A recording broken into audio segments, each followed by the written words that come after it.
we have to go all out. I think this situation absolutely requires a really futile and stupid gesture be done on somebody's part.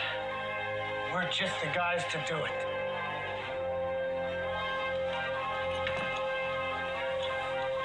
Let's do it. Let's do it!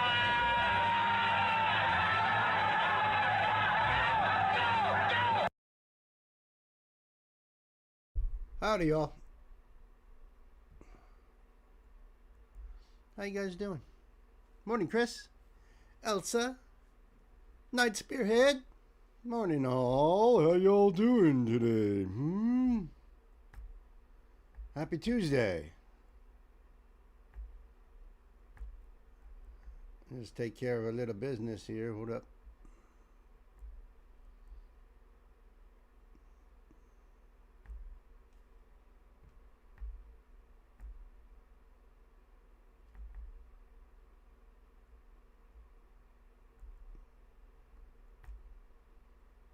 That should work.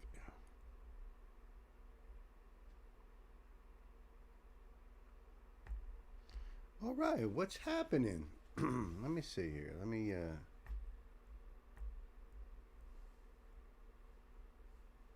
Hi, Gay. I see Gay's here now too.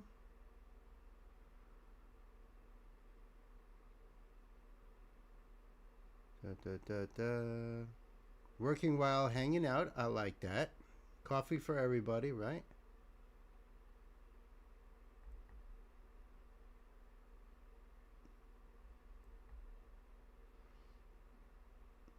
Let's see if I can figure this out. How do you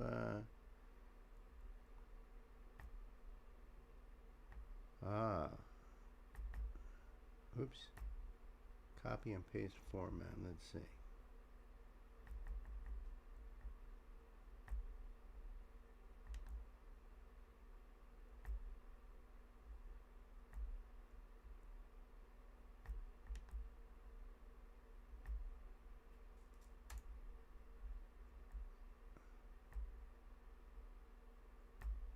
Look at what Bill did all by his onesies. Oh my goodness. This guy is ready for the big leagues.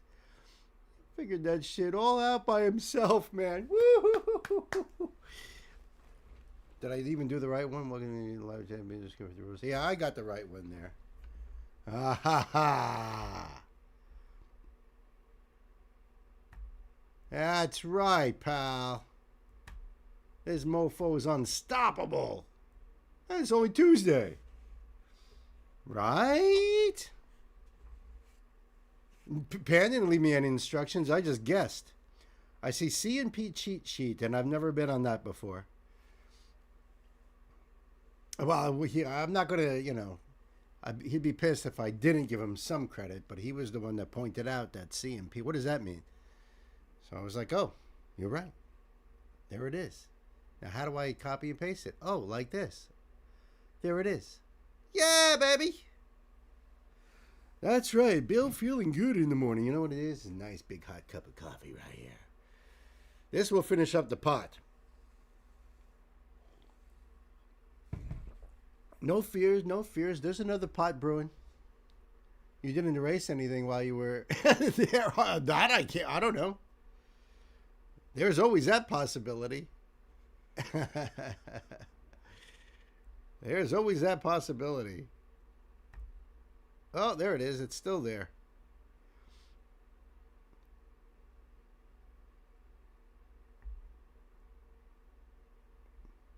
You know, you know.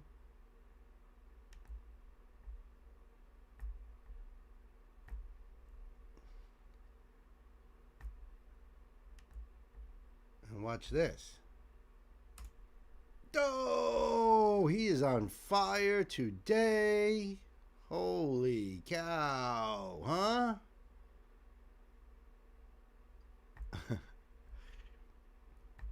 God knows what I might have messed up now, though. I mean, you know, that's usually the way it works. Oh, that's awesome. I just saw the first request over here. And that got me psyched. And I'm not talking about the Hold Tight one. I'm talking about Elsa's. I'm psyched about the Hold Tight one, too. They sound pretty cool. In fact, I want to get that note up.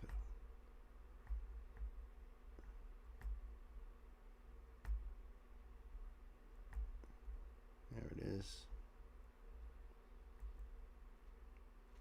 There it is. All right, so the note is up for that.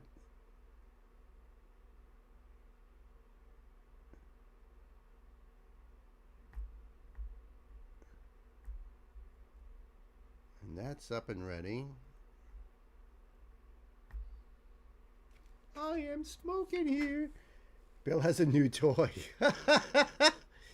The cray cray. Hey, listen, when you gotta do, you gotta do. You know what I mean? Haven't you guys ever been in that situation that you had to do something you've always seen other people do, but you never did it yourself? And you're like, well, if they can do it, there's got to be a way of doing it. Oh, my man, Lions Den, what is goody? Good to see you here, bro. Well, hold on a second. I just lost the whole conversation. You go bye-byes. There we go. Lions Den in the morning.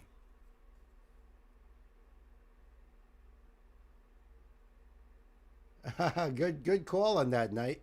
I've actually seen a few come up that I was like, ooh, should I put that out here today? But what if someone is planning on doing that? Because like there's new drops. There's either drops that are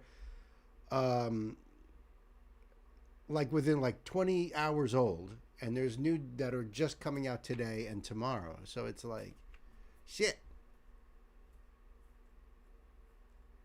It's not crazy. It's eccentric.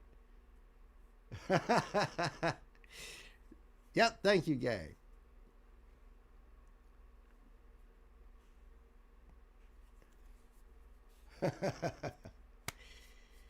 Line's dead, my man. Damn.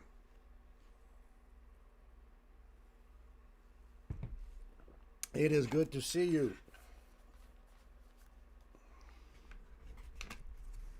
So yesterday, I went on to Vibe Reacts, you know, Uncle Ray's live stream, and I was on there a few minutes. You know, I went in there just to say hey. He was talking to some other dude and bitching about nasty people in the comments. He said he took like an hour arguing with somebody in the comment section, back and forth. Yo, just offer him a cookie and a hug and move on. You know what I mean? Don't waste your time on that. And then he said, all right, we're going to start doing reactions. Let's go over to Twitch. And he was gone just like that. He sent in a song. Awesome line. You can cut and paste. Sometimes I can. Sometimes the computer gets wonky.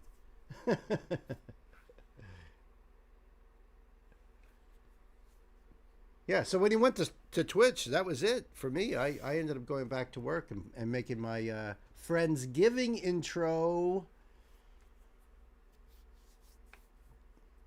My Friendsgiving intro video. You know how it goes. It's going to be fun. It's going to be fun. Let me do that right now, as a matter of fact. So, Friendsgiving, this coming Friday night. We're going to start at 4 o'clock in the afternoon. And we have two places to put your requests. All requests are free because it's Friendsgiving. We're giving back to the community and just going to have fun hanging out. So we have the Friendsgiving box on Discord. You could see it right underneath where it says The Lounge.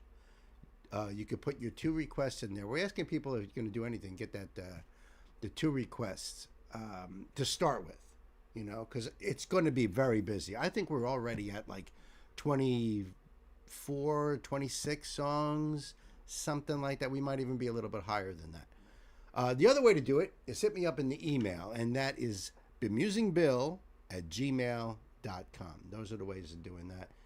And, you know, I'm asking that the songs are no more than 6 minutes long. It's about getting them all in, you know, and letting everybody have their time.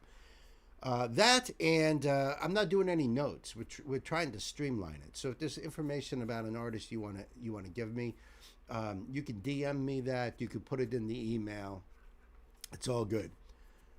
You know, those are all good. I just wanted to put that out there. I know a lot of you guys already, in fact, probably everyone here already knows that, but it's for anybody catching up or popping in or just lurking. You know, there's the lurkers. All right. So now that I have gone and done the spiel,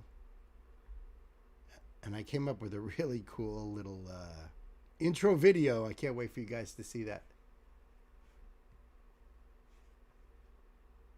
Get that light bulb in there, Chris. Oh, yeah, there you go. There you go. All right. So, good job, Chris. All right, kids, this is a Hold Tight donation. Oh, Hold Tight donation, right? Let's start that again. This is a Hold Tight Spotlight, and the name of the band is Mal, and they are from Denmark because they are Danish alt metal visionaries. Mal have released their new single, Young. The track is the second single from the upcoming album Dream Crush, due for release on the 30th of January via Nuclear Blast Records, where lead single Garland soared into glimmering shoegaze. Soared into shimmering shoegaze. All right. Young drives straight into searing blackened intensity before unfurling into the band's signature fusion of glittering guitars, towering crescendos, and cathartic melodicism. Built around a chorus first written in 2012, the track captures a moment of self-doubt and renewal finally realized as the band pushed their sound to new emotional extremes on their third record. With Dream Crush now weeks away and a full tour looming in February, Young shows Mal at their most ambitious, volatile, and effectively melodic. That's all it says. All right. So there's our backstory on all this, which is important, right? And there we go. All right, let me just do the old thumb thing there. The link for this will be down below for you guys. 5 days ago, yep. All right, and no lyrics, no closed captions. All right, kids, let's check out Mal. Know what I mean? Time to buckle up, put the pedal to the metal.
Wow.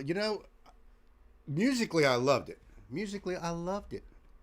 And if you're a fan of harsh vocals, you might love it too. To me, musically and vocally, they didn't seem to match. I mean, talk about a contrast. Personally, I think it would have been a better song if the vocals were more of a rock sound, or you know what I mean, like a little bit cleaner. You could still have that rasp, but couldn't make out a single word. I give him a lot of credit. I can't pull that off. But I don't know. I musically I loved it, but I just thought, wow, this is so. I don't know what you guys are trying to do here, but at least have like some dynamics in the vocally. No closed captions, no lyrics anywhere, and all they like kind of tell you is like, well, this is what the song's about, and then you're just like, okay, know what I mean? Know what I mean? But if you're into it, if that's your thing, if you like those kind of vocals, then cool. Check out Mall, and they they're going on tour in February, so that's really cool. That song was called Young, and it's the official music video. I'm gonna put the link down below for you guys. Check it out and do the thing and support Mall. Right on.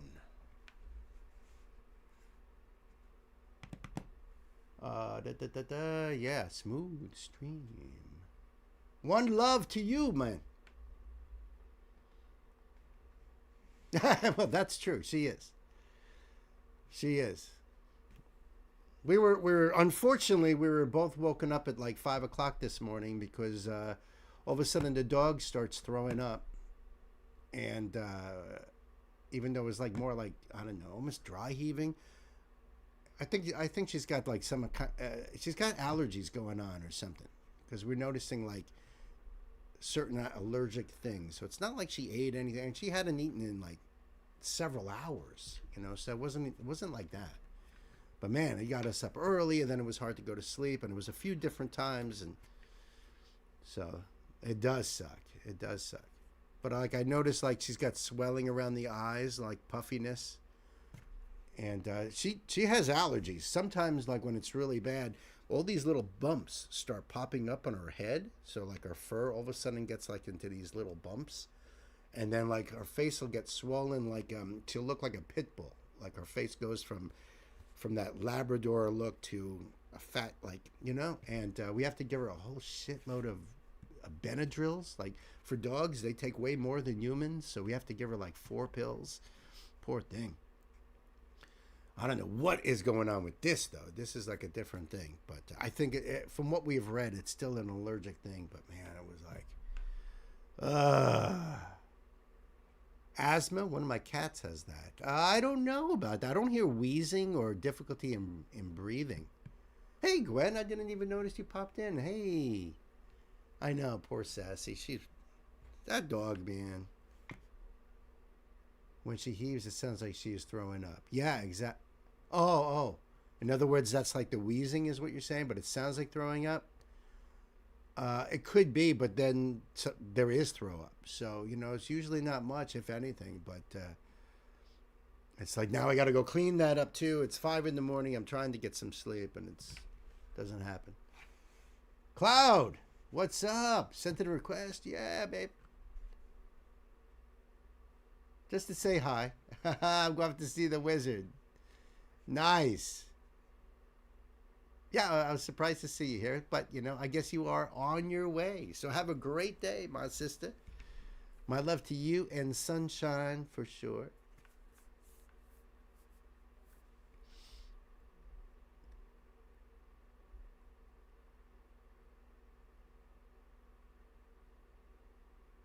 I have to check this one out. Put this on my history list. If you have no views and no subscribers, it's because you don't have this YouTube setting turned off. I'm going to show you what this setting is so you don't continue to waste your time making videos. Sorry, just wanted to put that on my history so I can check this out later.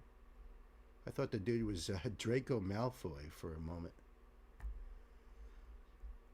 All right, what we got here? Oh, nice. We got ourselves a little res music. Yeah, yeah, yeah. Oop. Yeah. Sunshine lies you back. Ah.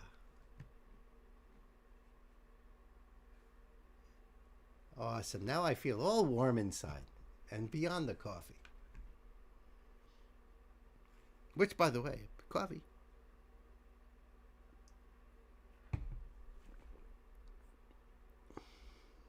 This is beautiful. Let me just back up a little bit on the old conversation going on here. Oh wow! Thank you for the link, Gay. I didn't know it was up there.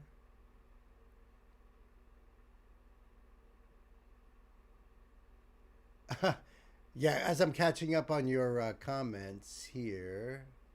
All right, so right there. And Gay said basically what I said about Mall, the music, and then Elsa went on that. Their new album Dream Crush, which includes this song, drops 30th of January 2026. Thank you, Chris. Love and light from our sister Gwen.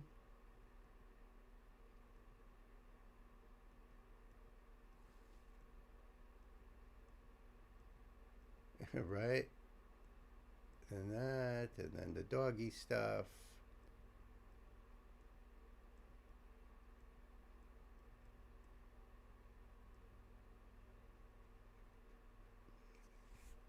Well, I could say my day didn't start out well, but it's going well so far. I love being with you guys, I love being with you guys. I ran into an old friend at the store last night, and she told me how one of her best friends from childhood passed away back in June, and she only just found out about that. And she's all like, and I know how she feels. She's all like, time is short. Life is short. Spend time with those that you love. I mean, pick up a freaking phone. Oh, I'd rather just text. We are so disconnected from each other. We really, truly are. And it's so sad. I lost a friend of mine from college that he would have loved this channel. So every time like Ingo hits me up with like Skinny Puppy or something, he's the guy that talked to me about Skinny Puppy back in the day. And we were musical explorers back in the day. And I would show him stuff and he would show me stuff and back and forth, And then when he passed away like in 2021, I didn't know that. He's a Facebook friend of mine, but he's rarely ever on there. I reached out to him and then, was like, hey, what happened? What happened? How come he hasn't responded or called me or anything? And then I went and found out I missed it by a few years. You know how horrible that feels? So, lesson learned. Try to be more connecting with your friends, your loved ones, because life is short. You don't know. We could all just, boom, just like that.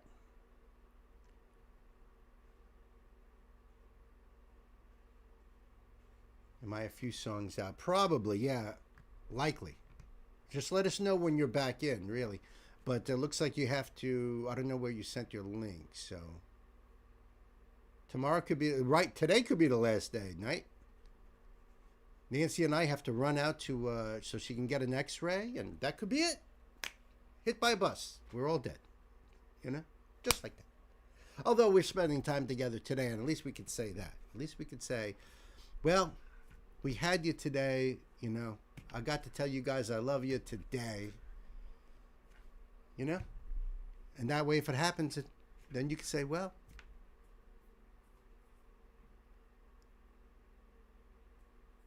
But that's how I look at things. That's how I look at things, because that's the truth. That's the truth of it. Life is very short.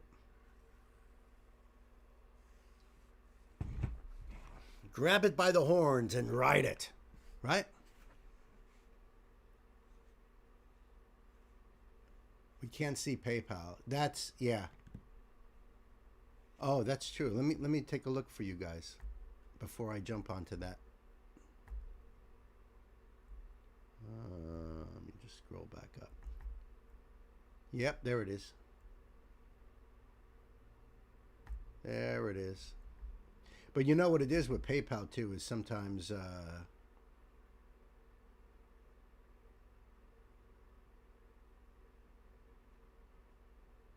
sometimes you know it's the link as well. It's a pain. So thank you so much, Cloud Rise. I do have that right here. Now it's just a matter. Let me see if I can do that for Cloud. I mean, if you PayPal be silly, yeah, I hear you. Let me see if I can find if there is a link in here at all.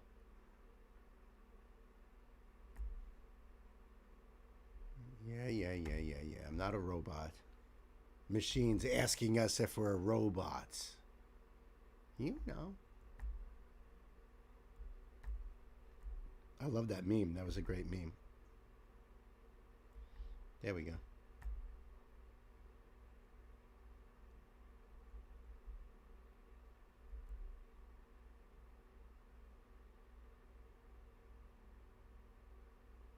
Oh, you know what? There's no link in there anyway. That I see. It just says for the live stream. Yeah, so if you put that link in Discord, that would be perfect. He's going to put it on Discord. Nice. Perfect. Thank you. All right, so this is another artist spotlight right here. My buddy Lions Den. We got some Res music, friends. This is Count All the Stars, and it features Goatworthy, and it's the lyric video. How cool is that? Let me do this for you guys. And this came out 2 weeks ago. Boom, right there like that.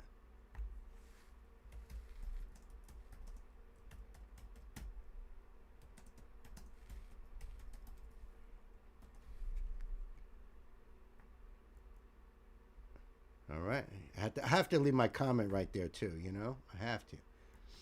Unlike some people that'll be like, first comment. You know who you are. I know you're not with us right now, but you know who you are. All right. So I don't know who Goatworthy is. So this is a spotlight for Goatworthy, right? Right? So Lion's Dead, my man. You guys out there, big fans. The link will be below. Go over there and support Lion's Den. You know what to do. All the love, my friend. All the love. Kids, let's buckle up with the pedal to the metal.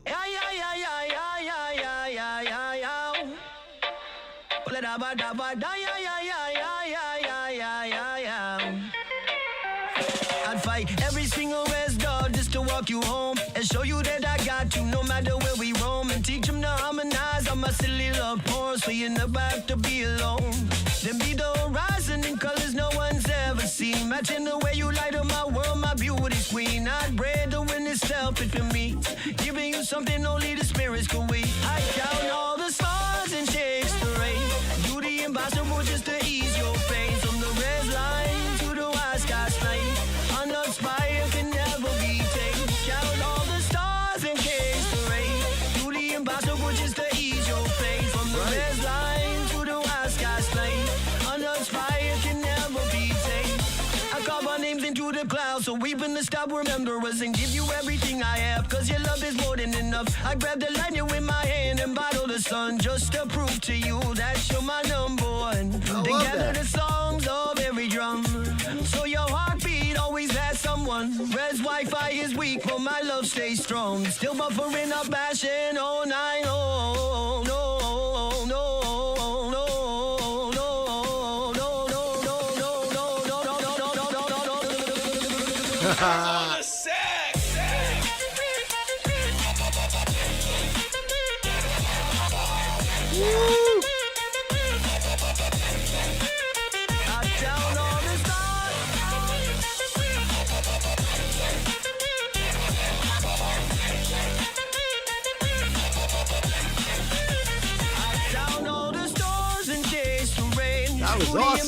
Just to ease your flame. From the red line to the wide sky's flame, our lungs fire can never be tamed. Your love hit me deep like the baseline drop, makes my spirit sway, I'm never gonna stop. If a heart said Babs, you be my holy route. From the red south end to your hideaway house, I could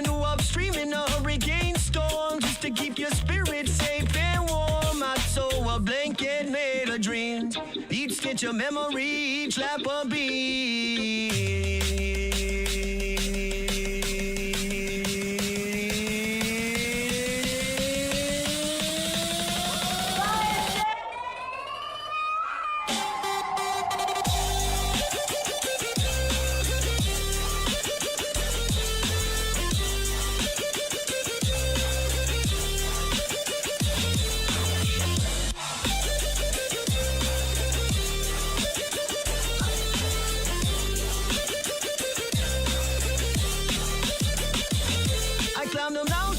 Across the desert nights, build you a life laid out of dreams and delights. After the thunder, they feel the morning light. With you, every wrong just feels so right.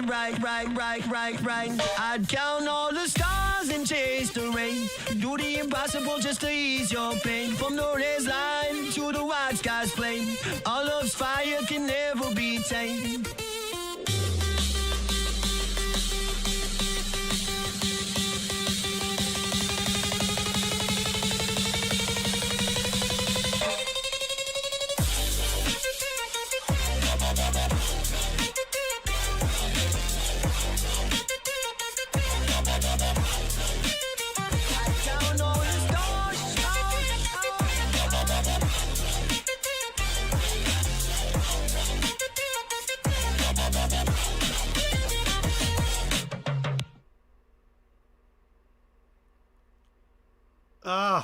I wanted more. I wanted more on that. That was cool. That was super cool. Loved it, Lions Den. So, is he a beatboxer? Goat-worthy? Let's see. Because that's what it sounded like, right? Oh, he does some reactions too, huh? Goat-worthy. I'm going to put the link down for his channel as well. Deep down analysis and high quality reactions. Right on.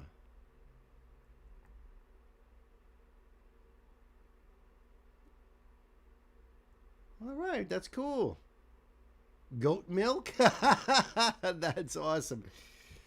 All right, that's really cool. Goatworthy just said, who's on the sax? Who's on the sax?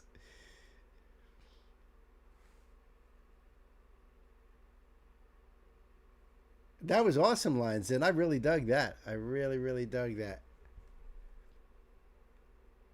It was from a reaction to Tribal Vibes. Oh, no kidding. That is freaking awesome, man. Great job. I love that song. I love the positivity. Like my dear Panda Bear has once said, and I love the quote, is that your music is like a cleansing. It's like, you know what I mean? Like a detoxification. It's it just travels right through you, and then like, you feel all that negativity coming off of you. You feel like dancing. I love it. I love it. Man, that music right there makes me think of just last night at the store. I saw that they sell bon. You know what bon is? Bon is a Jamaican food. It's a bread. It's like a fruitcake sort of bread. And the way they do it is they cut a slice, you heat it up, and then you put a slice of cheese on it. And my buddy Norman, who God rest his soul, he used to be a reggae singer back in the 70s and stuff. So he'd bring us some Jamaican beef patties, and he would bring us some bon, and he'd show us how to do it and stuff. So I was like, oh man, this is like so good. This is fire. Never would have known that if it wasn't for him. But then I see it in the store. Like, yo, if you haven't tried it, if you can find it, it's freaking awesome. I'm telling you. If you like Jamaican food, and I do, I like all that Caribbean food. I love my oxtails and my black eyed peas and collard greens. Love it.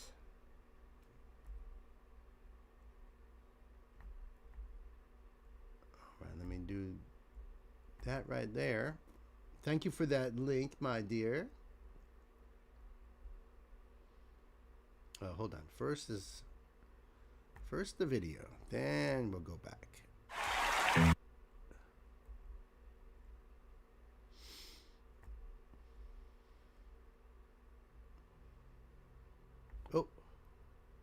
Where was that?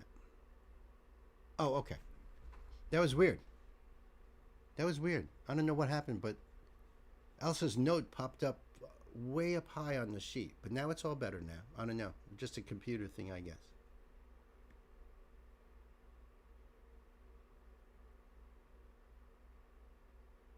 Oh, okay. Okay. Oh, no kidding. First of all, well, I'll start the video before I go. I'll start the video, and then I'll talk about all this stuff here.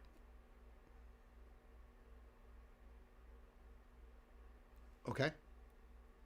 Because I see your note there, and I see everything that's, you know, in the description of all of that stuff.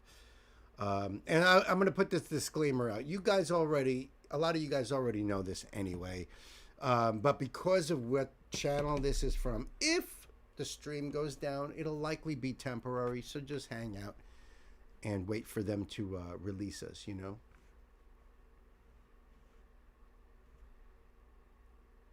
Well, Lions Den, I have no doubt you did all the production, recording, mixing, and mastering. You are a very busy man. Very, very busy man. But I like that. I really like the way that one flowed there. It was really cool. Yeah, Lions Den, one-stop shopping. Does everything. Everything. Played the guitar and the vocals and the writing. Right? Give you all that credit because you are a beautiful human being. See, loved it, loved it. I take it goat is on the beat. Oh, that's where he's saying that. Ah, gotcha. Gotcha.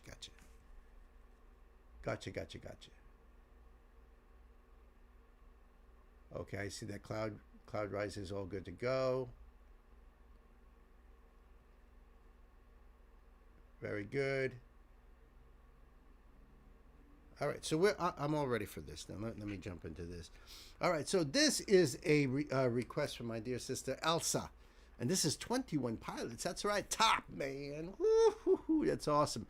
I seen the thumbnail to this, by the way, so thank you. They are covering, and this is the first time I've done a cover. I've seen Top do a cover, let's put it that way, of Seven Nation Army. That's right. Now, it says here, the White Stripes cover, Rock Hall 2025 introduction or induction. Probably induction, maybe. But I didn't know that the White Stripes were inducted. I do vote. I put my votes in knowing that likely that it's, you know, the votes that we send in don't really count all that much. It's a small percentage. You know, they do whatever they want to do because, you know, obviously, anyway. But there is a Queen's decree right here. We're going in blind. I have not watched or listened to this. I just know I love Seven Nation Army with the Stripes. So, have a feeling this will be good, crossing fingers. Well, I have no doubt that this is going to kick ass, you know, because I love Top. And I know I still have to jump back into that rabbit hole anyway. The next song I was going to do by them is called Jumpsuit. But a lot of their songs that we have done have been on steady rotation with us. We love those guys. So this is going to be awesome. I did not get to see the Rock Hall induction ceremony this year, which is weird because typically it's one of the things I try to do every year. So maybe that worked out for the best this time because now I get to see this just like you, Elsa, right?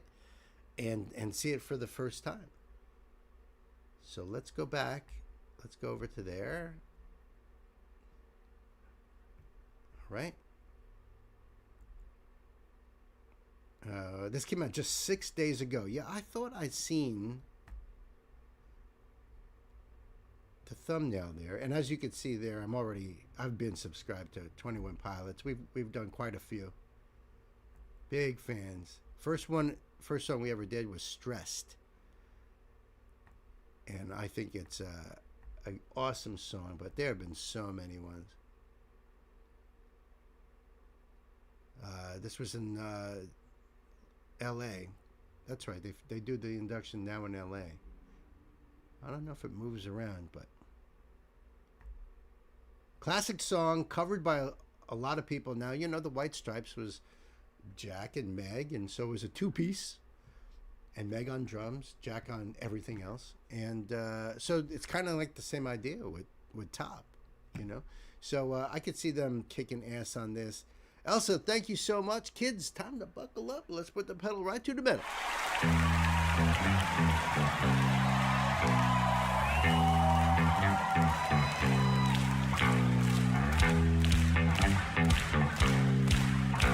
Everybody clapping along. Awesome. Wow. I'm gonna fight 'em off. A 7-nation army couldn't hold me back. They're gonna rip it off, taking their time right behind my back. And I'm talking to myself at night because I can't forget. Awesome drum kit. Wow. Back and forth through my mind behind a cigarette.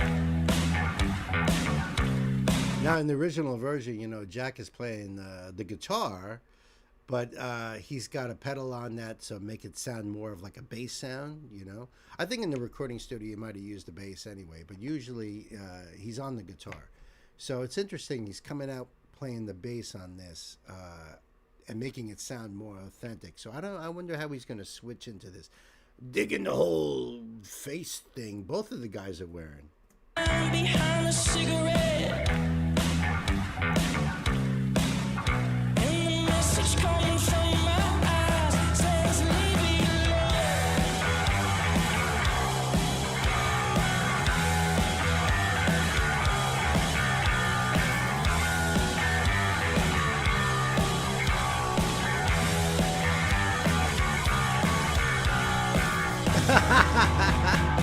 Hold on a second. Let's catch that again.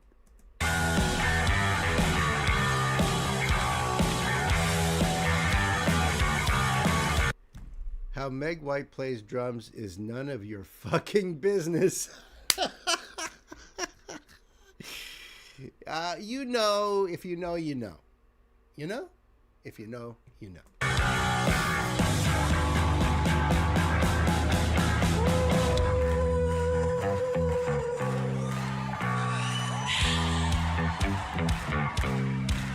don't wanna hear about it.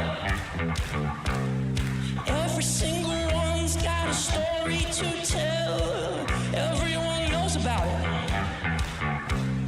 From the Queen of England to the hounds of hell.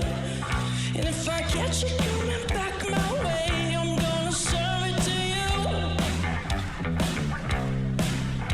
And that ain't what you want to hear. There he is. That's what I'll do. And the feeling coming from my bones says from the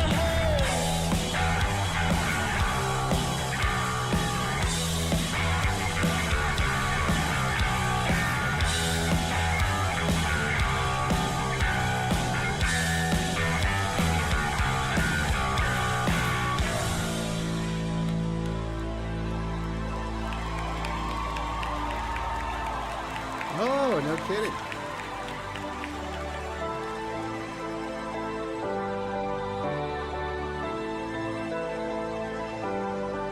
I'm going to Wichita,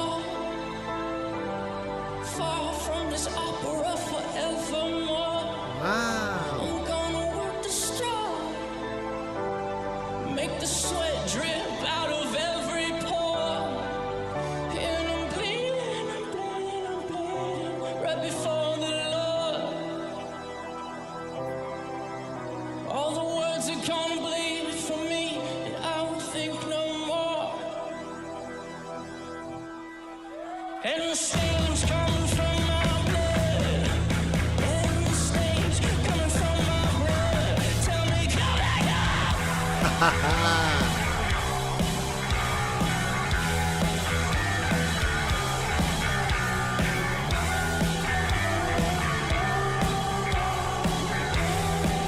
Oh, they put a mic over there for him. That's cool.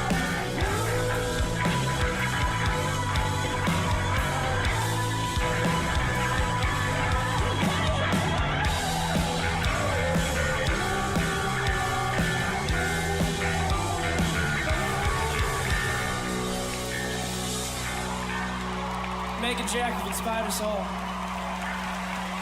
Absolutely. Absolutely. That was awesome. Elsa, thank you so much. Knight says, I mentioned before, but White Stripes was one of my favorite bands as a kid. That's awesome. Actually, that song, Rob M. taught Nancy how to play on drums. So that was the first song she was able to do on drums. Probably can still do it. Though it's been quite a few years. But that was really awesome. That was really awesome. Don't you guys think that was awesome? They put their signature top ism to it, you know? The White Stripes, Jack and Meg White, were inducted into the Rock Hall by 2010 Rock Hall inductee Iggy Pop. Oh, that's got to be a good speech. I saw Elsa said, I did listen to his acceptance speech. It's worth a watch. I'd love to hear Iggy inducting them in, too. Jack White accepted the induction on behalf of the White Stripes at the Rock Hall 2025 induction ceremony. That's cool. That's really cool. So I'm going to leave this link down below for you guys, so you could you can check it out and enjoy it and support the artist, you know. And man, oh, there's the acceptance speech right there, Jack White acceptance speech. And I wouldn't mind playing it, except for the fact that it's almost 8 minutes long. So that might be another time. But that's really cool, Elsa. Thank you so much. I'm glad that this worked out the way it worked out. I love Top, and I love you too. So the next time, kids, buckle up and do some more Top. That was awesome. The track to the 2015 8th album, song inspired by Dawkins' book, The Ancestor's Tale. Oh, all right. You're talking about that Nightwish one. That's Kay just put that link in there. And thank you for that reminder there, Elsa. That was fantastic. Yeah, I like what they do. But that was the first time I ever heard Top doing a cover. Their songs are just so great.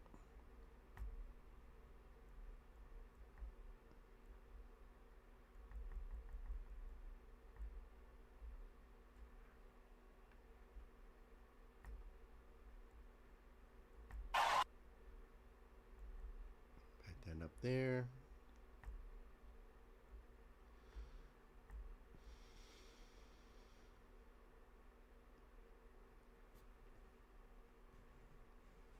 All right. This way I'll read that when I'm going into the, you know, when I'm going into that video.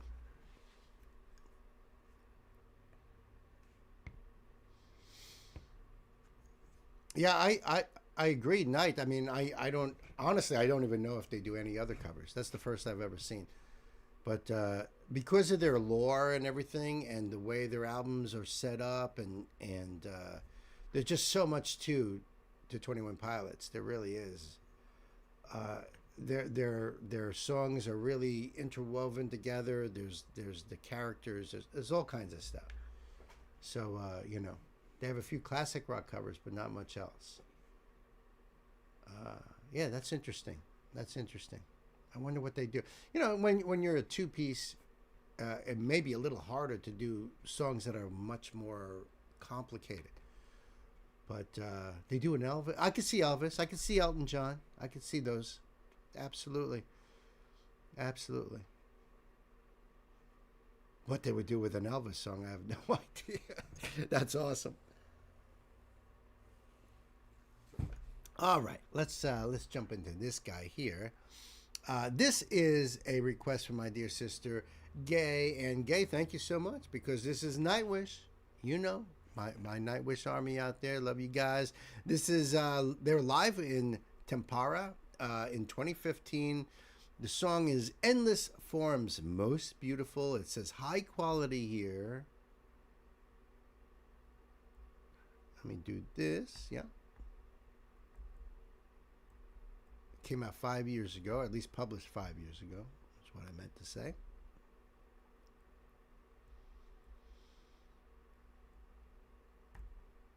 We'll do that right there. Marco, right in the beginning, right in the front and center. Well, not center, but right in the front. All right, so I think we are ready to go here. Now, Chris says the title track to the 2015 8th album, song inspired by Dawkins' book, The Ancestor's Tale. That's the name of Dawkins' book. Yeah, that's definitely, Tomas is so influenced by Richard Dawkins, and you know, so I've learned that as I've been covering Nightwish songs. So this is going to be awesome. I love when they play live here like this. Gay, thank you so much for this. Kids, time to buckle up. Let's put the pedal to the metal.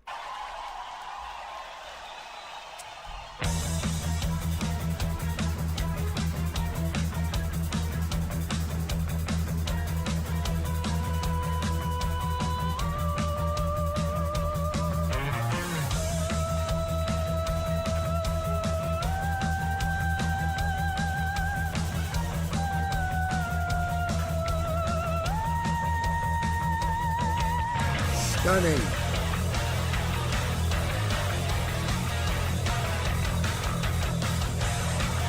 Woohoo! And yes, Flora's outfit has the double helix, the DNA double helix. Also, you see Caduceus on Kai's drum there.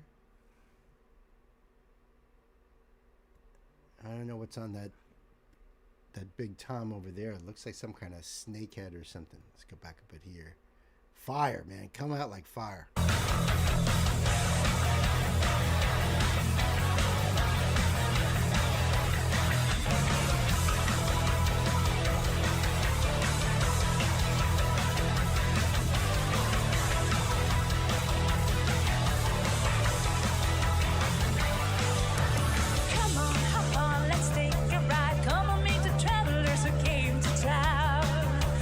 They have a tale from the past to tell, from the great dark between the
This song is very heavily bass driven, which is really cool. They have those drop out parts where you're really hearing Marco in there, and typically with Nightwish, a lot heavy on the keys, and but just the way the whole song is arranged, it's beautiful.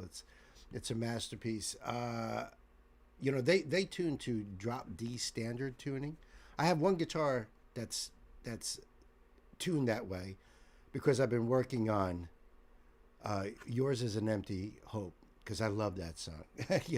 So I've been working on that. So yeah, drop D standard tuning is every string is tuned down one whole step, and it's cool because, man, you get great squeals out of that and everything. And I'm thinking of doing the same thing to the Kramer back here, but it just sounds so good. Oh, I cannot wait to play that song. That's just so awesome. I love watching Tumas. They have great camera angles on this too. Look at these camera angles; they're just fantastic. High quality for sure. Thank you so much. What am I missing here? The entire album was influenced by Dawkins and Darwin's works. Yep, because I've covered other songs from this album. So yeah, absolutely, Chris. She just playing something else. Yeah, for sure.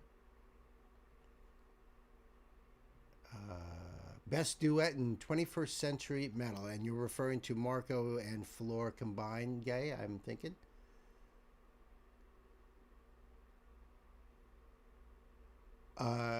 Tiktaalik is lobe-finned fish from the late Devonian period. That's what we're seeing on the drums, I think you're saying, right? Chris says song 11 in this 17-song set list. So there you go. I mean, think about that. They've already done 10 songs. I know. Yours Is an Empty Hope. I love that freaking riff. But when I heard that, I fell in love with that. I was like, I'm doing this. So that means my Jackson gets tuned down a whole step, and I'll dig it. Now I want to learn all the Nightwish songs. Tiktaalik was in the lyrics. Okay. When I do this song as a standalone video, then I'm going to do a lyrical deep dive afterward. I'll film myself doing that. But this is live stream, so no time for that. But there will be for sure. I love the lyricism. Okay, there we go. That's an awesome riff right there too.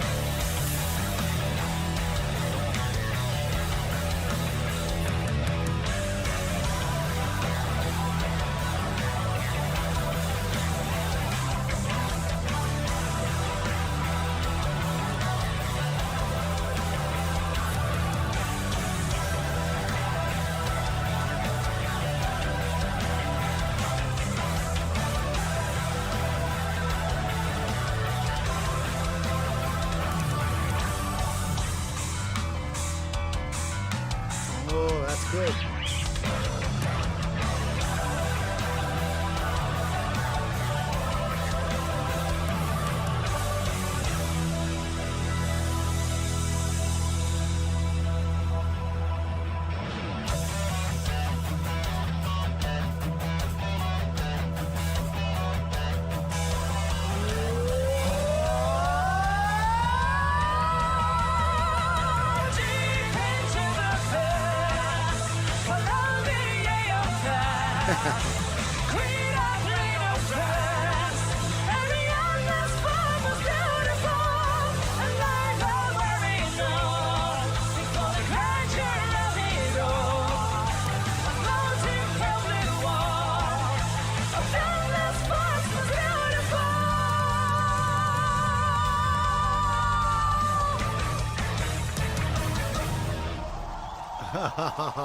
That's awesome.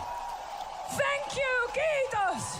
Kiitos, estaba. Gay, I love you. Thank you so much. That was freaking badass. As always, I'm always blown away by every Nightwish song. Cloudrise says, I have my main guitar in drop D and just pitch shift everything else. I hear you. I don't have a pitch shifter, but right, you get the best squeals out of a drop D tuning.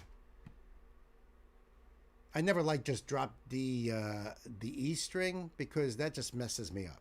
That just messes me all up. It's really hard to do you know, a lot of chord structures and stuff. But if you do drop the standard tuning, then you could always use a capo to go back to E. Just all you have to do is capo it, and then now you're back to regular tuning. Thank you, Gay, for that link.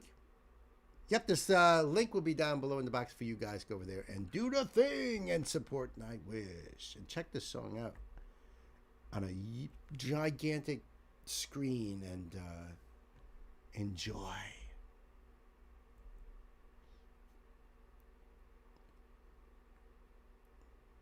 Hey, I was wondering, is this concert, is this whole concert available as a video?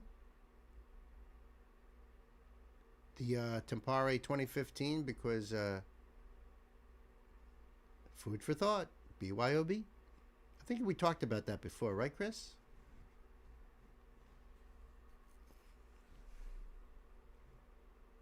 Quitos playan? Playan. What does playan mean? Playan. Estaba is friend. So I don't know what, I'm not familiar with that word. But yeah, I of course I want to do a Nightwish live stream, for sure. Whether it's an album, whether it's the concert, you can't really go wrong, can you? Maybe you can. I don't know.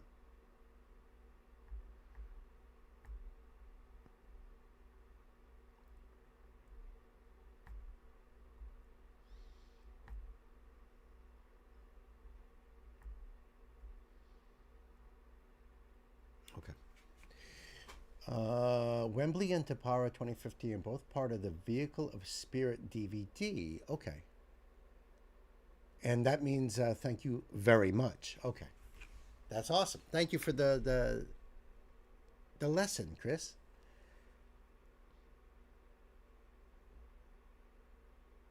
Because basically, thank you, Stava means, or Quietos Estava means thank you, friend.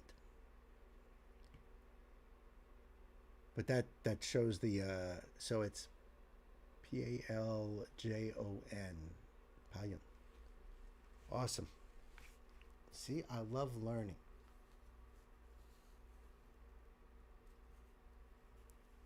Now, if you wanted to say love you, it's Ma Rakastan Su. I don't know if I'm pronouncing that last part right, but Ma Rakastan Su in Finnish. If you no, I already got that.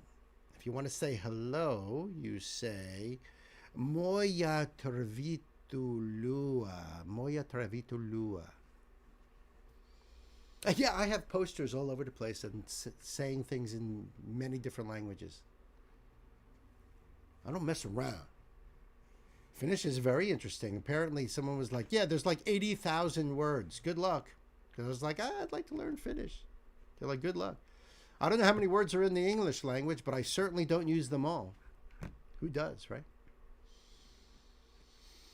Probably speak Finnish, end up speaking Finnish better than I do my native tongue. All right, so this is a request from my dear brother, Night Spearhead. And Night is taking us back in time here, it looks like, because... and this is a spotlight for this channel. This is Wu-Tang Clan, and the song's called The Mystery of Chess Boxing. The Mystery of Chess Boxing. And there is a connote here. It says, on Sunday night when I was messaging Nancy, we ended up diverting to talk about rap. And I learned you guys weren't familiar with Wu-Tang Clan. Well, that's not entirely true. Wu-Tang are a hardcore rap group forming in Staten Island in '92, that I know. And I also know that Old Dirty Bastard was with them, and I know he passed away, but I can't remember when. And I remember there was a Ghostface Killer. I can't think of anybody else. Let me think. Wu-Tang are a hardcore rap group forming in Staten Island in '92. '92, okay. And are pioneers of the genre itself. Wu-Tang consists of 8 members total. RZA, and I don't remember what that means, but basically Oh, I can't remember. Jeezy, Method Man. That's the one I was thinking of. Raekwon, Ghostface Killer, Inspector Deck, You God, and Master Killer, only losing one member, Old Dirty Bastard, from accidental drug overdose. I didn't know that. This song is off their album Enter the Wu-Tang, released in 93. This song is done in sort of a cipher style. Those ciphers themselves are required to be freestyle. I got to remember too, back in those days, that kind of terminology didn't exist. You know, there's terminology that has come to pass as time has gone on, but at this early stage in the game, that wasn't even a thought. You know, those ciphers themselves are required to be freestyle. This one is pre-written, right? Wu-Tang is one of the most well-known rap groups out there, inspiring many today. So here's what I know about those days. Let me. I don't know. You may or may not know, but first came Public Enemy. They formed in '85, and of course, Public Enemy. Come on, you guys know Dr. Dre and Flavor Flav. You know, they also collaborated with Anthrax, thrash metal band, and had a song done together. Also, big time gangster rap, and then following very shortly after them, NWA. Everybody remembers NWA, you know. So those were two big heavy hitters. I think NWA was like 86, 87. So just a little tiny bit after. Then comes the Wu-Tang Clan in, what did you say, 92? Is that what you said? I knew it was early 90s, but I can't remember like dates and stuff. 92, right. So those three powerhouse groups really were the foundation, you know, coming off of groups like Sugar Hill and Grandmaster Flash and Run DMC and, you know, all of that building up to that point. But yeah, those guys, they were the big heavy hitters. Now, do I know a lot of Wu-Tang Clan songs? No, I don't. And to be quite honest with you guys, I don't know all that much about even those other groups as well, other than from those couple of, you know, couple little things there.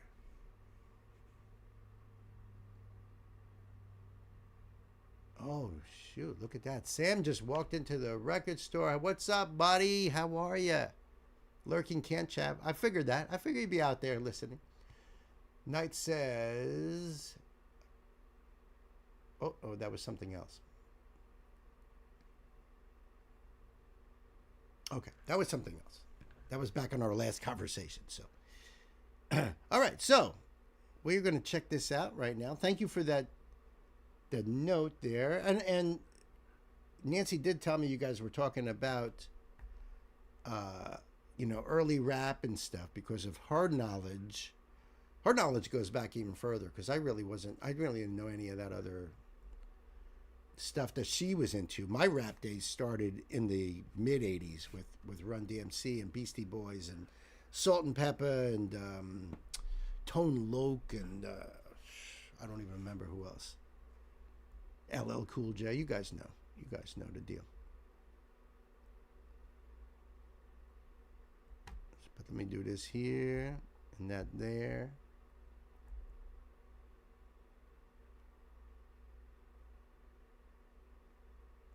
I don't know if it says like a little bit more here. It's got all their links down below, so I will put this here. They have some lyrics in here. Looks like they have a little bit of lyrics down below there. And we'll do this. All right, Knight, my friend. Let's do this, huh? Kids, pedal to the metal. Let's go. A game of chess is like a sword fight. You must think first, right? Before you move. Style is immensely strong and immune to nearly any weapon. When it's properly used, it's almost invincible. Bro, I'ma give it to you with no trivia.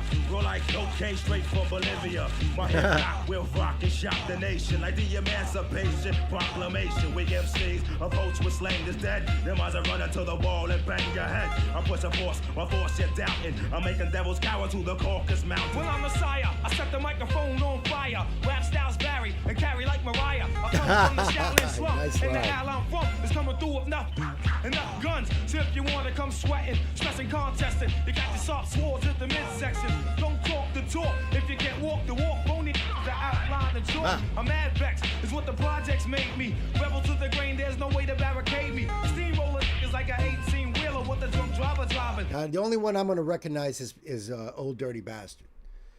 I was working at this supermarket in produce, and some of the other guys I worked with were big time into Old Dirty Bastard. Used to quote him and stuff all the time, you know. But so I know what he looks like, but I'm not familiar with these other guys here, you know. Let's go back on this just a bit. Love these bars. Look at that. I'm mad vexed is what the projects made me. Rebel to the grain, there's no way to barricade me. Steamroller is like an 18-wheeler with a drunk driver driving. There's no surviving. Rough like Timberland, where? Yeah. Me and the clan and yo, the Land Cruisers out there. Peace to all the crooks, all the niggas with bad looks. Bald head braids, blows this hook. We pack home checks, nickel play the max. Black axe, drug dealing styles with fat stacks. I only been a good for a minute though, cause I got to get my props. And when it yo, I got beef with commercial ass niggas with goatee, lamping in a Lexus C and B, straight up and down, don't even bother. I got 40 up in here now who killed barbers. My peoples, are you with me where you at? In the front, in the back, killer bees on attack. My peoples, are you with me where you at? Smoking meth, hitting cats on the block with the cat. Here I go, deep tight flow. Jack you stole can never get this low. That's a great one. Boom, that's warming up a little bit. Rapping in is what's happening. Keep the pockets stacking in, hands clapping in. At the party when I move my body. Gotta get up and be somebody. Grab the microphone, put strength to the bone. Until the Wu-Tang zone. Showing up when I rock that stuff up. I'm gonna catch up, tough, rough. Kicking rhymes like Jim Kelly or Alex Haley. I'm a beat a belly rise. Coming raw style, hardcore. Be coming to the hip hop store. Coming to buy grocery from me. Turn out to be a hip hop MC. The law, in order to enter the Wu-Tang, you must bring the old dirty bastard type slang. Right. The Jizza, Abbott, Ruza, Shaquan, Inspect the deck. Dirty hole getting low with his flow. Introduced in the ghost face killer. Never could get it live. My peoples, are you with me where you at? In the front, in the back, killer bees on attack. My peoples, are you with me where you at? Smoking meth, hitting cats on the block with the cat. Speaking of the devil's sight, knows the guard, get this right. Mega trife, and yo, I killed you in a past life. On the mic while you was kicking that fast. You and Nick tried to get it, got blasted. Half-mastered ass style, mad rough chast. When I struck, I had on Tim's in the black mask. Remember that I know you don't remember Jack. That night, yo, I was sitting like a spike bat. And then you thought I was bugged out and crazy. Strapped for nonsense, after me became lazy. Yo, nobody budged while I shot slugs. Never shot doves, I'm running with doves that flood mugs. So grab your 8+1, start flipping and tripping. It's jetting, I'm licking off, son.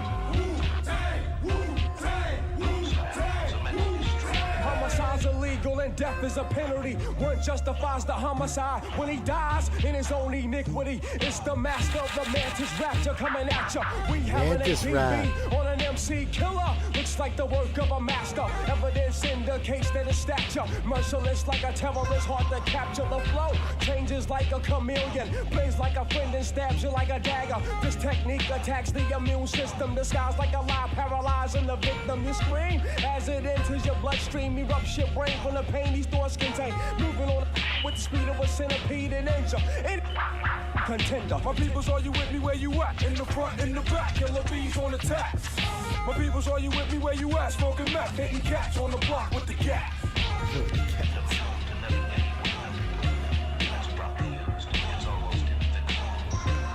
And you know, I just noticed in the background. Hold on, let me just go a little bit further back. This is front in the back, killer bees on attack. My peoples, are you with me where you at? Smoking meth, hitting cats on the block with the cat. You hear that part right in there?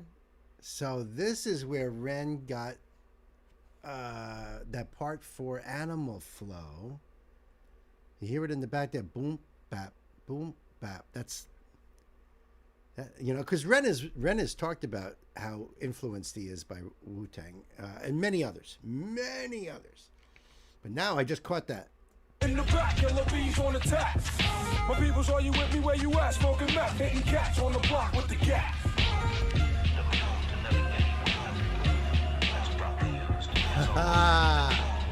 Nancy noticed it too? Wow.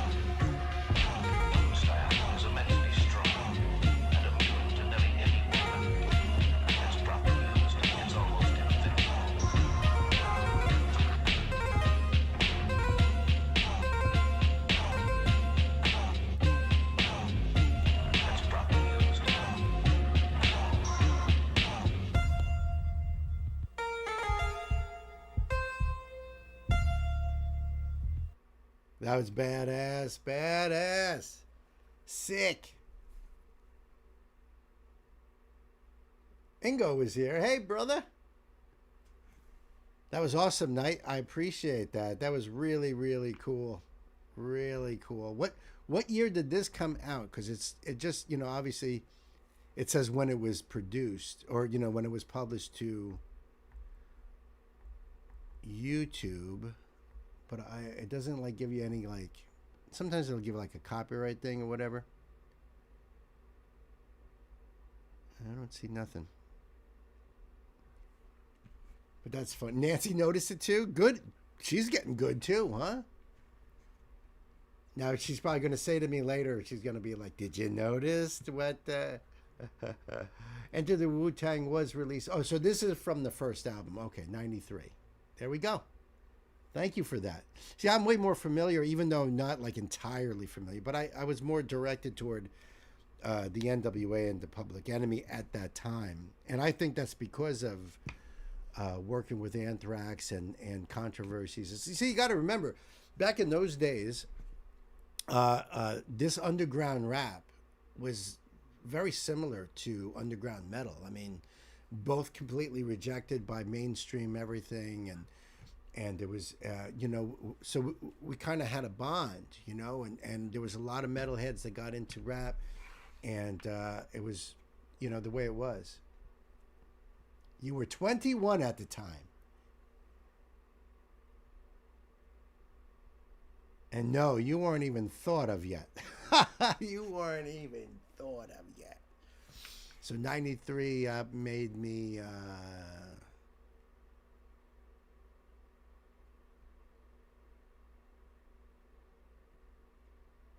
that must have made me 26. I think that's... yeah, I think so. I was 24, just got out of the Navy that year. Wow. Wow. So Cloud Rise, you said you just turned 37, or you were 37 back in 93. Gay says she was 47 back then.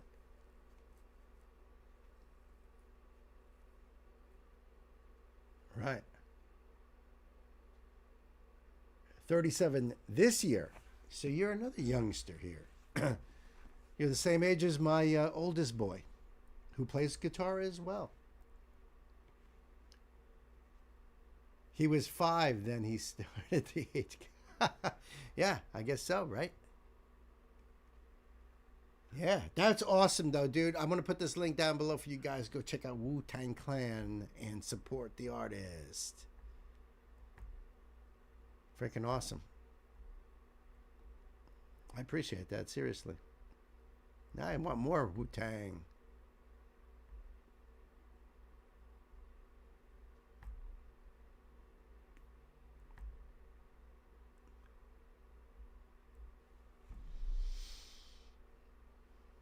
Oh, okay, cool. Is there a note here? Yep.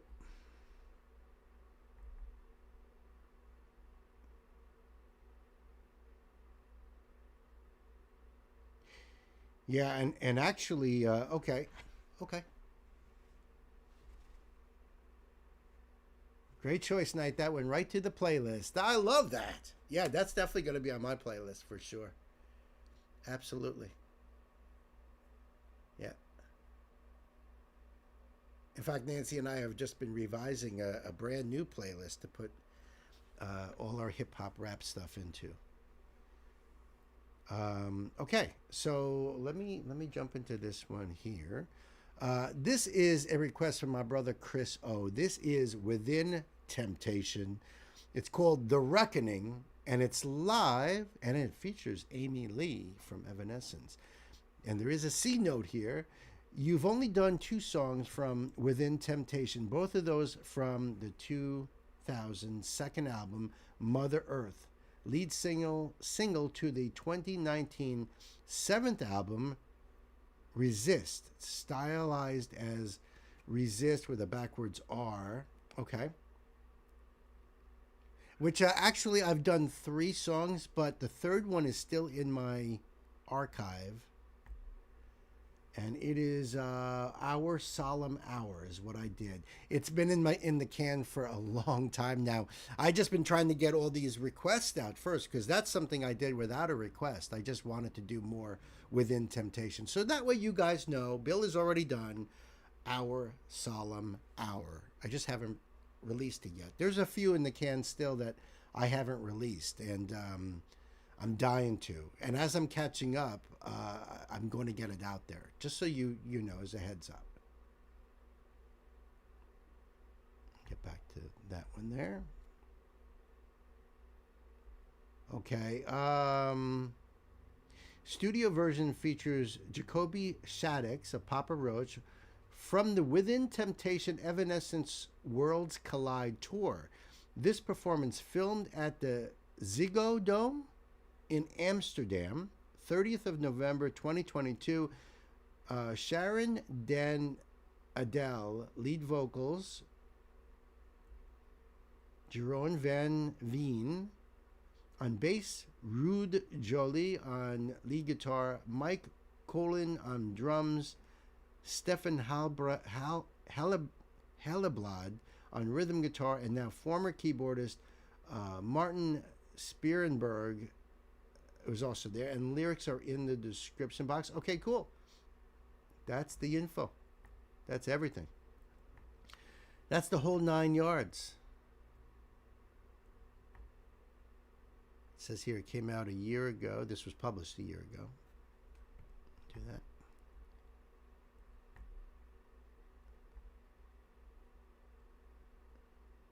And that's what it says as the title there. Amy Lee joins Within Temptation Live, The Reckoning. Cool. All right, Chris.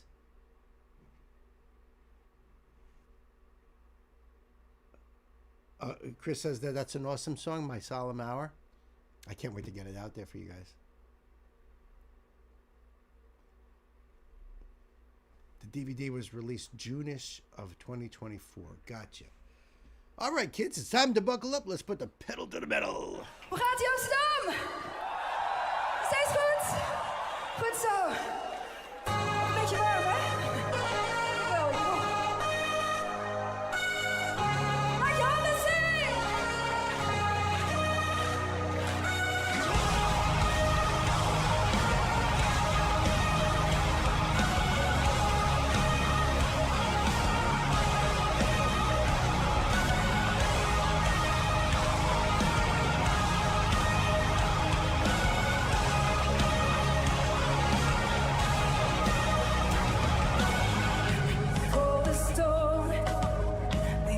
In darkness and slaving the young and killing their fathers, but soon they'll know the path they've chosen is called their faith in stone, in blood and tears 1,000 times we rise against, will always hold the line. Hope reckoning.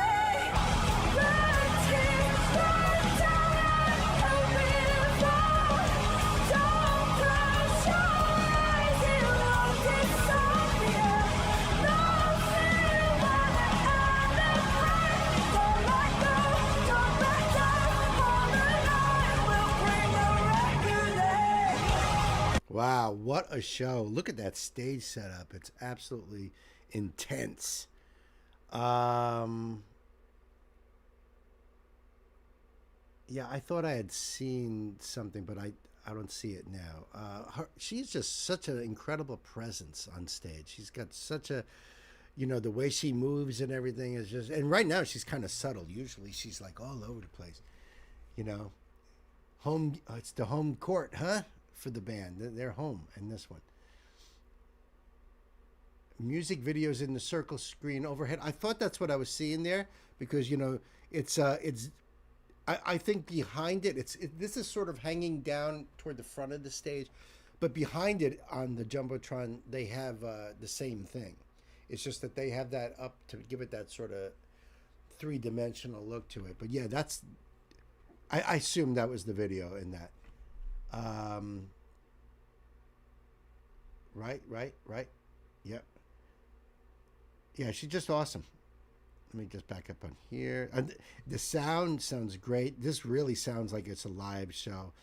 And her voice is just so rich. It's so perfect. Just such a great voice. I love the multi-scale bass that he's playing there. Right there.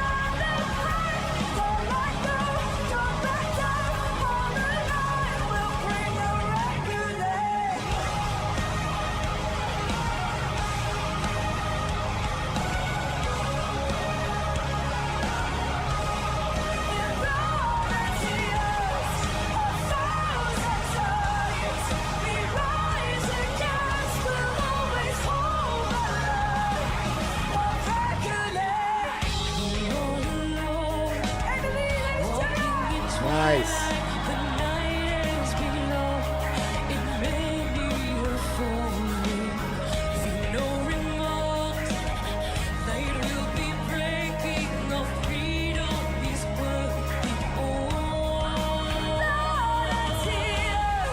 Awesome.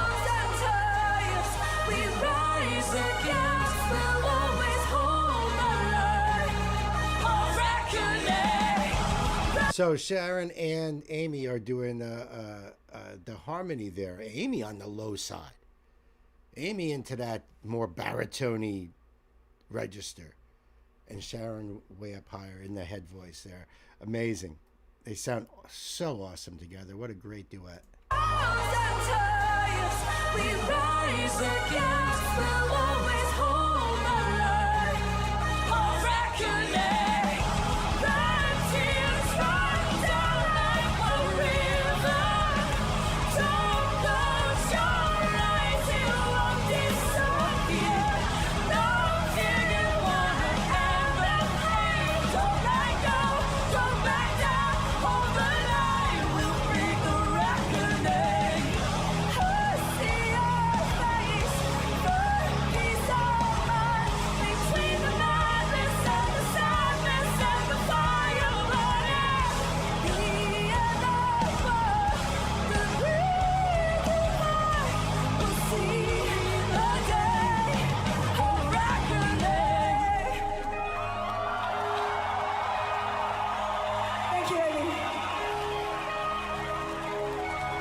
Thank you, Amy!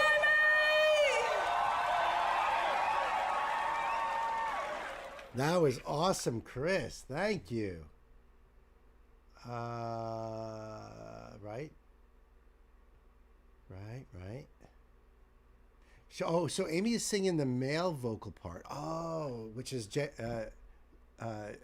Jacoby's part. That was a fantastic choice. Wow, loved it. Loved it. Great song, great performance. The two of them together. No wonder why Amy was in that deeper range then. That makes perfect sense. Wow. Yeah, like Knight said before, you can't go wrong with Amy, whatever she jumps into. That's so awesome, Chris. Thank you so much. Let me before I wrap this up, let's see.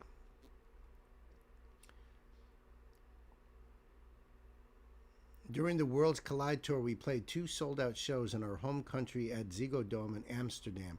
They were our first ever headlining shows in Ziggo Dome, and a total of 30,000 fans were there to witness. And now it's time for you to immerse yourself in one of the most iconic shows we have ever done in our own country.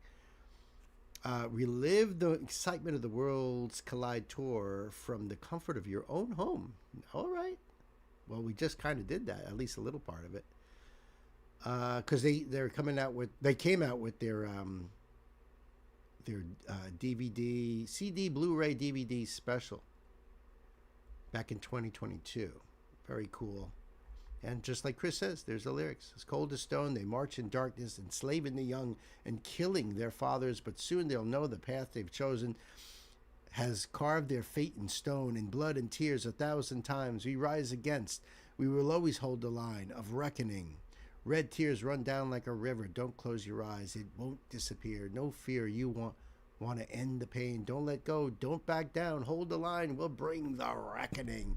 Lyrics are right down there for you guys to enjoy. All of it, too. That's awesome. Awesome. I loved it. We'll have the link down below for you guys to go over there and support Within Temptation. What a great song. Amy's birthday coming up on the 13th of December, along with Taylor Swift and Ale from The Warning. Wow. What a big day that will be. The 13th of December, huh? Let's see.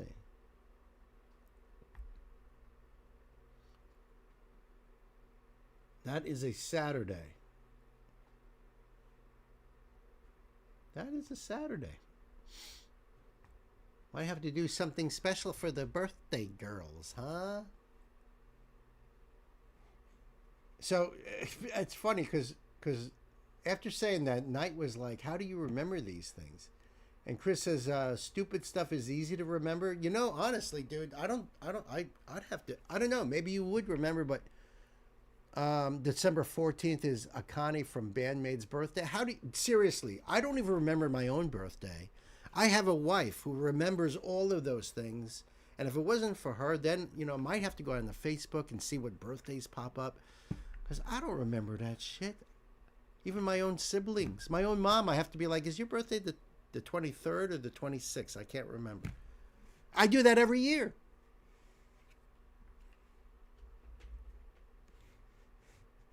The song is about being embraced by your sorrows and consumed even. The video has similar themes as it has a man jumping off a building while others go through their lives until someone throws out water to save him. Oh, I see. Thank you for that, Cloud Rise. That is what The Reckoning is about. I appreciate that. I'm going to try to keep that when I do the standalone. You're usually good with dates and numbers. Yeah, you are, man. I'm going to give you a list of all the birthdays I should be remembering, and maybe you could be like, Bill, your mother's birthday is next month. You know what I mean? Oh, no, that's for Arms of Sorrow? What is that? What is Arms of Sorrow? Let me go back. Oh, because Gay put the link up for Kill Switch Engage, the Arms of Sorrow. All right, I'll try to remember. All right, I'll do that when I do the next video there. I didn't realize that you already put that link up.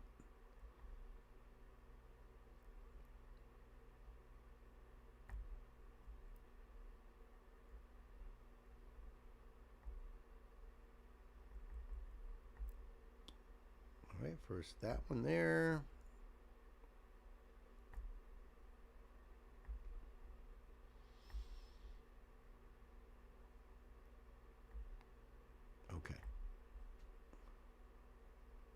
Okay, now I'm all set up. Now I'm all set up, and I think I'm ready to do your little note here, which is cool. I appreciate that. I really do. I really do. Yeah. The only birthdays I know really, really well is Nancy's. Come on. You know what I mean? Like, that's an important thing for a husband to remember, is his wife's freaking birthday, right? So, of course, I'm no fool. I was born in the morning, but not this morning. So, of course, I know that like the back of my hand. I also know her mom's birthday, because how many times I had to tell either, you know, the EMTs what her birthday was, or if I had to, you know, and because it's like election day, it was just easy to remember. Other than that, I'm completely lost. I have a feeling if I remembered all those things, I would forget like more important things. How to drive, or where I live, or, you know what I mean? Stuff like that. All right, so this is a request from my dear friend Cloud Rise, and this is more Kill Switch Engage, which I'm totally digging. Thank you so much for this.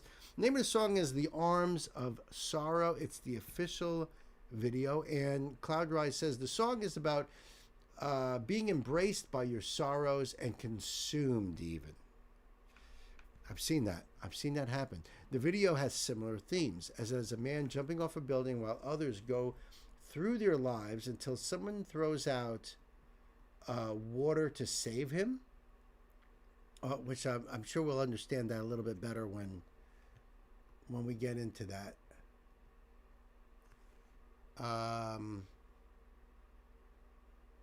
Okay, so let me pull this up for you guys here, and you see, it came out 16 years ago. Roadrunner Records is an old record label up there with Megaforce and Metal Blade that signed all those underground metal bands back in the day. Killswitch Engage is the only band currently that I can say is on Roadrunner Records these days. And I have to really jog my memory to try to remember who was on Roadrunner back in the day. Got to remember, back in those days, my band, we were submitting demo tapes to these record companies hoping to get signed. So Roadrunner was always up there with those other two, just because they were, you know, the underground scene. But so this is the only one that, the only band. Isn't that weird? I think it's weird. Let's see what they got over here.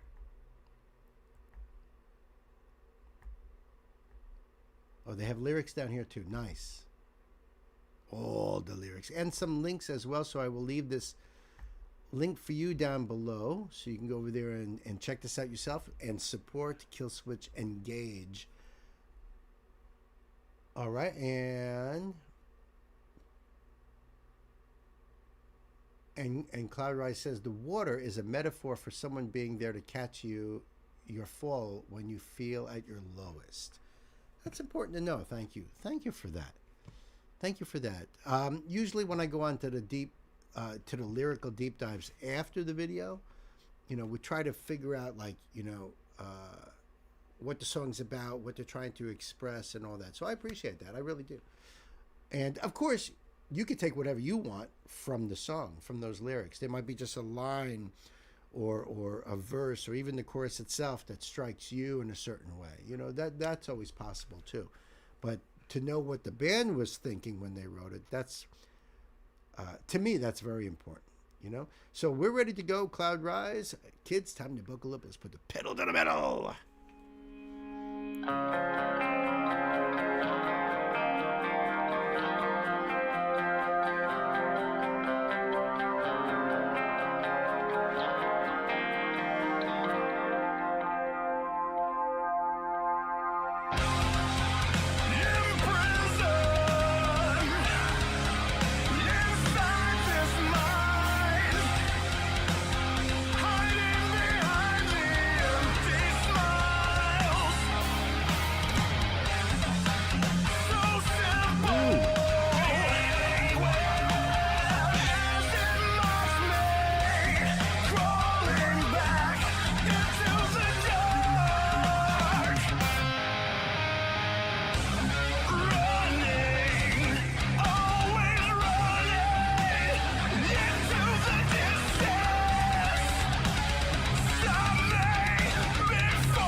Wow, I'm digging all the off-timing accents and stuff. This is so cool.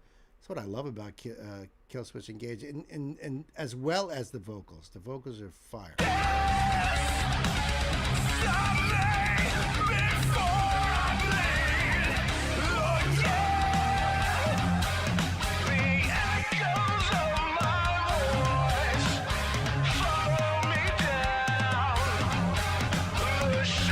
Wow, that's nuts.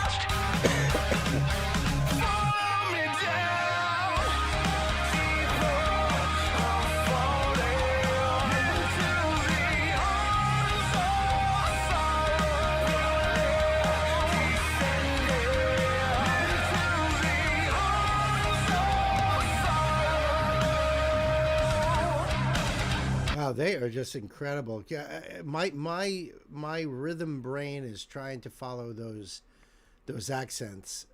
It's nuts. Also, I like when she hit the guy in the face. If you take a quick look, it looks like she hit him for real. You know, he was probably like, "Do it, just do it." You know, because you can see like all the skin shaking. But if you take a quick look, she looks like she has that. Oh my God, did I hurt? You know what I mean? Because obviously they're actors, but just the little things I noticed. And I see that you say this is one of your favorite songs. The song was so fun to learn. Oh, I bet. I can't even imagine. What time signature is this? Because they're all over the place. I'm trying to count, and I'm losing. This is why I love doing the lyrics afterward, because this kind of stuff gets my brain on a totally different track.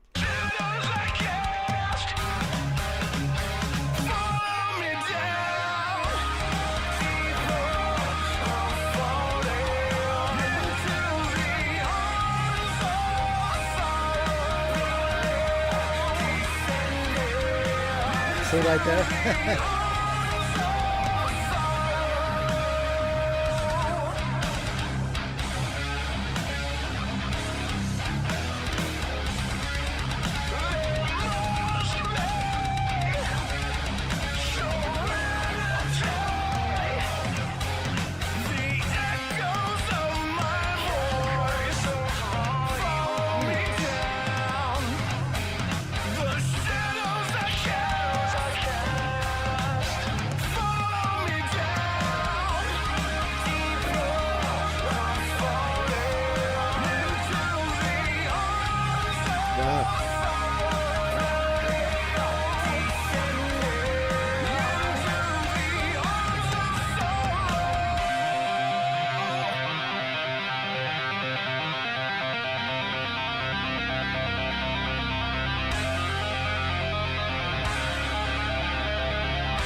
Love his voice.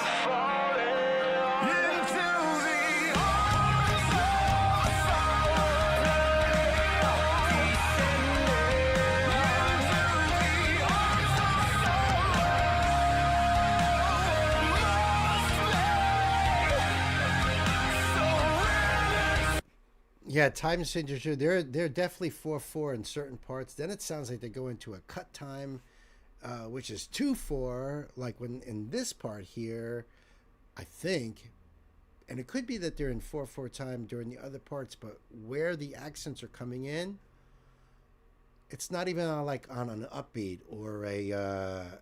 It's more like, if you're counting it out, 1 E and a 2 E and a 3 E and a. It's like on a E, 1 E and a 2 E, but it's not even like. Forget it. Howard Jones on vocals. You know what? Do I have that right here? Yeah. I actually had it right on the top of the list. So Howard Jones from 2002 to 2012. Jesse Leach was the original vocalist. And I think he came back, right? Joel Strotzel on guitar. Adam Dukowitz on guitar. Mike D'Antonio on bass, Justin Foley on drums. Word. I'm serious. In fact, I got to put this one down here too. I'll do that after we do this video here. Let me just jump back on here. Timing's all over the place, but I see. Go back to this. I wanted to get just before. See, so there's the water being dumped, just this one bucket.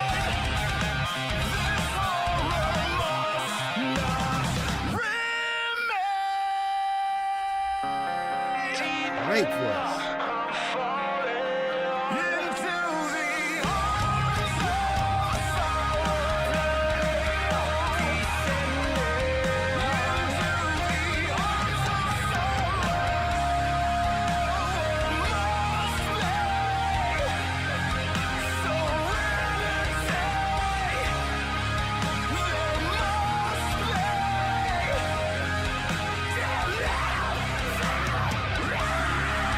Wow.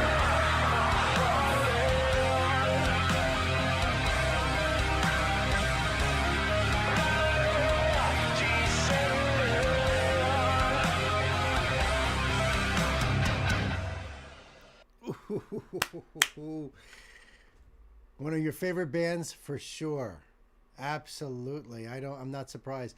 Second single from the fourth album, 2006's As Daylight Dies. Cool. Thank you for that information, Chris. Elsa says, reminds you of Leprous in some places. I can hear that. Absolutely. Couldn't tell you what time it's here, but it was fun to wrap my head around. I bet. Trying to get those.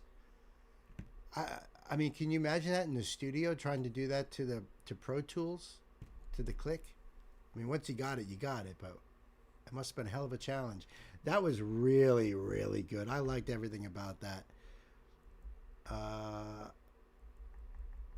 The arms of sorrow, imprisoned inside this mind, hiding behind the empty smile, so simple, the anguish as it mocks me, crawling back into the dark, running, always running into the distance. Stop me before I bleed again. The echoes of my voice follow me down. The shadows I cast follow me down. Deeper I'm falling into the arms of sorrow, blindly descending into the arms of sorrow. What a great song. What a great, great song. As Daylight Dies is an incredible album. My personal favorite next to their big debut, Alive or Just Breathing with Jesse Leach. Cool. I appreciate this. I love going down this rabbit hole here.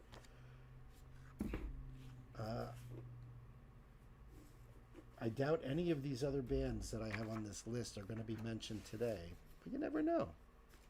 You never know. I appreciate you, buddy. Thank you so much. Kids, the link will be down below, so you can go over there and do the thing for Kill Switch Engage. How awesome. Thank you.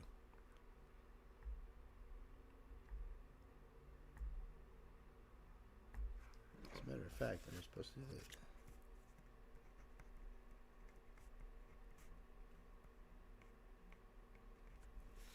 Yeah.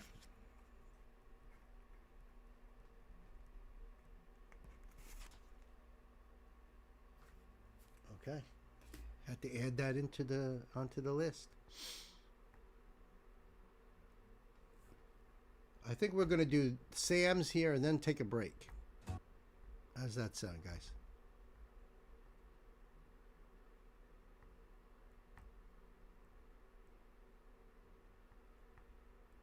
I know Sam's out there listening.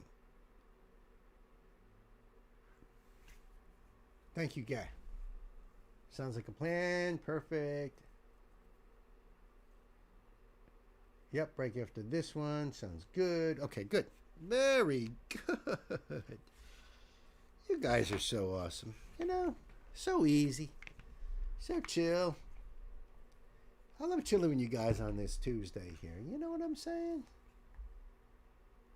And Cloud Rise, I don't know if you got any songs in for Friday night stream because we're doing Friendsgiving, so everybody gets 2 requests. There's no donations. It's just all free requests. You know, so everyone could start out with 2. If you're on our Discord, you could drop those links under where it says Friendsgiving right underneath the lounge. All I ask is that they are no more than 6-minute songs. Because we got a lot, and there's gonna be a lot. So, you know, if you guys haven't done it yet, you know, I'm saying this for a purpose. I'm saying this for a reason.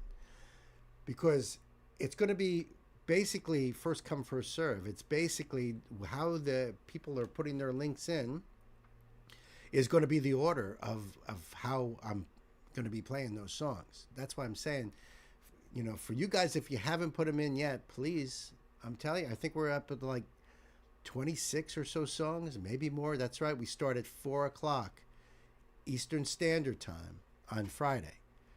So there's plenty of room. I have no limit on how long I'm going to go. You know, there's plenty of room. But already, like, I'm on a normal stream that's around 6 hours long.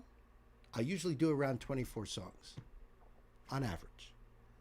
You know, so I'm already past that for Friday's stream, but we're starting early, and it's going to be a lot of fun. So I hope you do that. You could also email me the links with your YouTube handle, such as @CloudRise, so that way we know who it's from. See, that's the important thing too. We got to know who it's from. You could email me that at bemusingbill@gmail.com, or if you're on Discord, it's so much easier to just put it right there in that Friendsgiving box. You could also see what other people are requesting, so you have an idea, you know. You haven't put yours in yet, Chris. Woo. And I won't have to read any novels. That's another thing too. Yeah, you guys could talk like, you know, like CloudRise has given me that information, Chriso. You know, it's going to be about us talking with each other and giving out that information in the chat. So that streamlines the process of me reading the notes and stuff like that, trying to just, you know, do all these songs. You want yours to be later, but missed the start because of work. That makes sense. I can almost guarantee at this point, Chris, that you will be later. You've been debating on the second one, so you hadn't submitted yet. I would put it in later today. Good job, Sam. Good job. I know, I debated on my second one, and I had a couple of them, like, you know, I put the first one in. I was like, all right, that's cool. Let's hope it's still there by Friday, because that video has been pulled on occasion. So I might have to jump into something else. But and then I was looking at everything, and I was like, let me go with my first choice. I put that in. So mine are pretty spread out there. Oh, very good, Knight. Very good. Yep, no novels, no connotes. Listen, if you want to dedicate a song to somebody, if you just, you know, want to say, I want to thank you all, you know, I'll say something quick like that. But, you know, and don't think I don't want any of that information. You could always DM me on Discord. You can put that information in the email if that's how you're sending that in. It's not that I don't want it. When I do these little cards, I could always put some of those notes into the cards. So it's not like, you know, it's just that they're not going to be read. I'm not going to have the mods worry about putting those notes onto the sheet for me to read. It is a lot. And that's another reason why I get those in early, because these incredible mods, all those little blue wrenches, they're putting together this sheet, and you're just making life easier for them too. So that's my PSA for the day. Let's do this, kids. This is a donation request from my dear brother Sam. Sam, well, thank you so much. This is a spotlight. Because this is Daryl Worley, and Daryl's going to sing Awful Beautiful Life. I don't know if that's like a cover or if that's his song. So that I don't know, but I'm going to leave this link for you guys below so you can check it out yourself and support. The channel is called Larry's Country Diner, and I just love that as a channel name. Came out 11 months ago. No lyrics there. Okay. I love the stuff that Sam brings me here. There's closed captioning. We'll give that a shot. All right, Sam, thank you so much. Kids, time to buckle up. Let's put the pedal to the metal.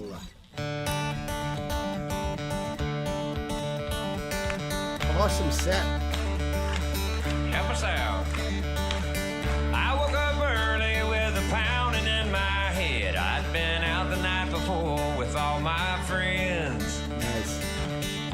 little worried, kind of wondering what I did. I said, Lord, please forgive me for my sins.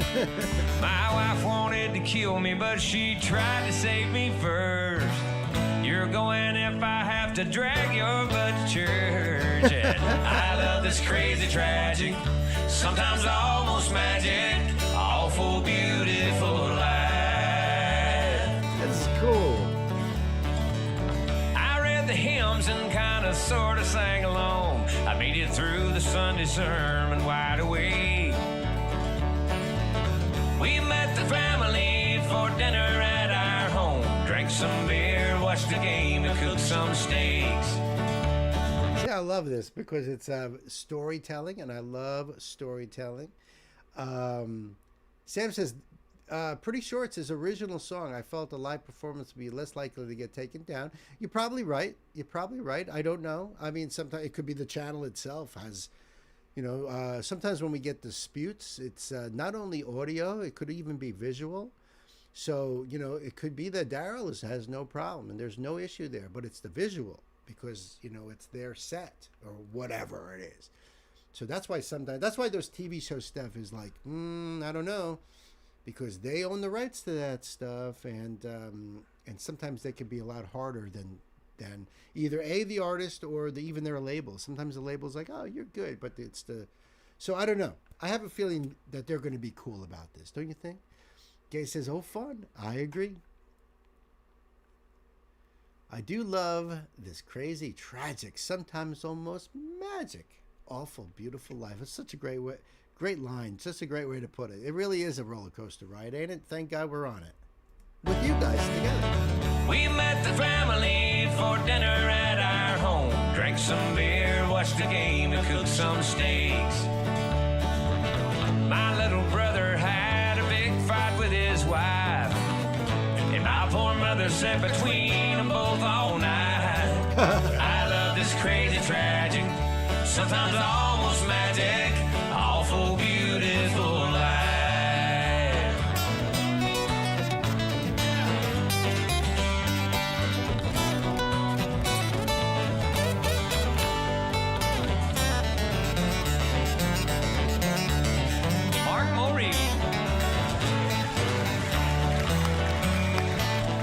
Said a prayer for cousin Michael in Iraq. We're all aware that he may never make it back.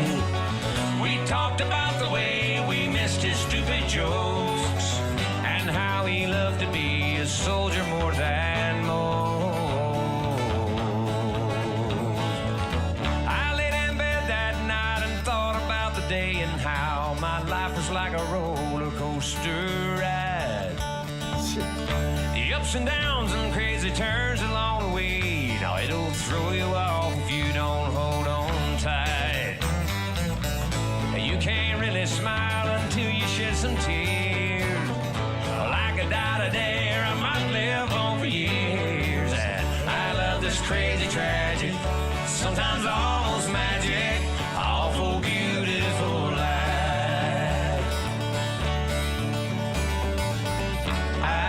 This crazy, tragic, sometimes almost magic, awful, beautiful life.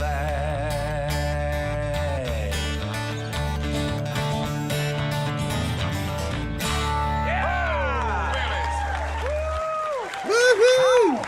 Got your foot tapping? Hey guys, thanks for stopping by, and don't forget to subscribe, like, and ring that bell. Yep. I'll take a blue plate special, please. Sam, that was awesome. Thank you so much. I really dug that. Oh, that looks like something I want to watch. Scottish Star Trek. So funny. I could just see the looks on their faces. That was awesome, Sam. Larry's Country Diner is the channel. Daryl Worley. Awful, Beautiful Life. And they got some links down there below for you guys. So go down there and support.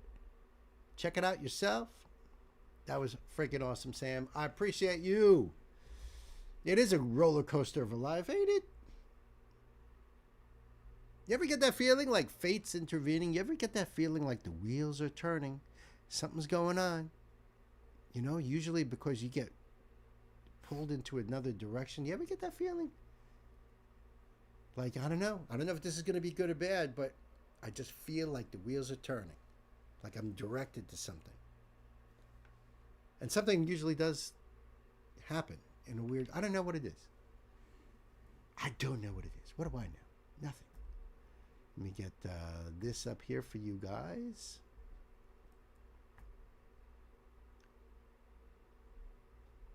And Friday and Sunday nights, we usually do the old radio show, The Shadow. But on Tuesdays and Thursdays, and by the way, we're not streaming on this Thursday. It's Thanksgiving here in the United States, so we'll be cooking and eating and comatose and watching the Thanksgiving parade on TV and March of the Wooden Soldiers with Laurel and Hardy. And, you know, I usually don't watch football because it's not my teams anyway, so I don't really bother. And beside that, I like those traditional things I grew up with, like even Mighty Joe Young was one of those movies we always watched on Thanksgiving. I know it's a weird one, but that seems to always have been on when I was a kid, so I kind of like that, you know?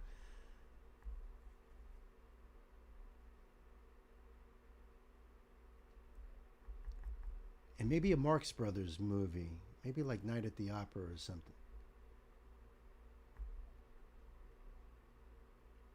To me, it's a time for just chilling back on the couch and watching old movies.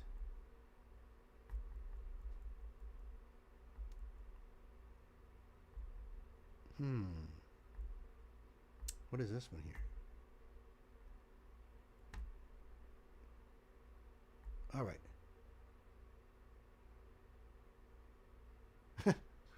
I don't know what any of that means, but all right. So while I go on break, this is the Green Hornet.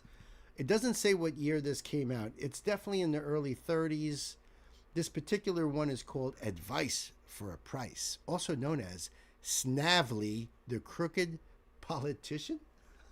That's awesome. All right, so I'll see you guys in about between 10 and 15 minutes. Depends on how long it takes me to do this. And in the meantime, you can enjoy the Green Hornet.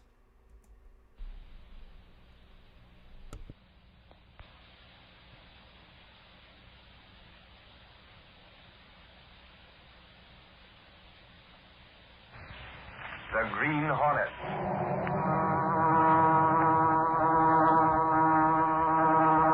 He hunts the biggest of all game, public enemies that even the G-men cannot reach.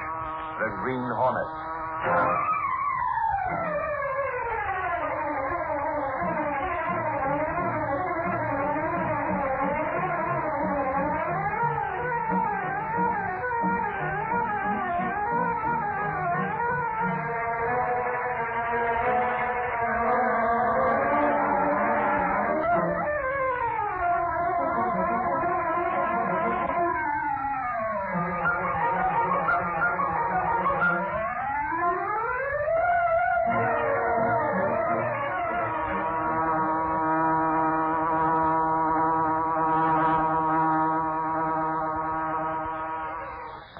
Faithful valet Cato, Britt Reed, daring young publisher, matches wits with the underworld, risking his life that criminals and racketeers within the law may feel its weight by the sting of the Green Hornet. Ride with Britt Reed as he races toward another thrilling adventure. The Green Hornet strikes again. Hurry, Cato! Here's where we break an insurance racket.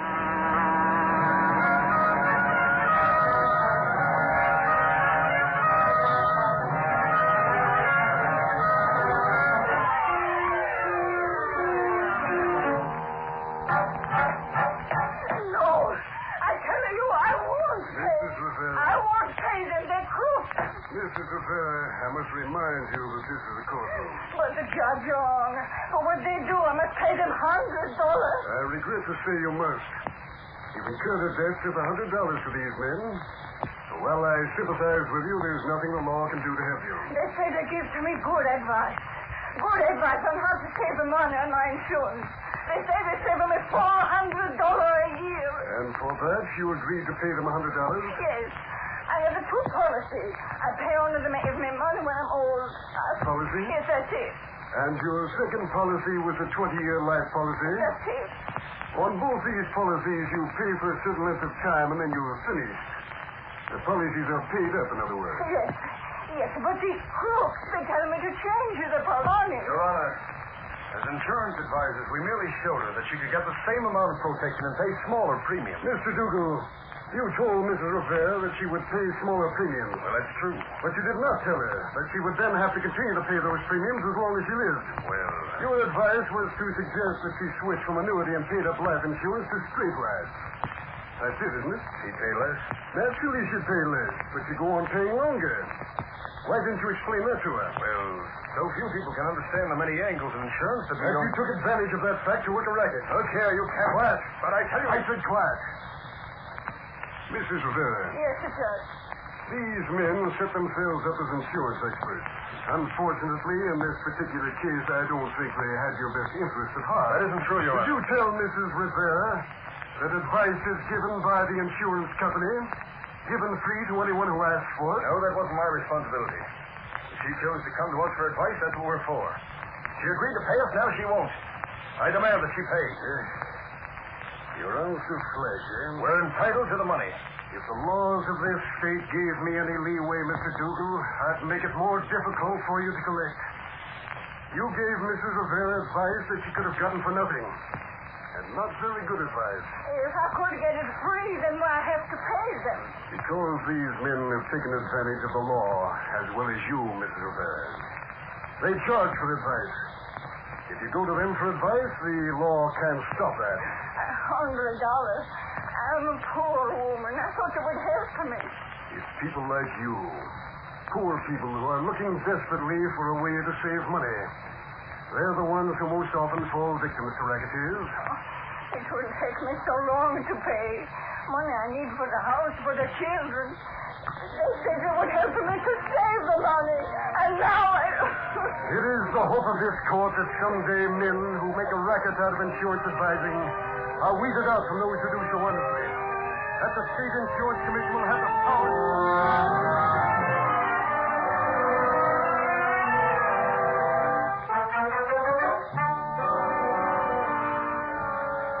Sometimes the State Insurance Commission is going to have laws passed to get power over the racketeers. And the Was that all that, Ashford? Golly, that ain't half of it. He litigated them insurance racketeers with both fists. Was this Cook Dougal there? Sure, him and his partner Webster, and the lawyer. They must have burned up when the judge laced into them. Not the rats, Casey. You mean they were cool? Like a cucumber. Dublin snakes ain't it awful how crooks can have the law working for them that way. What about poor Mrs. Rivera? She's got to pay. They didn't help her, Ashford.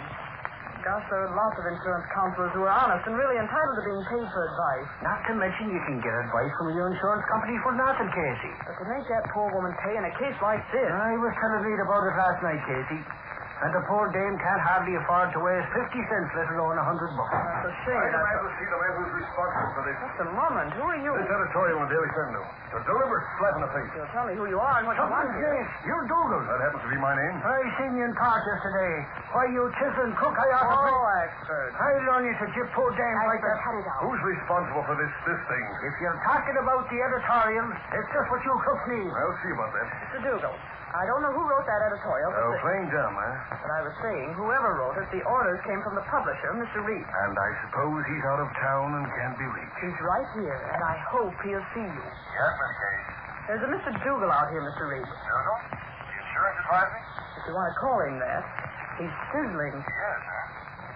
Send him in. We'll see if we can't throw him off. Yes, sir. Well? There's the door, mister. You walk through and you're face to face with Mr. Reed. Good. Better keep your guard up. That chin of yours looks awfully weak. He's got a glass jaw, Casey. Well, you wanted to see me? Come in. I certainly will.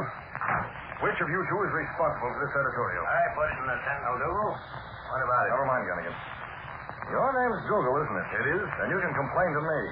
As publisher, I had that editorial written. Just what do you mean by advising the public to steer clear of certain insurance advice? Exactly what the article says, Mr. Dougal. I gather you can read. I'm an insurance advisor. Well, the man's bragging about it, Reed. Had a little case in court yesterday, didn't you? We were entirely within the law. Mrs. Rivera owed us that money. For what? For our advice.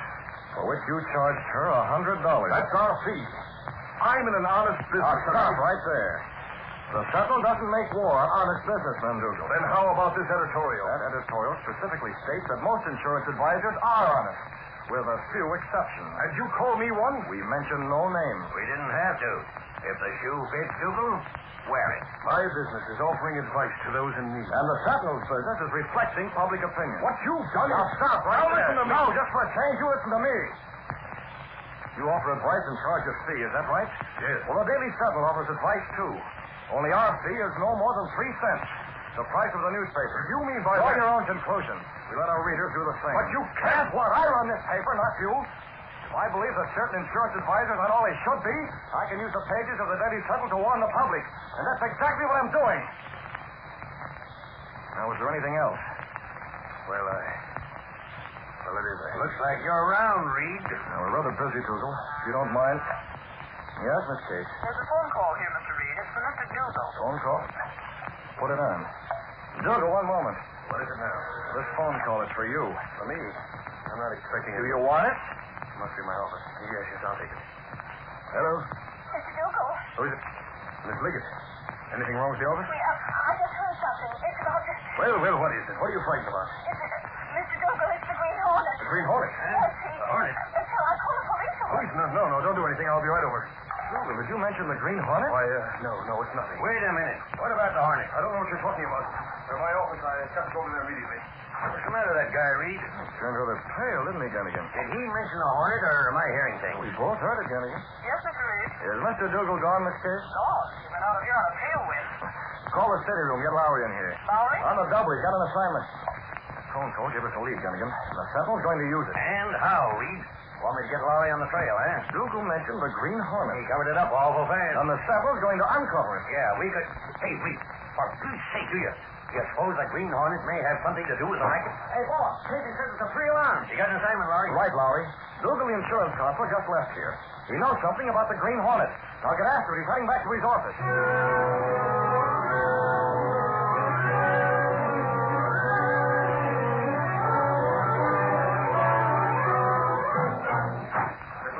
Mr. Dougal. Well, what's this about the Green Hornet? Well, we got a letter. Where is it? I gave it to Mr. Webster. He's inside in... I know where he is, you fool. Webster. Yes, operator, hurry. The police department. Webster, put down that phone. Oh, hello, Dougal. Hey, what's the big idea? We're calling the police. Sure, we can't take any chances. Didn't Liggett tell you my orders? I said not to call the police. Yes, she told me, but Shut then up. Call the police and what happened? Huh? Publicity, more publicity. We've already had enough of that from the Daily Sentinel. We don't want any more glaring lights turned on us. Too many people we've hoped. So what? We're within the law. We are, yes. We don't want bad publicity. Tell the police and they'll swarm down here. Ask our business. Reporters will flock here. Yeah, there's something in what you say. I had an idea you might try a dumb stuff like this. That's why I hurried. Now, where's the letter from the Hornet? It wasn't from the Hornet. What you It's said... about the Hornet, yes. Here, look at it. Yeah. Unsigned. Typewritten, too. Why, this note says that one of our clients is the Green Hornet. Yeah, it could be any one of 100 people. This note must be from someone who knows the Hornet's identity. That's what I figured. But why should the Green Hornet be interested in what we're doing? I wish I knew. Maybe that's a crank letter, Dougal.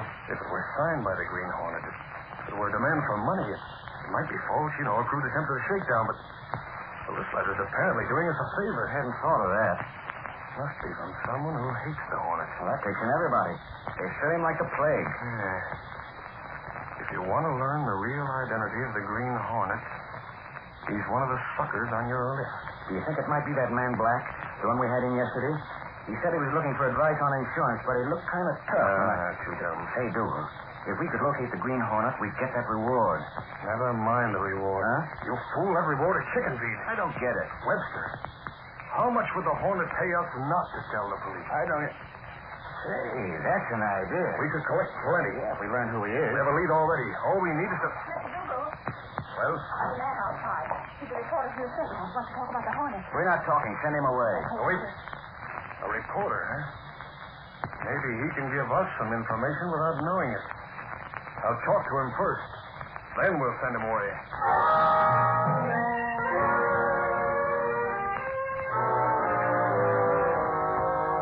Yeah, boss, I saw him. They said they didn't know a thing about the Green Hornet. Spoke to Dougal, Larry? Him and his partner Webster claimed they never had a thing about the Green Hornet, but they asked an awful lot of questions. See. About the Hornet? Whether I'd ever seen him, how big he was, what sort of build he had. You told him? Sure, I've seen the Hornet. Came close to him a couple of times. Yeah, but never close enough. Why, boss, did it make any difference? No, Lowry. You satisfied their curiosity. It's okay. And, boss, were they curious? You know those poor staff thought they were dragging the answers out of me? They weren't subtle? They tried to be. Can you imagine those mugs trying to be casual about digging for information with a reporter who's an expert at digging? Okay, Larry, that's all. Right, boss. See you in the papers. Uh-huh. I'll keep after him. Yeah, there's no doubt Lowry will keep after him. And so over Green Hornet.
In Britt Reed's apartment one evening, Britt cornered Michael Axford, his bungling bodyguard, as he was about to leave. Wait a minute, Axford.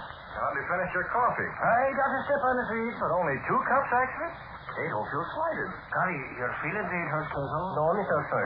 It's only on account of I'm doing some investigating on the Green Hornet, Reed. And being a man of action, I don't sit around when I could be out sleuthing. It's about the insurance advisors? Yeah, them crooks, Dougal and Webster. They keep denying it. But Neil Lowry got a theory that they're mixed up with the Hornet somewhere along the line. Yeah, Dougal mentioned the Green Hornet in my office. Yeah, but he's been denying it ever since, Reed. You believe him? Oh, not me. That's why I'm going out. I figured if we can't swat Dougal long enough, we're going to learn something. About the Hornet? Holy cow, what else? Have you had any luck so far, Axford? Oh, me and Lowry been watching him like hawks. Them guys is acting awful suspicious, Reed. Yeah, I heard they pumped Lowry all they could. That ain't all. No? They've been going around calling on a lot of people, Reed. Yeah, Lowry mentioned that. You checked up on these people? Every one of them was guys that have been going to Dougal and Webster for insurance advice. Could they explain the call? No. Just that the two of them asked a lot of phony questions. Indirect questions, I think? Yeah, that's it. I just sent you Like a they were text. trying to get information without letting on. The same way they asked Lowry about the appearance of the Green Hornet. Yeah, and... Holy crow. What is? I just thunk of something. Reed, do you suppose one of them guys might be the Hornet? Dougal or Webster? No, one of the guys is asking the questions from. Golly. What's up, everybody? The music cracks you up.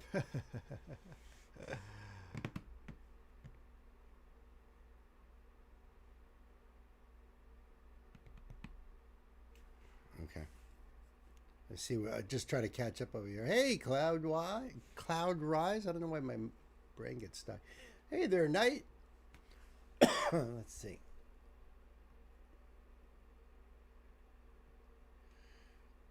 Listen, I have nothing to add from my spirit box. When I just enjoy the song, my personal favorite from the band. Sorry if I'm out of. In case I can't type, gotcha. Oh, thank you, Knight. Yeah. Sid said, I'm done typing.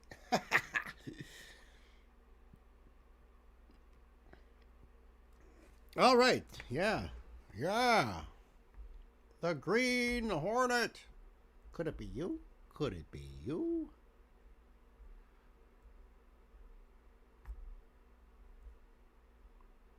In the last few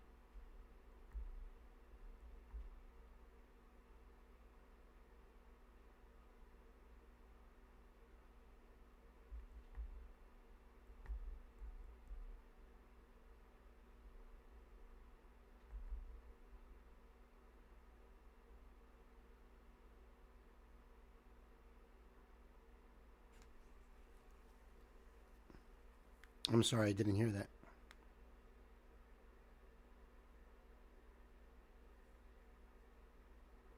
Repeat that.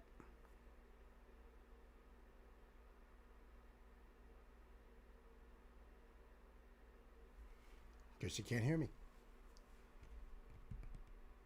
3 songs before your spirit box. Thank you, Gay, for the link. Oh, thank you. It's nice to be back, Elsa. Nice to be back. And I got yours ready to go here. Okay.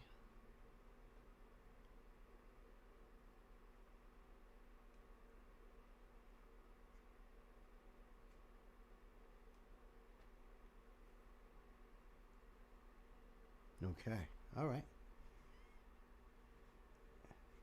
She might be reading right because I just woke her up.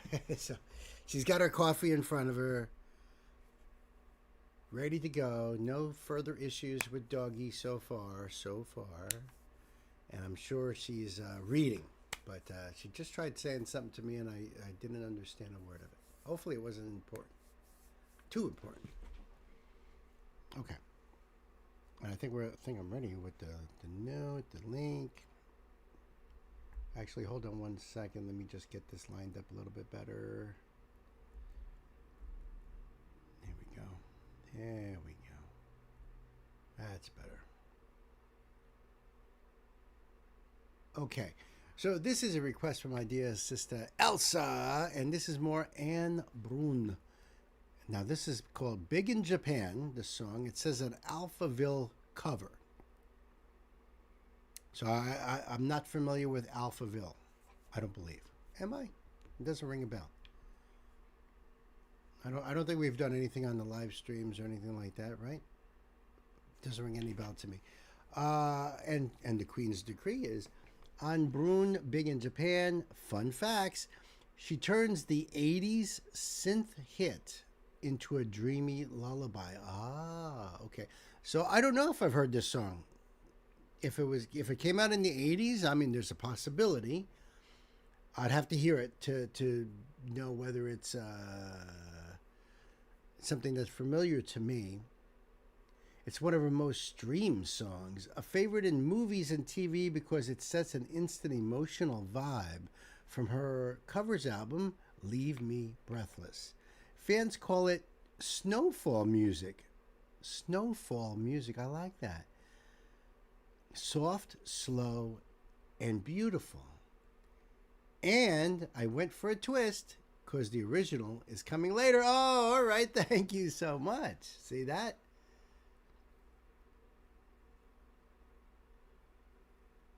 Well, yeah, that's what Chris is. I just read it in the note, and that's what Chris just said. Requested that as well today. Don't know the band, but I know the saying. That's a saying. Big in Japan. Okay. All right, that's cool though. I'm glad that the original is going to be coming later. Let me just get this ready. TV Noir.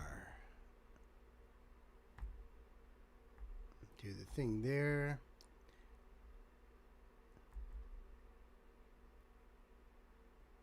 Okay. I think we're ready to go here. Turn on the closed caption, see what happens. And I love the way this is set up like this. I wonder what's going on here. See how it's set up? It's like, so this says TV Noir. So maybe that's why it's in black and white. But I like the setup they got going on. This is cool. And I think she's awesome. So, Elsa, thank you so much. Kids, let's buckle up. Put the pedal to the metal. In the last few years, I've done so many covers. It's become like a thing that I do on the side of my own songs when I'm feeling creative but don't really want to dig into my own soul. I'm going to play an old one.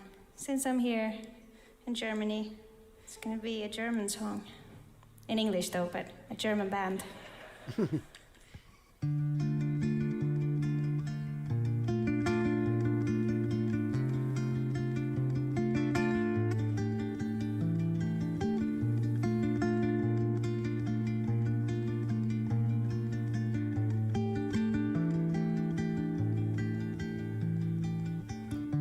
winter city side. Crystal bits of snowflakes all around my head and in the wind. I had no illusion that I'd ever find a glimpse of summer heat waves in your eyes. I'm actually going to turn these off because they're ridiculous. And considering if I'm doing the original later, I could focus more on maybe, and I can understand her pretty clearly anyway. But looking down and seeing the lyrics is taking me out of it because they're just ridiculous. You guys saw some of that, right? Find a glimpse of summer heat waves in your eyes. This is what you did to me. Now it's history I see. Here's my comeback on the road again. Things will happen while they can. I will wait here for my man. Tonight it's easy when you're big in Japan. When you're big in Japan. Tonight, big in Japan. So she's in Germany. Now, if I remember right, she's either Norwegian or Swedish, right? Do I have her card? I don't know if I have her card out here.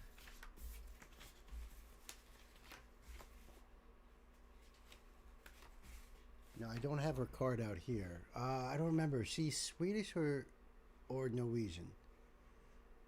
But she's in Germany, covering a German band singing in English about Japan, or at least a saying of Japan. So it does sound sweet. No, she's Norwegian. Okay. But have been living in Sweden for so maybe she's picked up a little bit of the accent or something. But yeah, that's what I thought, you know. But I love how when things like that happen, you know. I think that's awesome. She just sounds so great here, and I understand why it sounds like snowfall. You know, it's soft and gentle, like very soft snow, not a blizzard or nothing like that. Nothing heavy, just a slow snowfall. Very cool. When you're big in Japan. Tonight, big in Japan. Be tight, big in Japan. Where the eastern sea is so blue. Big in Japan. Alright, bathe and asleep by your side. Things are easy when you're big in Japan.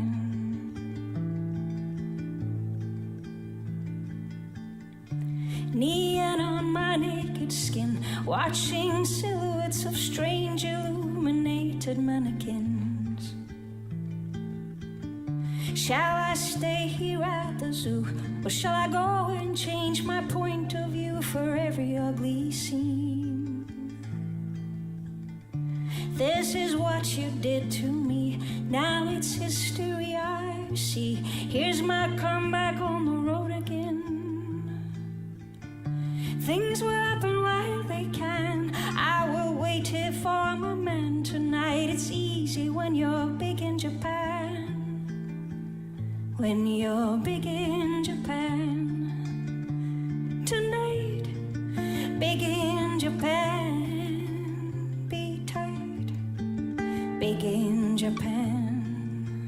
Where the eastern sea is so blue. Big in Japan. Alright, bathe and asleep by your side. Things are easy when you're big in Japan. Big in Japan. Big in Japan. Big in Japan. Beautiful. It's absolutely beautiful.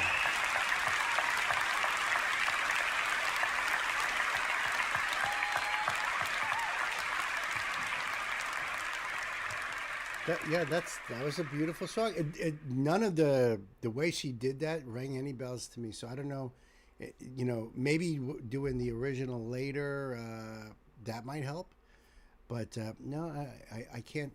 I can't say that sounded like anything I've heard before. Sometimes when a cover is done, just the melody line might ring a bell and be like, oh yeah, I know that song. Just but I didn't realize what it was. But that didn't strike me. But that was awesome, though. I love her voice. I love her subtleness to it. The guitar playing there. There's something about it that even kind of like reminded me a little bit when Asaf Avidan does his acoustic stuff and his soft stuff. So I love that, Elsa. Thank you so much. I really appreciate this rabbit hole. In fact, I see... Oh, that's a cover also by Angelica Dusk. Did an Alphaville Big in Japan cover too. So I guess that's something. I'll have to check more of this out.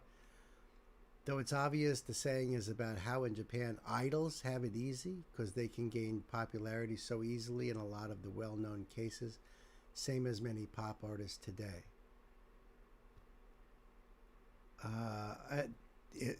That could be where the saying comes from. I don't know. The saying might be way older than that.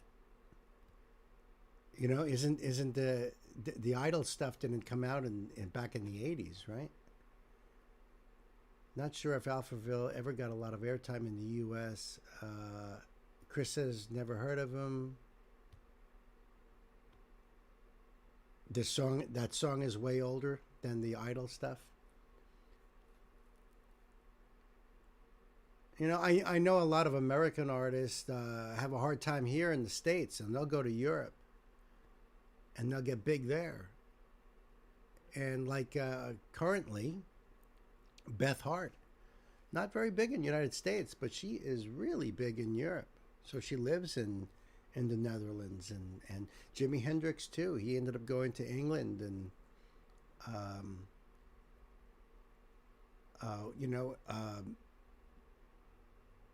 became big. Yeah, see, Beth is very big there. Yeah, and here practically unknown. Practically unknown. It's a shame. It's a freaking tragedy. Knight says it started from the idol stuff in the 70s. So there was even idol stuff in the 70s. Interesting. Yeah, well, we'll be checking out the original version later. Elsa, thank you so much for that. The link for Anne Brun's version will be down below for you guys.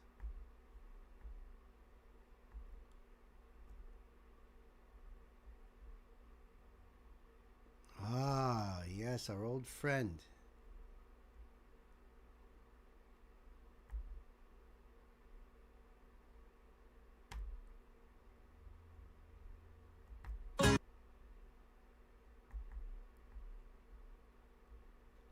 Oh, very nice. Very nice indeed. I would almost thought this would have been an Elsa pick. This one's going to be fire. Thank you for the link, Gay, and the request. Yeah, City Pop. So you got to remember, Knight, nobody in the United States knew anything about any of that stuff. City Pop, idols, none of that.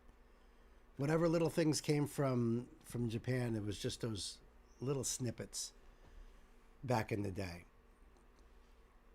Now, because of YouTube and social media and everything, it's far more accessible and so if that saying came about in that time, I don't know if that was like something that Alphaville even knew about or thought about. I don't know. I really don't know. I have to do some digging, some real deep digging on that. But very interesting. Very, very interesting. Okay, so I got this up here. All right, so this is a request from my dear sister, Gay. Gay, thank you so much, because we got some more, not only Leadfoot here, we love freaking Leadfoot, but also Sivert Hoyam. And the song is called Wicked State of Mind. So that's so cool that these two guys, which, you know, we've been going down these rabbit holes right here on the live stream. So that's really awesome to see these guys collaborating, you know. I find them both to be extraordinary musicians and singers, and so I'm dying for this. I know Elsa said this is going to be fire. There's no doubt about it. There's no doubt about it. You know? So let me do this. And this was published 12 years ago.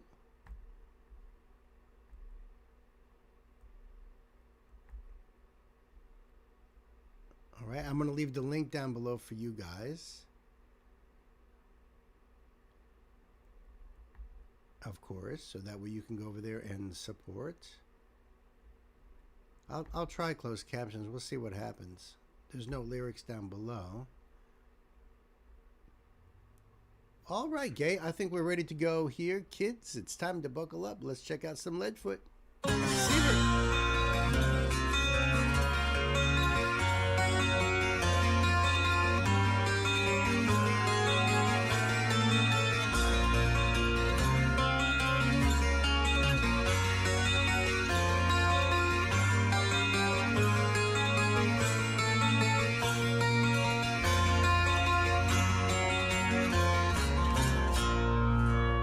That 12 string.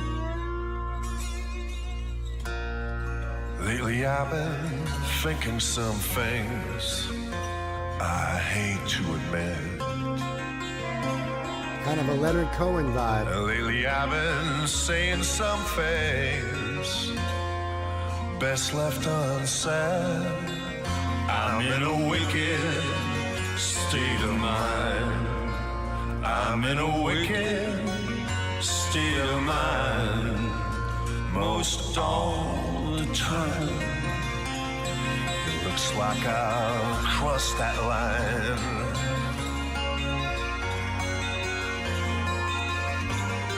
Beautiful.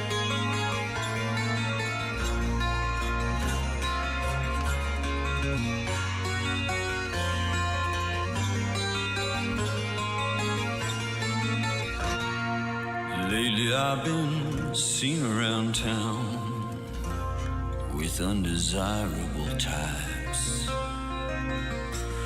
going into places no one with any respect would waste a night. I'm in a wicked state of mind. The layers on these vocals are so incredible, with that beautiful acoustic guitar underneath it, that 12-string acoustic guitar, and of course Leadfoot uses a slide most of the time too, so you have that beautiful contrast. Sievert's voice coming into this part here. Would waste a night. I'm in a wicked state of mind. I'm in a wicked state of mind. Most all the time looks like I've crossed that line, stepped over to the darker side. Look into my eyes, you'll see they're cold as ice, and right behind you're gonna find a wicked state of mind.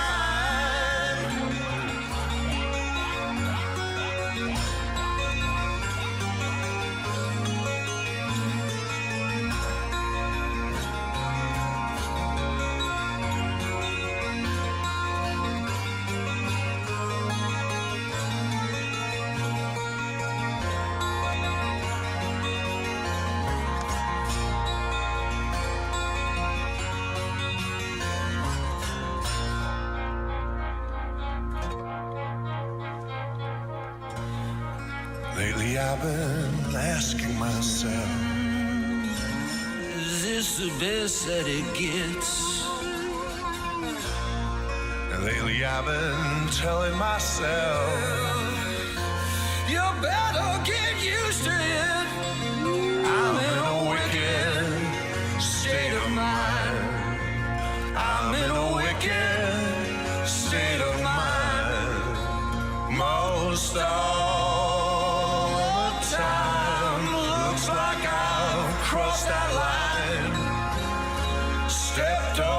to the darker side. Look into my eyes, you'll see they're cold as ice. And right behind, you're gonna find a wicked state of mind.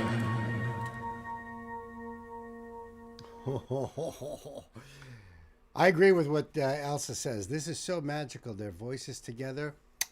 She said that. She didn't actually, you know, she can't because it's a chat, but I'm doing it. The chef's kiss. Wunderbar. Absolutely wonderful. That was phenomenal. Phenomenal. You know what? Does it sound weird for me to say that I'm going to put that on my Halloween playlist? There's like a sinister vibe to it, you know, and I really enjoyed that. That was so great. I see there's another link over here that says Wicked State of Mind featuring Ronnie Le Tecro and Sivertayim in this version. So that's really cool. That's really cool. There's so much more to dive into these guys. Cowboy Halloween? Why not? Doing all the other genres. But yeah, no, to me that was more of a Leonard Cohen sort of darkness to it. Nick Cave and you know, his murder ballads. You know, it had that kind of feeling to it, you know? I loved it. I loved it, guys. Thank you so much. The link down below for you guys. Of course, go support Leadfoot. I think he's phenomenal. I'm so glad that this is an artist that you absolutely fell in love with. You know, thanks to the introduction from Elsa. That happens, you know, you guys, you know, you hear something here, you immediately put it on a playlist. You go over there and you sub to them. And this is how we get artists to come on to these live chats. I just put out another invitation to a French band that our friend Terry you know, hooked me up with, and hoping that they join our chat. And, you know, when I tell them that, you know, you guys are so supportive of artists and that, you know, I mean, Ingo has said that he ran out and bought all these albums from an artist that was on here. It's like so awesome to hear those kind of things. That really does help.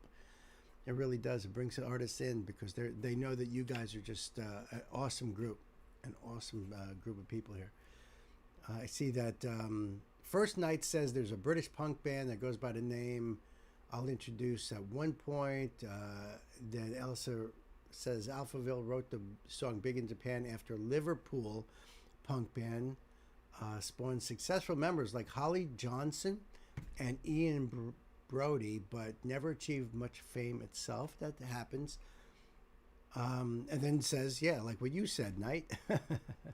So, you know, so that makes it even better. A Norwegian singer living in Sweden, performing in Germany, covering a German band that's named the song after a UK punk band, but she's singing it in English.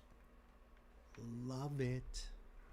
I think I got that all right? Did I get it all straightened out? There might even be some other little twists and turns in there. I don't know.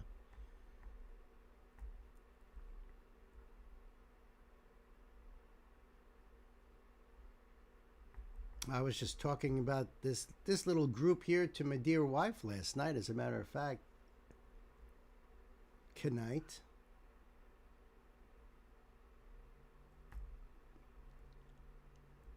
Because we were both saying how much we love this group, because they are so like real, down to earth, don't take themselves too seriously. They're not out there trying to be sexy and do all that thing. They're just being themselves. I just love them. I just love this group. Like truly. Oh my goodness! What are you doing? What are you doing to me over here? Chris says, "Don't hurt yourself. Wait till I read this keynote. You just wait. It's not even it's no novel. It's barely a caliphate.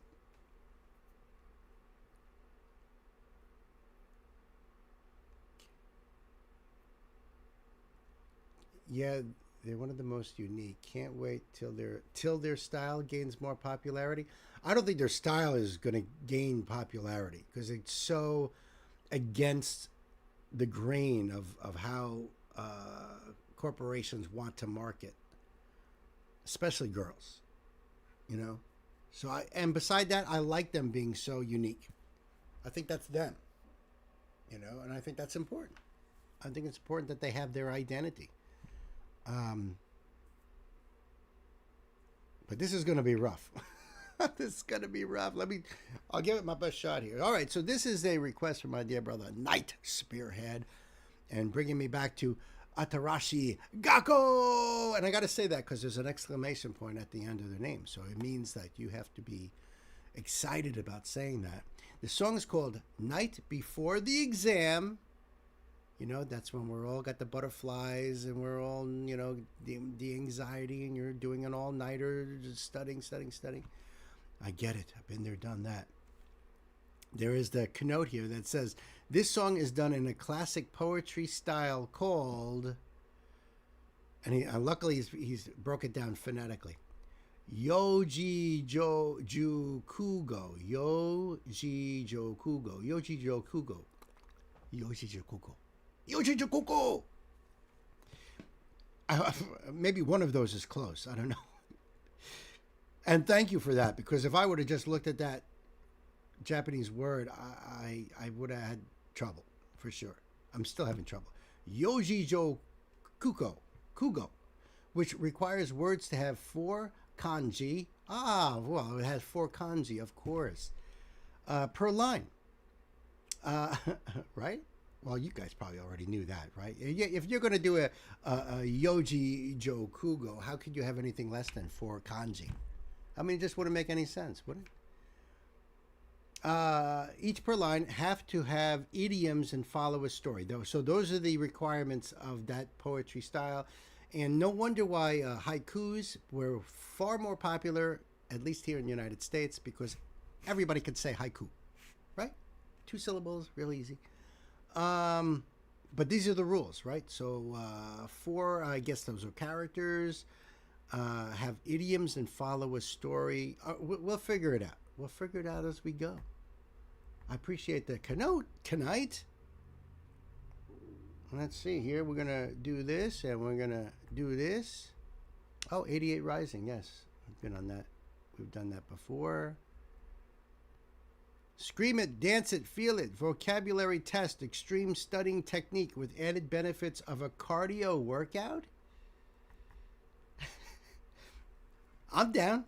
We'll see if this makes my workout playlist. Let's see. This is a single take performance, it says. Night before the exam. Single take performance. Kids, time to buckle up. Let's put the pedal to the metal.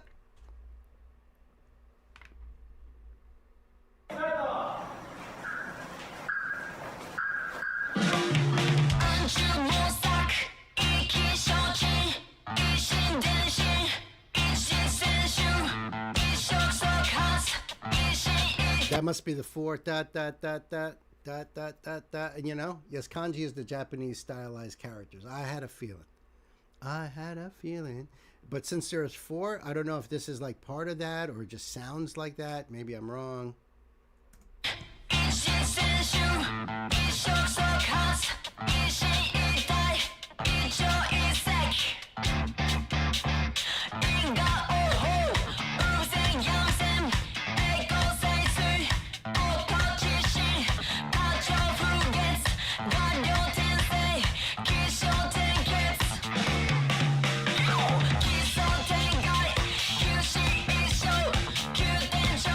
Love the bass.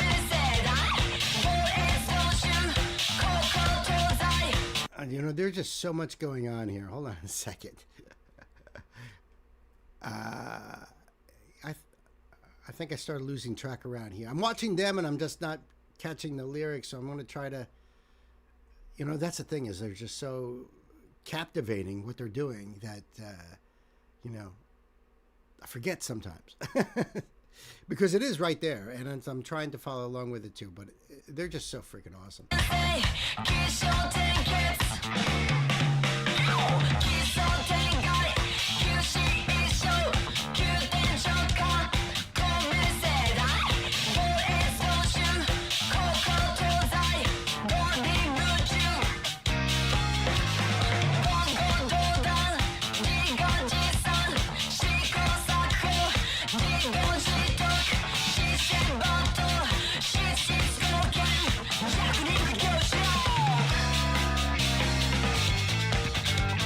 This is awesome.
Oh, this music is so funkadelic. I'm digging this. I love their attitude too. You know, and right back into the synchronized dance. I know they go into like, you know, complete chaos and then whoop, right back into it, and they're all doing it. Freaking amazing. I love it. They just look like they're also. Let's be honest, right? Are they not enjoying themselves? They just look like they're just having so much fun doing this stuff. They probably just having fun and laughing like as they're trying to get to all their moves and everything, and you know, just unbelievable. Now remember, this is a single take performance, so I'm sure they rehearsed. You don't do stuff without it, but then they jump into it and they just do it. Whatever happens, happens. I love that.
Nice.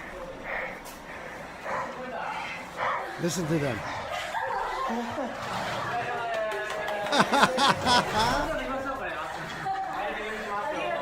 Oh, they had the film crew. They were watching the monitors behind that door.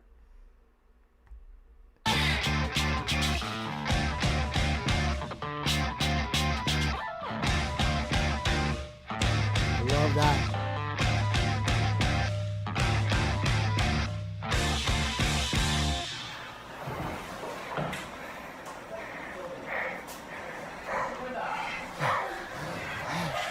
I feel out of breath for them.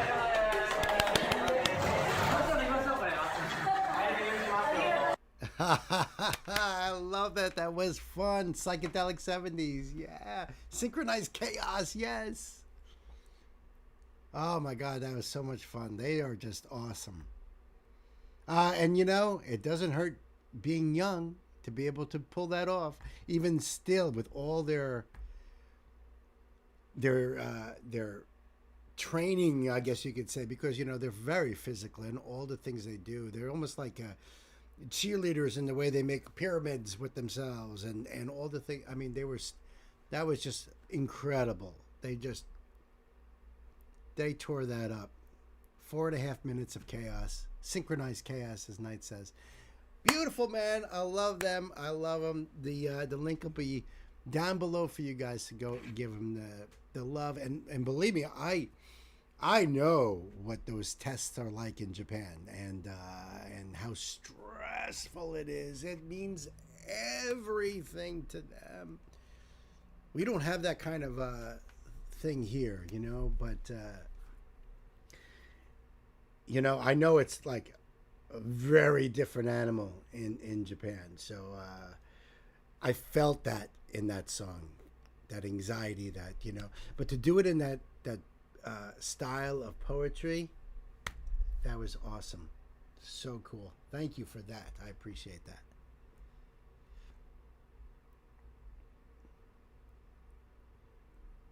All right, so it looks like we are on to Cloud Rise's Spirit Box. Back you up.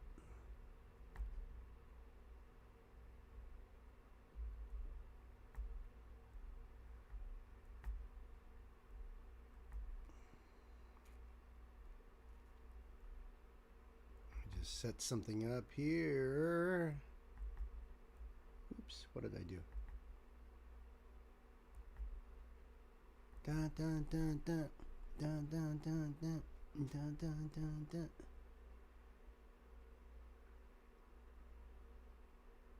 That's going to be washing the dishes. Dun, dun, dun, dun, dun, dun, dun, dun.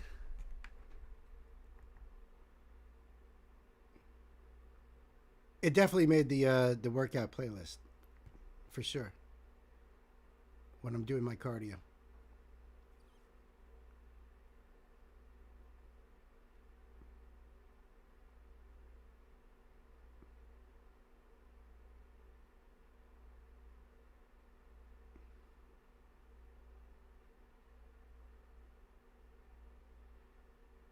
All right. Just checking the archive. I've never done Spirit Box. I've heard of them before. I think they came out in the 90s, maybe.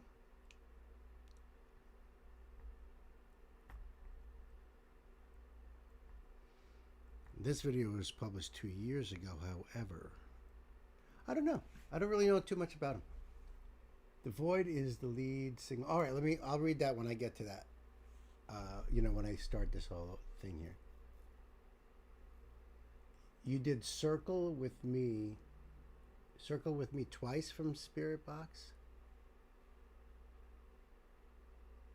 I had you do the Katy Cat cover. Oh, all right. All right, but so this is the first time doing the actual band Spirit Box, because I was like, I know the name, but it must have been because of that cover that the name is still fresh in my mind, you know? You did Circle with Me live with Tati in a previous stream. Spirit Box? Was it Spirit Box with Tati? I just checked the archive and it's not there, so I don't know when we actually did that. We did follow-ups with it. I had you do the live Spirit Box. I just looked in the archive and it's not there. I know there's a lot of stuff missing in the archive, but it must be why my brain is like, yeah, you know, but I don't remember too much. Because the Rise Records and Pale Chord Music are the two collaborators, and it looks like I'm subscribed to both. So that could be because of Spirit Box, unless there's other artists on that label. I don't know. I'm sure well, Chris, thank you for reminding me. I have no idea what stream that was in, but so I just looked on the archive and I went down to the S's. I didn't see anything. Live at Louder Than Live 2024 for that vid with Tati. I remember, I do remember Tati being in, a video that had, wasn't Ginger, but I don't remember. Some more info above. Crash, crash, crash, crash. That info? Oh, there we go.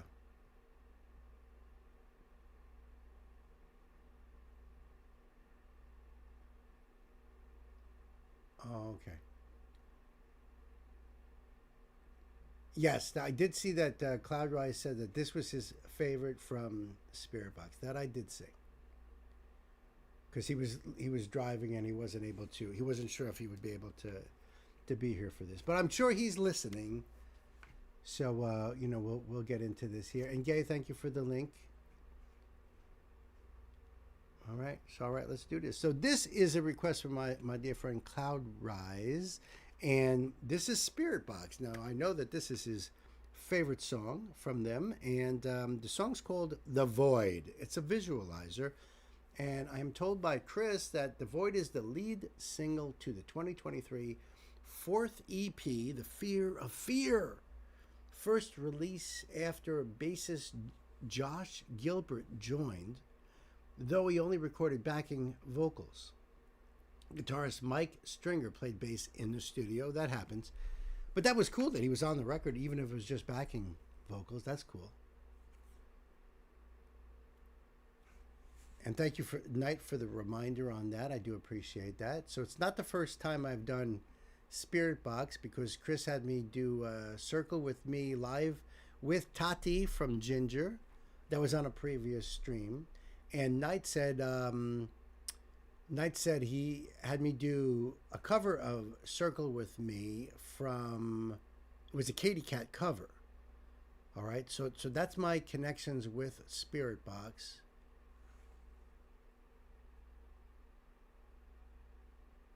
The one with Tati was Louder Than Life 2024 live.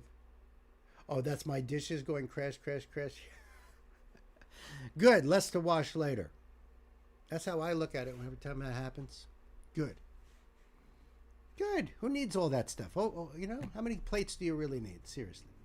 All right, so Spirit Box formed in Victoria, British Columbia in 2017. Thank you for that information there. And let's do this here.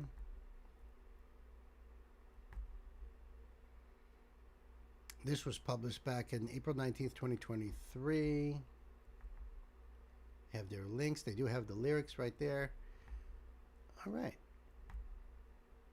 But this is a visualizer. I don't know if that means they're going to put lyrics on the screen or if it's going to be, visuals. I don't know. Chris says, Courtney LaPlante on vocals, Zev Rose on drums. Thank you. So now we've completed the band. Courtney on vocals and Zev Rose on drums. That's a great freaking name.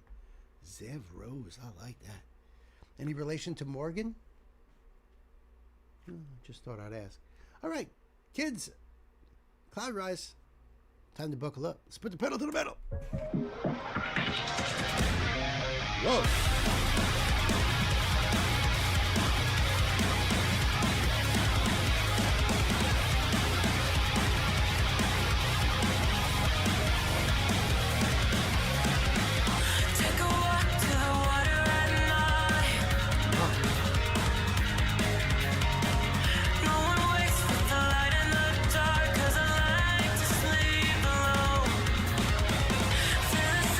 Controlling my life.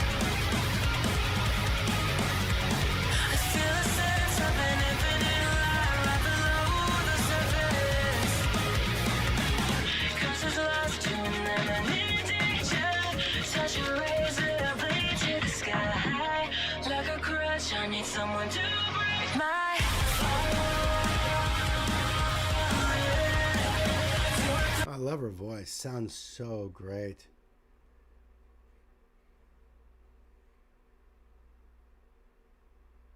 Rosenberg, actually, what is that? I'm missing that connection there. Rosenberg.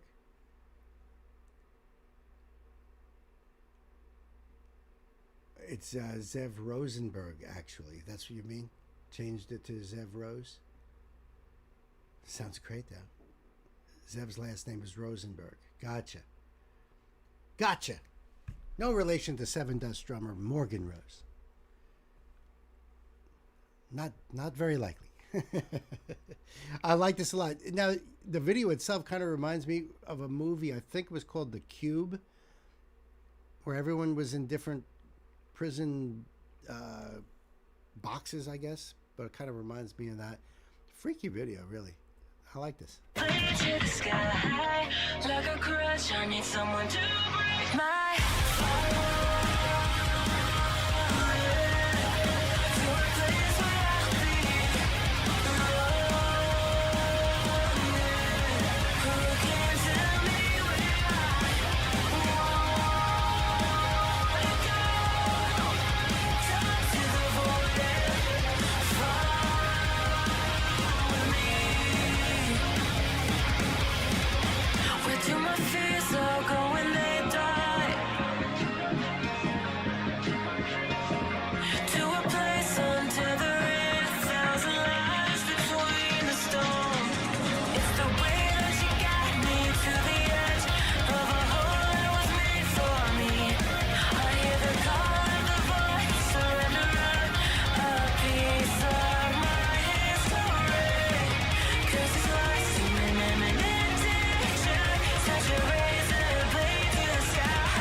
I got to tell you, I love Zev's double bass drum work. It's really, really impressive. The whole song is just so beautifully mixed and mastered. I love Courtney's voice. There's something dreamy about it, and she's got a very warm tone to her voice, if that makes any sense. I'm back up a little bit. I love this instrumental part here. Rather than I don't know, they could go into a solo at this point. They could, but to me, it's like much more of an instrumental breakdown or bridge.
Just like that, it's over. And just like that. I like their songs with the mixed, clean, and harsh vocals the most. Jaded is my favorite on this EP, says Chris. You know, it's great that a singer can do that. That they're not limited to any particular style or sound. You know, they could do mixed, they could do clean only, they could do harsh only. You know, depending on what the song's about, depending on you know, and I think that's great. I mean, guitar players, think about this. Guitar players, you could have your distorted, you know, crunch, and then all you have to do is step on a pedal, and now you're on your clean channel, and you could play clean. You could even pick up an acoustic and do that. You could pick up a slide, put the slide on your finger, and now you've done. So a guitar player has all those tools that you could use to change your sound. If you're a keyboardist, you could go from synthesizer, electric piano, a Hammond organ, you know, and on and on. So having a singer very versatile like Courtney is a plus. It's a great thing. I could totally say why this is your favorite song, Cloud Rise, and I appreciate you sharing that with us. This is definitely on the playlist. I love this. Let's go into a little bit on the lyrics here, and I'll do a better lyrical dive when I do a standalone. Took a walk to the water at night. No one waits with a light in the dark because I like to sleep alone. I feel a sense of control in my life. I feel a sense of an infinite lie right below the surface.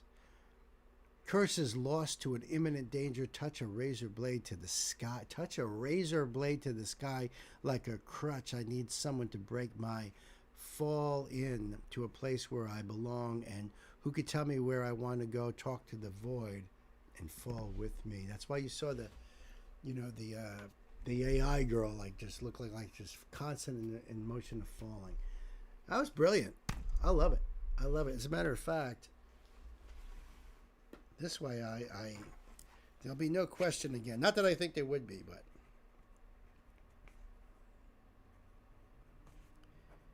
BC, Canada, and this is the void. Yep.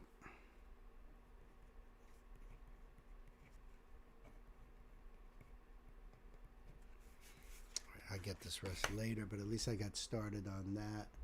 So the link will be down below for you guys to check them out and enjoy this song and support Spirit Box.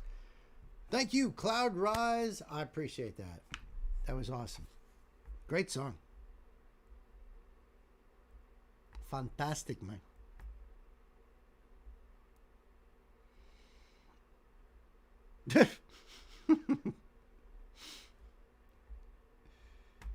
Sam, I know you're out there listening, buddy. I know you will.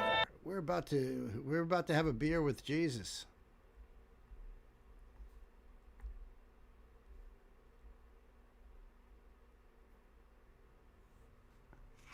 Cool, cool, cool. Thank you, Gay, for that. So I'm sure Sam will pop in and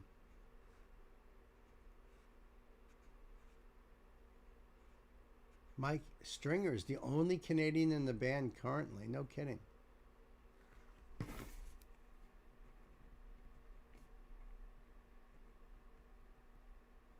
Oop.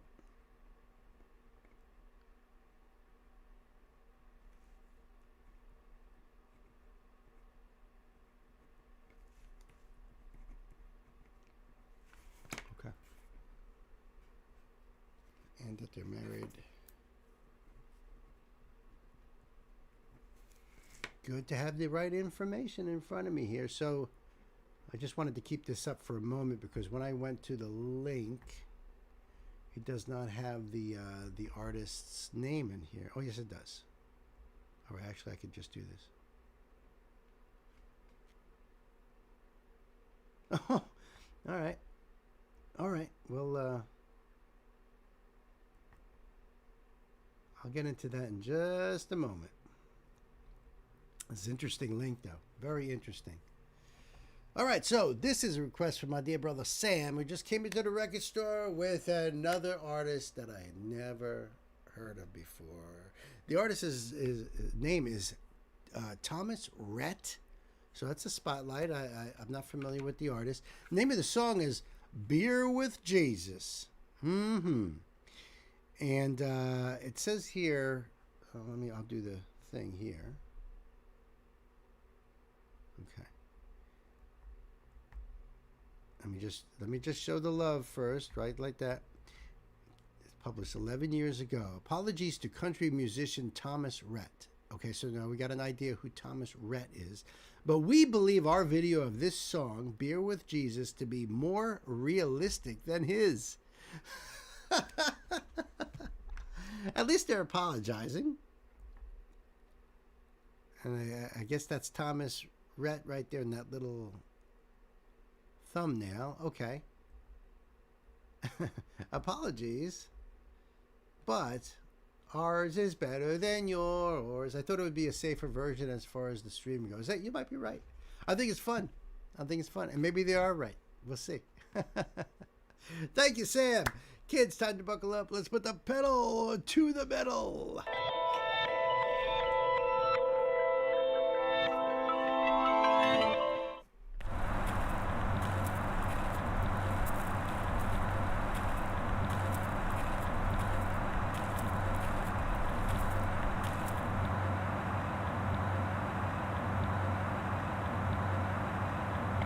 I wonder if that is Thomas Rhett. This is a real song, y'all.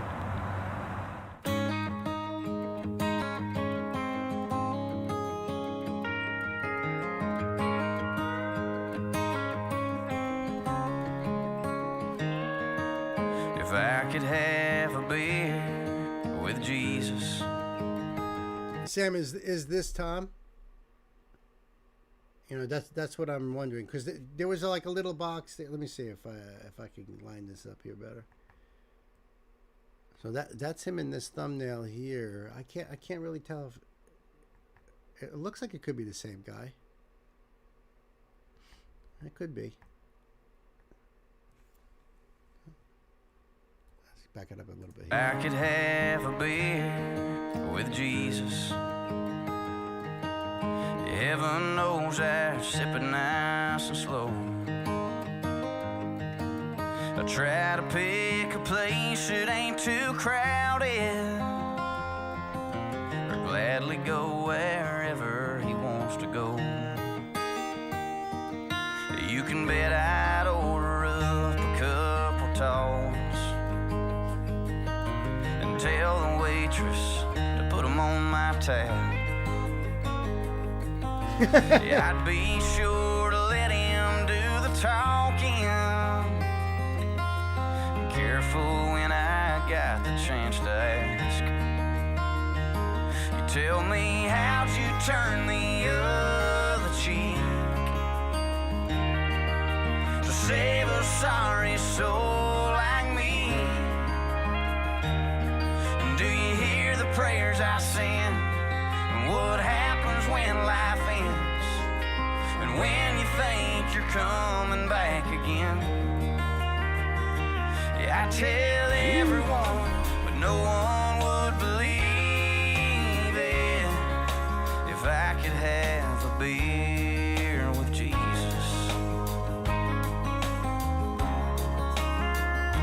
If I could have a beer with Jesus, yeah, I'd put my whole paycheck in that jukebox, yeah. And I'd fill it up with nothing but the good stuff, and sit somewhere we couldn't see a clock, and ask him, how'd you turn the other cheek to save a sorry soul like me? Have you been there from the start? How'd you change a sinner's heart? He's like a bad Then is heaven really just beyond the stars? Yeah, I tell everyone, but no one would believe it if I could have a beer with Jesus. Now he can probably only stay for just a couple rounds, but I hope and pray he'd stay until we shut the whole place down. Ask him, how'd you turn the other cheek to save a sorry soul what's on the other side. Is mom and daddy alright? And if it ain't no trouble, tell them I said hi. Yeah, I tell everyone, but no one would believe it. If I could have a beer with Jesus. Yeah, I tell everyone, but no one would believe it.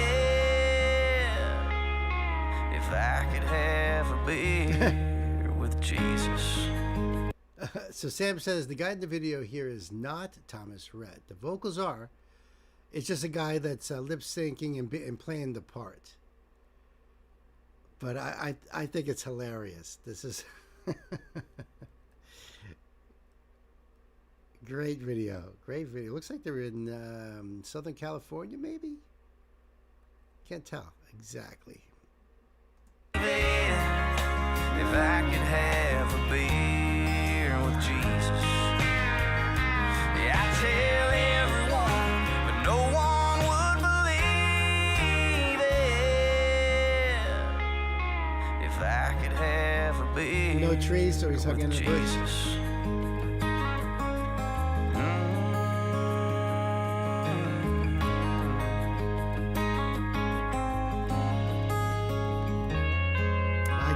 I get it. Ah, ha, ha, ha. Clever.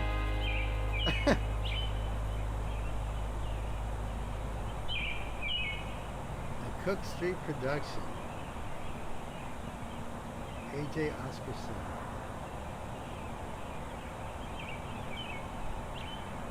I think they do a good job. I think you guys should have watched that stuff. So the link will be down below for that.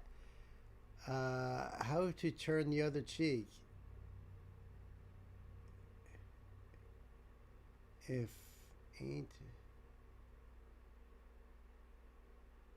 it ain't no trouble, tell his folks hi from oh yeah, that line in there about, you know, how's my mom and dad on the other side. Yeah, because nobody believed he had a beer with Jesus. But at the end there about the feet, you know, why there's only one set of footprints, but the saying is that, you know, because Jesus was carrying you, that's why he didn't leave you, he was carrying you. In this, they made it that Thomas is carrying. That's because Jesus passed out. He can't hold his liquor, obviously. That was awesome, Sam. That's a real song, all right. The link will be down below for you guys to go over there and check it out and do the thing. Thomas Rhett. But of course, all love goes to Cook Street Productions as well as you, Sam. Thank you so much, my dear friend. That's great.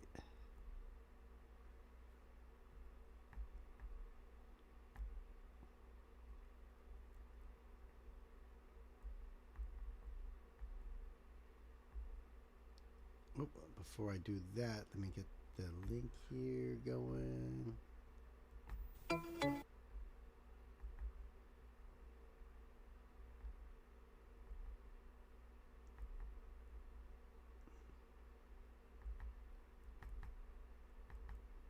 Why are you not working now? My computer just freeze? Uh-oh.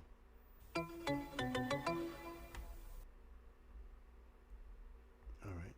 Does it work now? Yes, it does. Okay. Ooh, that's good. Glad it gave you a smile. It really did. It really did. It was fun.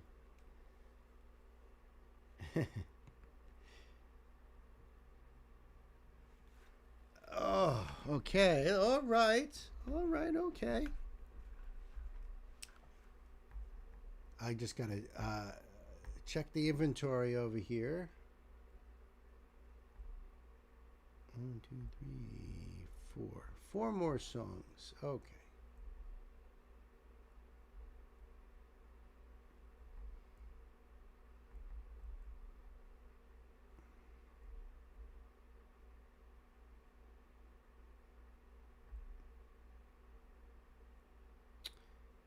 I've seen a thumbnail night about Roara saying that she had some kind of news, and then in parentheses, not about graduation, something like that. And it just came out.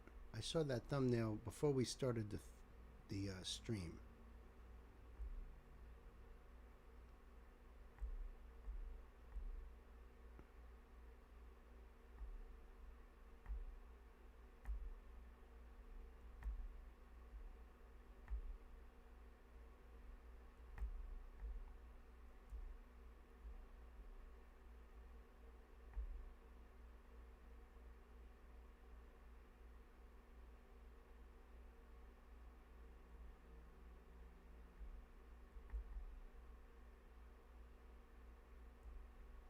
Okay.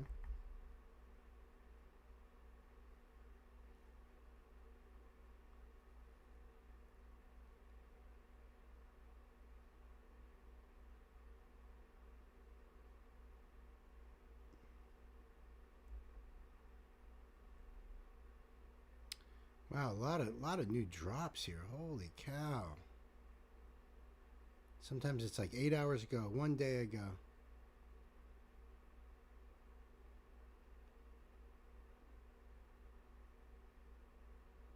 I see the halftime show in here too.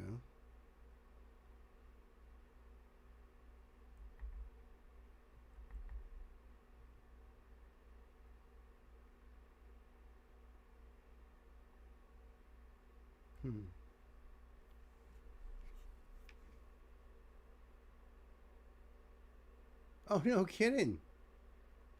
I'll mention that. I'll mention that, Elsa. Yeah, Queen, I remember him saying that, but I forgot what the time was. Huh.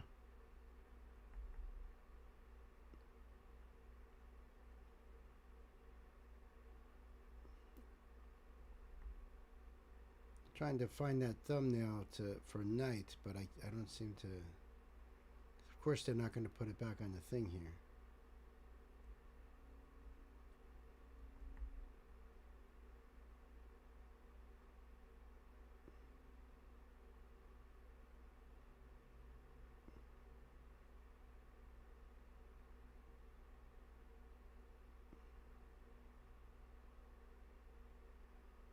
Yeah, of course. That's how it works. That's why I sometimes when I see a thumbnail I think it might be important, I click it and just to have a little bit on the history so I can go back and see it. It happens all the time. Yeah, no luck at all. No luck at all, of course. All right. Munster? Herman?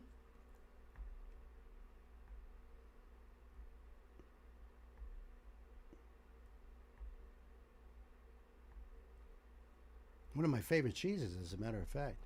Love Munster cheese. And Herman Munster, too.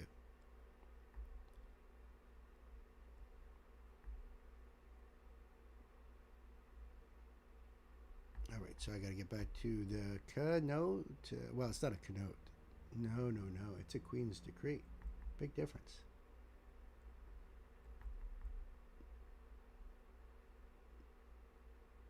Okay.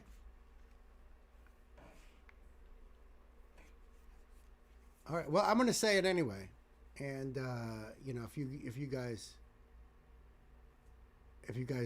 know for sure, then I'll correct it. Otherwise, I'll make a standout video and a standalone video, and then I'll have all these people bashing me for, no, it's not. No, they're not. Happens all the time, so I'm used to it. It's all good. All right, so this is a request from my dear sister, Elsa. Elsa, thank you so much, because this is Alphaville, you know, and I just did a cover of the song Big in Japan. And now this is the original right here by Alphaville. And there is a Queen's Decree. She says, this was one of the first singles I bought when I got my first stereo. It's probably 1984. Together with Marillion, George Michael, this song found its way to my room and is still a favorite. Though it would be fun to listen to the original, since we've listened to the original earlier on this stream. The cover of the original earlier on the stream, you know. And so we've been talking about this. Alphaville is from Germany, from Munster, which is not far away from my brother Ingo, which is really cool. I don't believe I've ever heard of Alphaville. I don't know if they've had any traction here in the United States, because this song came out in the 80s. And I'm not sure if I recognize this or not, because I definitely didn't recognize it in the cover song. That's a reimagined. So I wasn't sure if I would have caught it anyway. Let's see.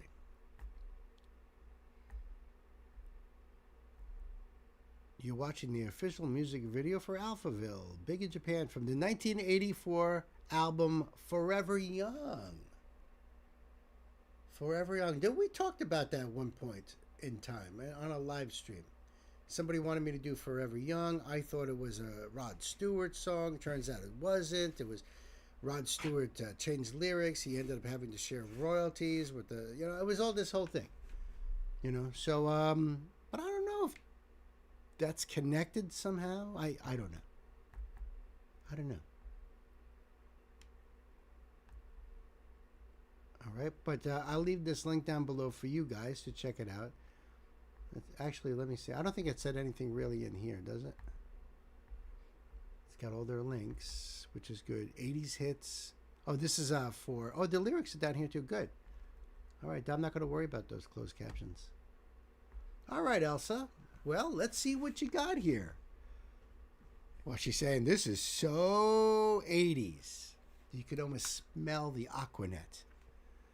Well, she didn't say that. I added that part in there, but you know what I mean. Kids, time to buckle up. Let's put the pedal to the metal.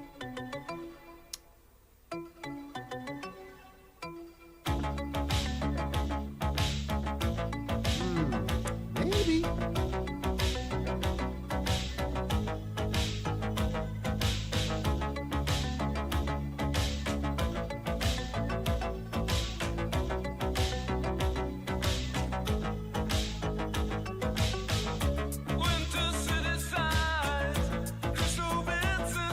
This is so 80s.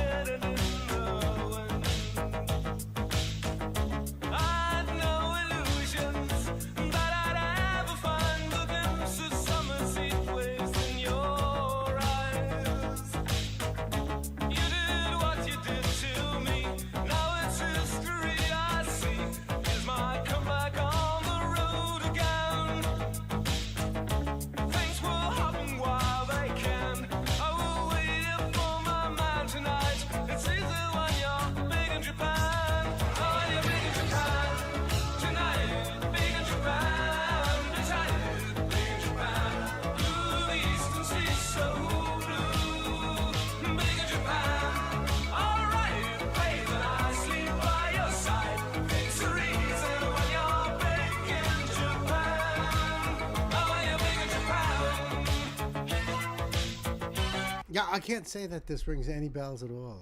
I thought maybe in the very beginning, but I might have just, Now, that doesn't mean I didn't see the video at some point in time. Back then, My God, how far, that's like 40 years ago. So, that's always possible because, back in the early to mid 80s, what kid wasn't addicted to MTV? And watching video after video after video, so it's very possible. But the music wise, the melody line, that does not ring any bell. And I wouldn't be able to tell you what comes next in the video or nothing like that. So I'm not really sure. But this is definitely very 80s, and I see why you loved it. I'm more familiar with Depeche Mode and Flock of Seagulls. Definitely. And out of those two, Chris, more on the Depeche Mode side, I think, than even Flock of Seagulls. As far as I know about Flock of Seagulls is I Ran, right? Ran so far away. Yeah, that's 80s, man. Wow. But this is good, but I think I like Anne Bruin's version better. Yeah, she puts the lyrics more forward and more sentimental, and yeah, I agree. That's what I love when artists reimagine, by your side. Victories and when you're big in Japan. Oh, when you're big in Japan.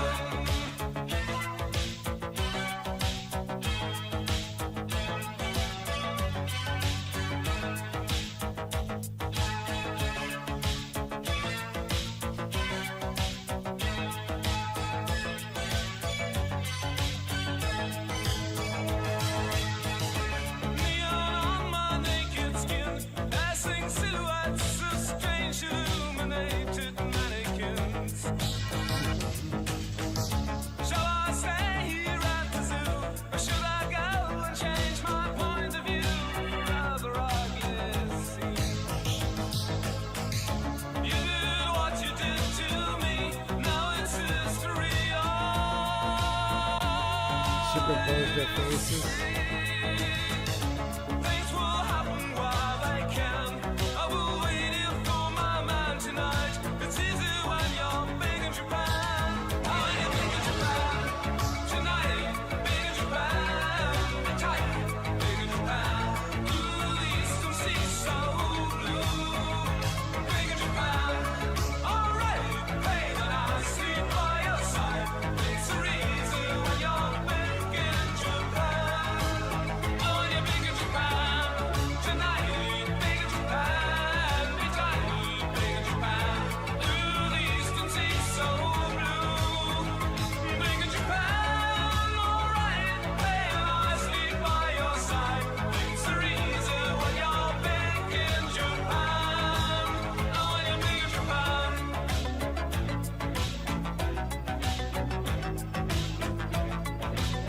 Very interesting going on here in the video too. Queen says, I think it's exciting to hear how the use of their voices changes the story. Yeah, and musically too. A lot of the 80s pop I know are European or Asian. Well, yeah, that you know. I know European to some degree if it was popular here. But see, Knight, you grew up in a period of all access. We didn't have that kind of access in the 80s. It was either what was on the radio, what was on MTV, or if you knew people that were into something that could let you listen to records and stuff like that. So, you know, and for me, for 80s pop, that was just the stuff that was on the radio. I was 80s metal, and they didn't play any of that stuff. So I barely ever listened to the radio, you know.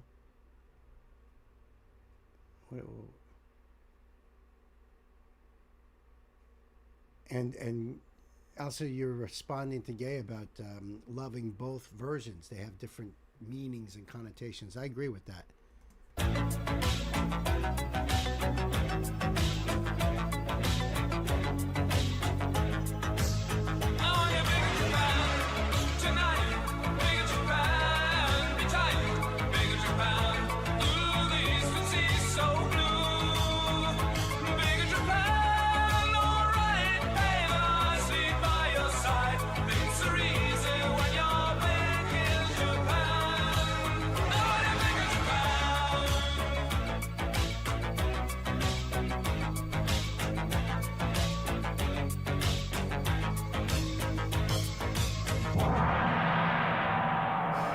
Ends with the gong and the fire burning in the third eye there.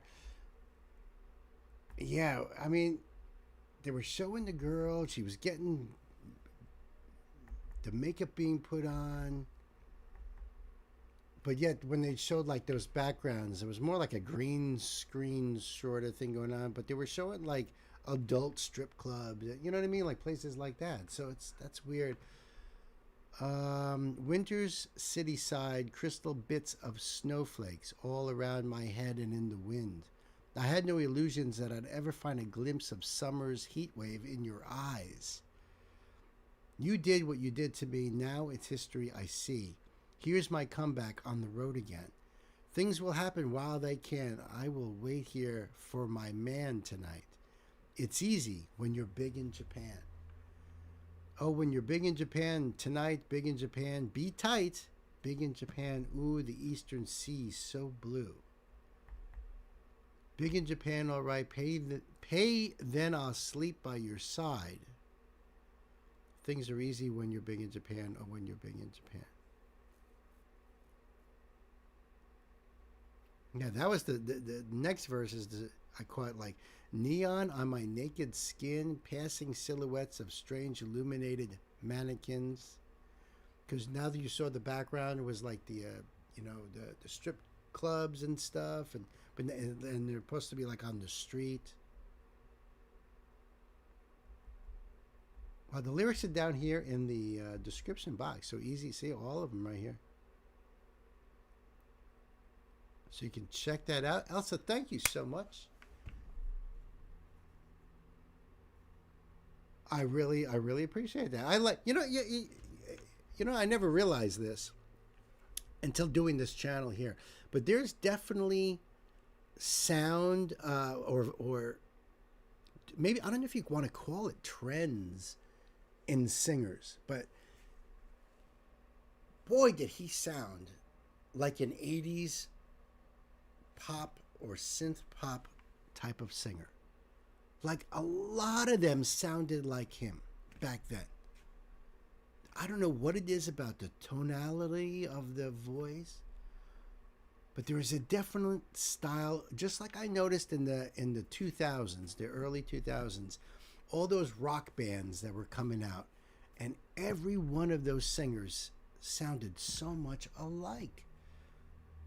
But I guess that's like, certain sounds become, popular or trendy or whatever. So they become, everyone wants to do it. Or maybe record labels are signing people because they want like somebody that sounds like him. Like everybody, I don't know what it is, but you know what I mean?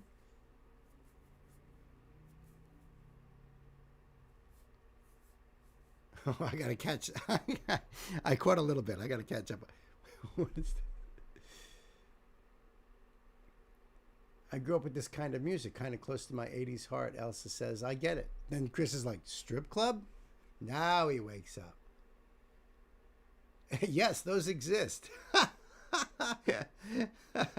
Even Elsa's like, now you wake up. Of course, the sailor is going to hear that. Yes, right. Of course.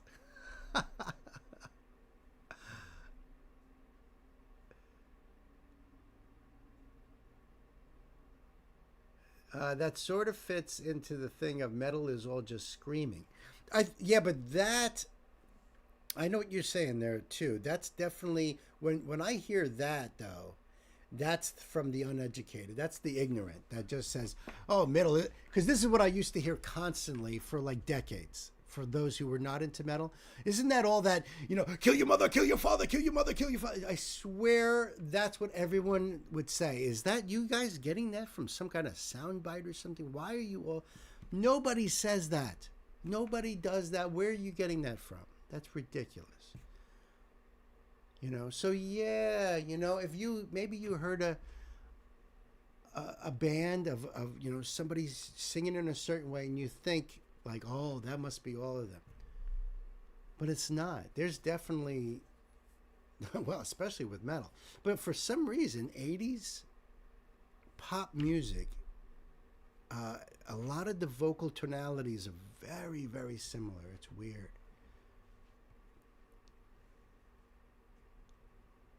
They were listening to Alex Terrible way before Alex Terrible was even thought of. Back when he was playing with his big wheels. And yeah, so, yeah, I mean, it's been going on forever. If you didn't know, that's what you always assumed. Or at least that's what they always put out there. So that's why people were scared of it. And then you would have those court cases where people think that the music of Judas Priest caused all that, you can't say that word on YouTube, with the S, from those kids that did that.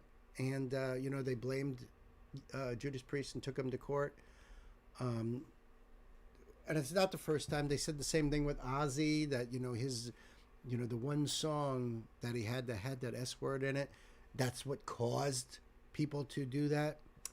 Or, you played that song backwards and,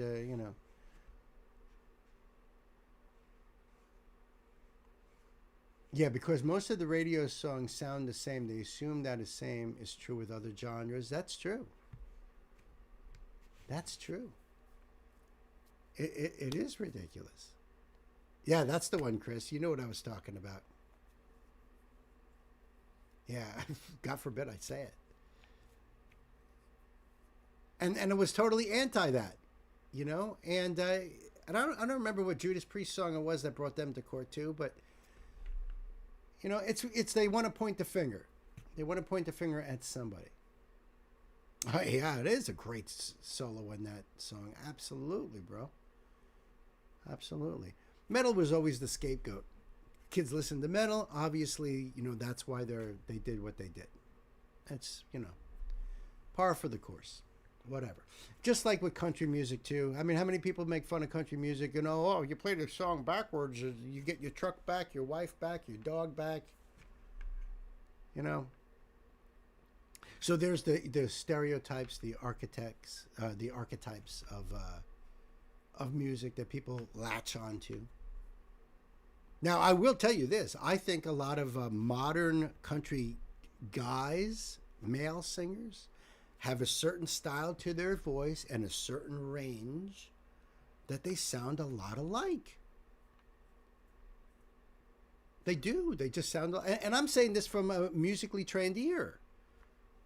You know, they have a certain amount of fry. They have a certain range that they're in. And they don't tend to go too much above it or too much below it. Now, that doesn't mean they're all that way. But that's your mainstream way. This is the way guys are supposed to sound if you're singing country music. Why? Tell that to Willie. Tell that to Kenny. You know, it's become a style, and that could change in the next decade. You know, we don't know. But we're seeing that. You guys have been following these musical paths for, you know, a long time now too, right? Don't you? You guys, I'm sure, notice.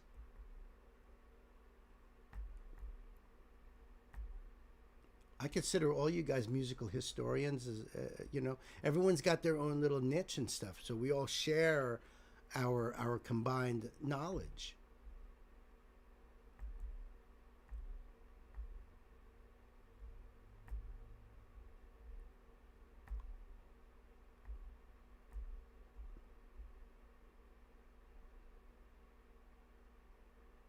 Okay. I feel like it's in the midst of changing lately because of the critics, but I don't listen closely. I wonder if a lot of it isn't generational. Also, people tend to stay the most connected to the music they grew up with. The next generation often gravitates to something different. I remember when I grew up in the 1800s. Very different than now. That's true. Back then, but you know, you could tell like a singer from the let's say the 20s and 30s by the style of singing. It changes in the 40s and goes into like the mid 50s. You know, now you're thinking like Bing Crosby and stuff. But like go back further to like Al Jolson or Cab Calloway and those singers there. A lot of the female singers. And then you get into the 40s and that different style. Then things changed dramatically. Rock and roll came out and the singing was different. You don't have that crooner stuff anymore. So there's a lot of people out there, you know, doing their own thing. Rudy Valley, right. So there's styles as time progresses on. And sometimes you see like tremendous variety, but yet there's still that, I don't know. You know what I mean? That's why I think the 70s is a hard one to categorize, because there was so much that was just blossoming out of the 70s. Whereas before that, it was very, you know, and then it kind of got narrowed down a little bit more into the 80s, into the 90s. So you know, but that's just how I'm interpreting all the information. I'm good at looking at big puzzles. I feel like the popular genre changed like every 10 years back then. Nowadays, it's less genre, more who has the best sound.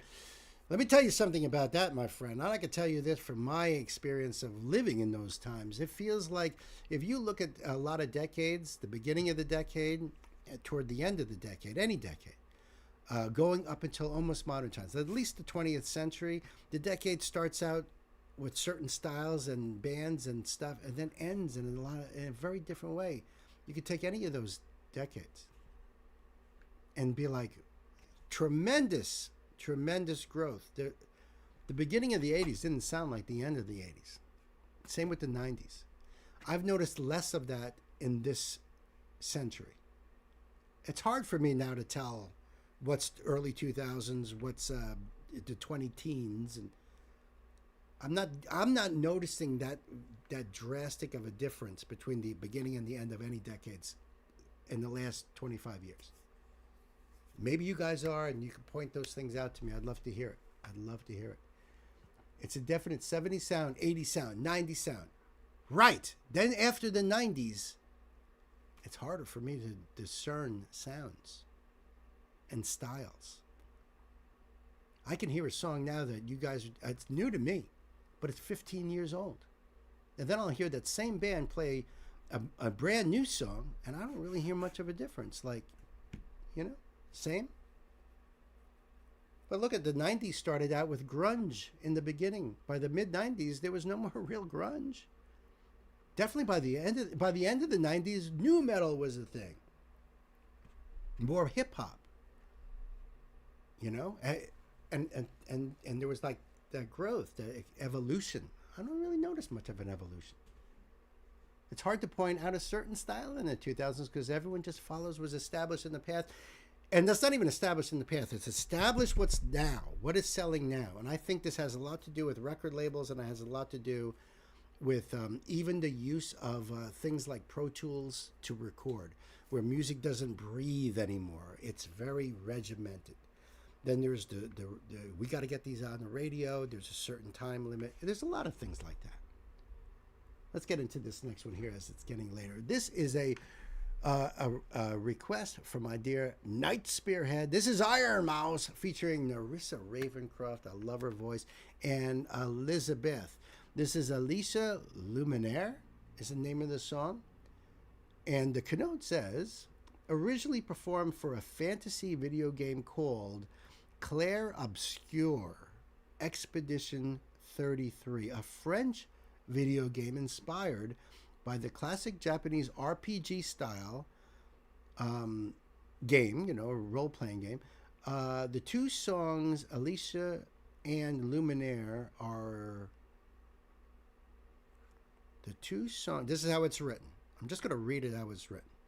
The two songs, Alicia and Luminaire, are two theme songs originally performed by artists Lauriane Testard and Alice Dupont-Percier.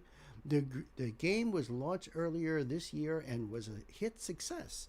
The songs are sung in a fictional version of French, made for the game. The first song, Alicia, is about the character being alone and dreaming of their lost love. Luminaire is about guarding someone alone in the shadows. All right.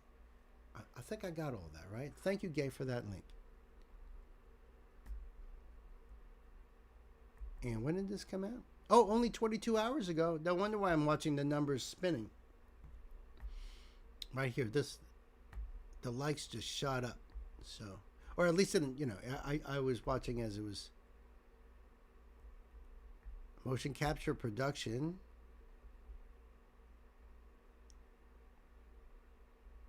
Motion capture by Oshi Live. So we understand what's going on if you see motion capture going on here. All right, so the link will be down below for you guys to check it out, support the artist. All right, Sir Knight, it's time to buckle up. Let's put the pedal to the metal.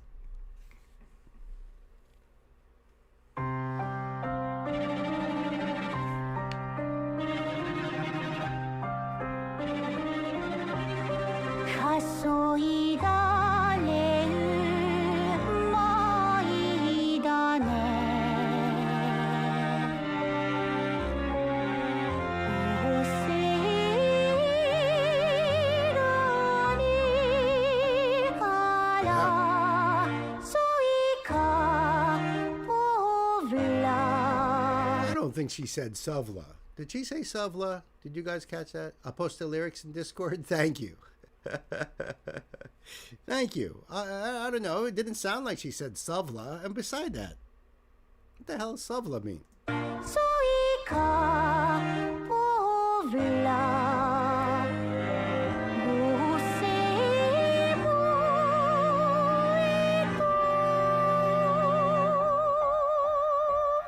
Beautiful.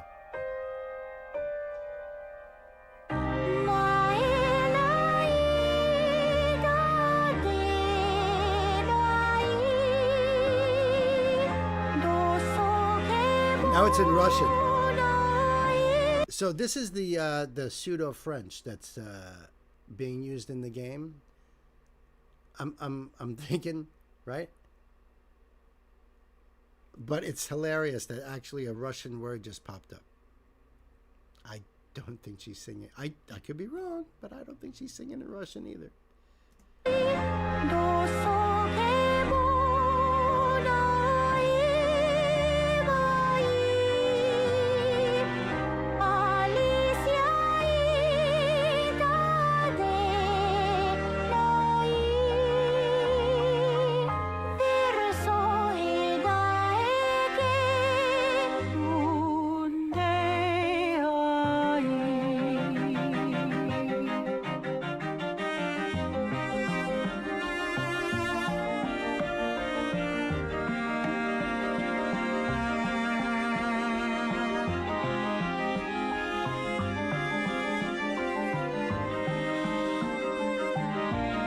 Does have a French feeling to the music.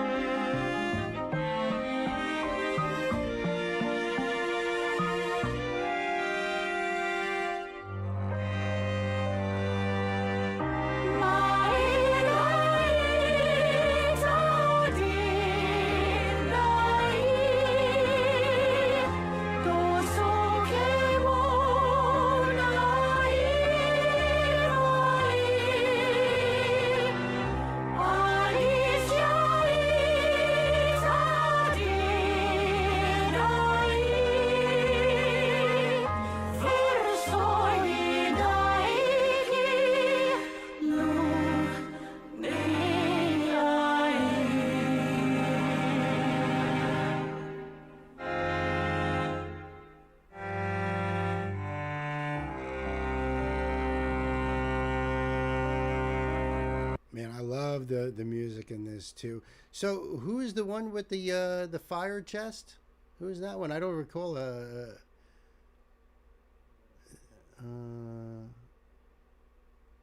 don't recall that before. I mean, I know Narissa and Iron Mouse, obviously, but hold on a second. Oh, that's Elizabeth Bloodflame, of course. Of course. Come on, Bill. Get with the program, for crying out loud. How many times he's got to tell you?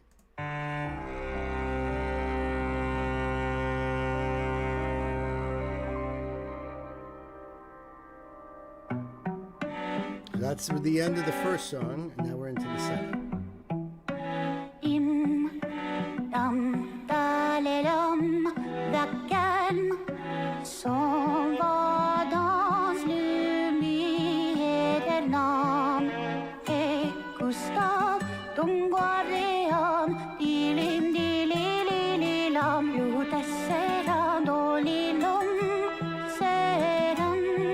Now, I wonder if that's her real vibrato, or if that's something that's effect, because we were just talking about the styles, you know, as it goes through decades, and that style of heavy, quick vibrato, especially from a female singer, running through the whole thing. A lot of times when we hear vibrato, it's like on an extended note.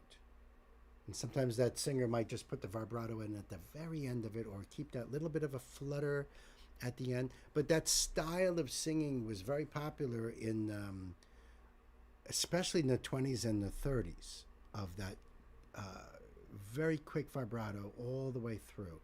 So I don't know if this is her natural ability, or if it's something that's you know, maybe added in post-production. Real vibrato.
Merci, merci. That was awesome. VTubing is very interesting to me. It's called VTubers, right? Yes. Yes, indeed. Suddenly got an urge to listen to Edith Piaf, Jacques Brel, and France Gall. I watched an interview with her on another channel a bit back, and that is her real vibrato. That even Queen has second nights. That's really cool. Really cool. It is a whole new universe. So Knight has been leading me down this path. He's the one flying the spaceship into this universe, into this nebula called HoloLive VTubers. Yeah. It was a beautiful song.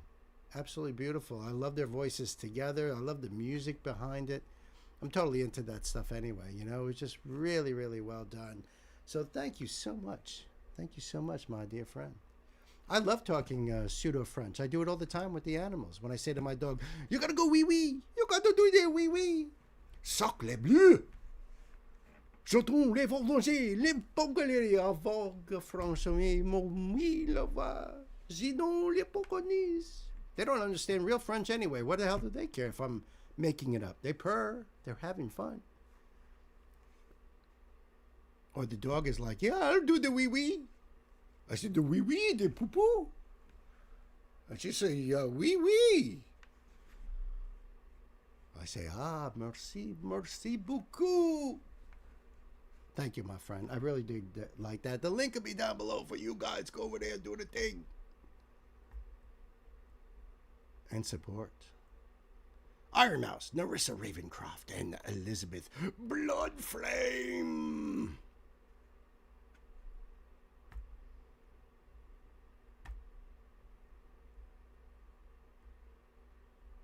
Oh, ho, ho, ho. Are we back? Oh,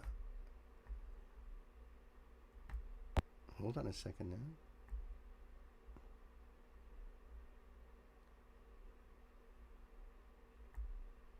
Definitely a spotlight here. Let's see. Well, we went from Japan with pseudo-French to actual France with a French singer. So how cool is that? Thank you, Gabe, for that link.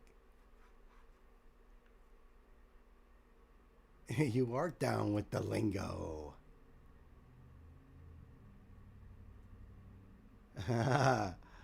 Wee wee. All right. I think I'll be ready with this one here. I hope. I sure do hope.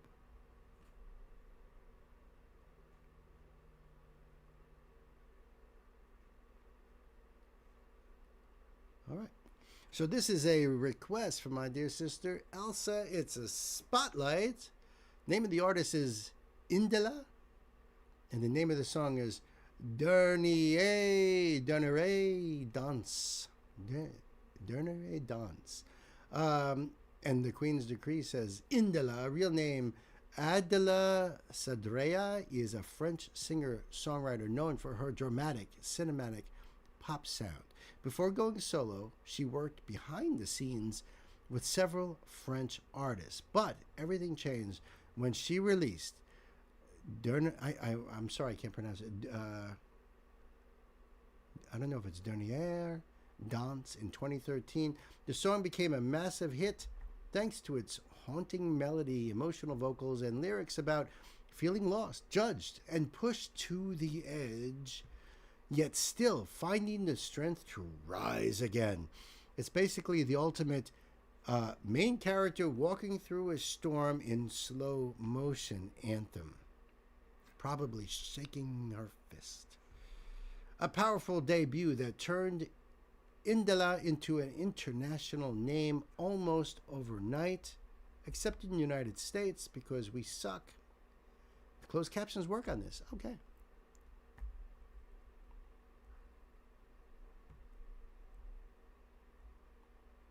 Yep, there we go. Yeah, and I think that, again, that has a lot to do with the control of the media, the record labels, and stuff like that. But yeah, never heard of. And you know, well, technically that wasn't Japan. That was a Puerto Rican, an American, and a Brit. That's technically too. So it's a Puerto Rican, an American, and a Brit in a Japanese Hollow Live idol corporation doing a pseudo-French song for a French-based video game. Somewhere in that neighborhood, right?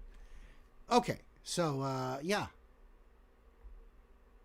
Let me just make sure I'm all cool here. Am I cool? Yeah, all right. So this is her channel, which is brilliant. The link will be below. You know what to do.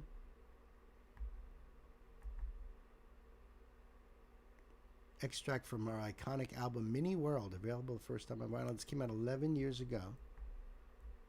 And you said closed captions work. Okay.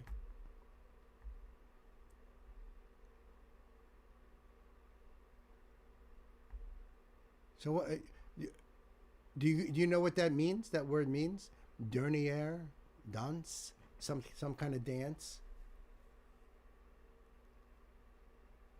I put the lyrics in Discord because I think I remember the lyrics under the video is in French. You know what? Let me see. I appreciate that though. That's always good. It's always good.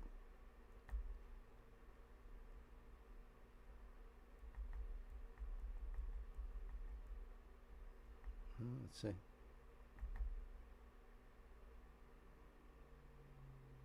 Voler, voler, voler.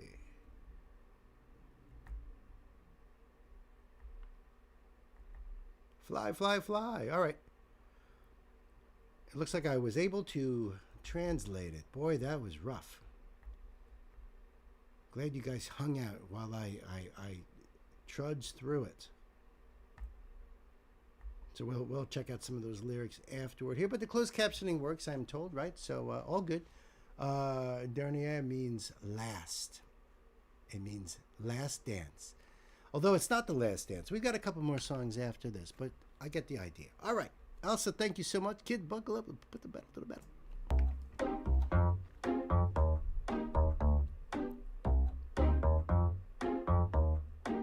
What a view. Wow.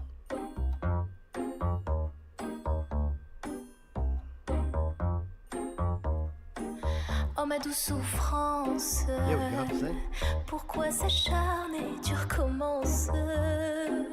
Je ne suis qu'un être sans importance. Sans lui je suis un peu paro. Je déambule seul dans le métro. Une dernière danse pour oublier ma peine immense. Je veux m'enfuir, que tout recommence. Oh ma douce souffrance. Je remue le ciel, le jour, la nuit. Je danse avec le vent, la pluie. Un peu d'amour, un brin de miel. Et je danse, danse, danse, danse, danse, danse, danse. I love her voice. I think her voice is fantastic. Beautiful voice, right, guy? Beautiful. Beautiful. I love the French language anyway. It always sounds musical. To me, it's just a very musical language. And you know, even I've heard people being, you know, yelling in French and, you know, being angry, but it still sounds so beautiful. It's like it just puts a smile on my face. And meanwhile, they're like, you know, but it's gorgeous. I love the tone in her voice, and I love the whisperiness that she puts in. Those little inflections were so nice. Je remue le ciel, le jour, la nuit. Je danse avec le vent, la pluie. Un peu d'amour, un brin de miel. Et je danse, danse, danse, danse, danse, danse, danse. Et dans le bruit, je cours et j'ai peur. Et c'est mon tour, revient la douleur. Dans tout Paris, je m'abandonne et je m'envole, vol, vol, vol, vol, vol. Que d'espérance sur ce chemin en ton absence. J'ai beau trimer sans toi, ma vie n'est qu'un décor qui brille vide de sens. Je remue le ciel, le jour, la nuit. Je danse avec le vent, la pluie. One's running away, she's running towards it. Un brin de miel et je danse, danse, danse, danse, danse, danse, danse. Et dans le bruit, je cours et j'ai peur. Et c'est mon tour, revient la douleur. Dans tout Paris, je m'abandonne et je m'envole, vol, vol, vol, vol, vol,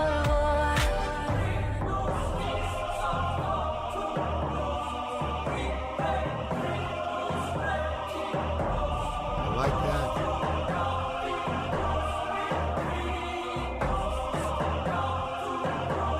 dans cette douce. I love the drum beat too. I see Knight just said that too. It has the sound of a heartbeat. And I feel bad for all those background actors that had to run down the street, because you know what happens is they ran all the way down the street, then the director says, cut! Back to one. And probably quickly too. So they probably had to like jog all the way back to the first position for the director to say, and action.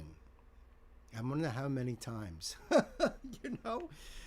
And they ran, and then they stopped, and then they turned around and ran back. And then the director said, you know, of course, she's just walking, so she's all good. She's all good. This is really cool. I love the way everything is changed in the setting of this video. The darkness, the fogginess. Her voice hasn't changed too much though. It's gotten a little bit more, a little louder, but that beat, that heartbeat, dun dun, dun dun, that was so cool.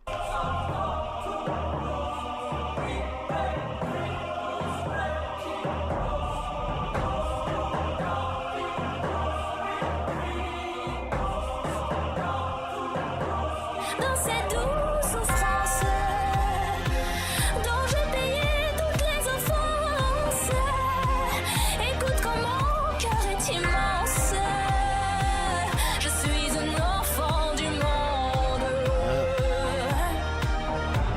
Je remue le ciel, le jour, la nuit. Je danse avec le vent, la pluie. Un peu d'amour, un brin de miel. Et je danse, danse, danse, danse, danse, danse, danse. Et dans le bruit, je cours et j'ai peur. Et ce mon tour revient la douleur. Dans tout Paris, je m'abandonne et je m'envole, vol, vol, vol,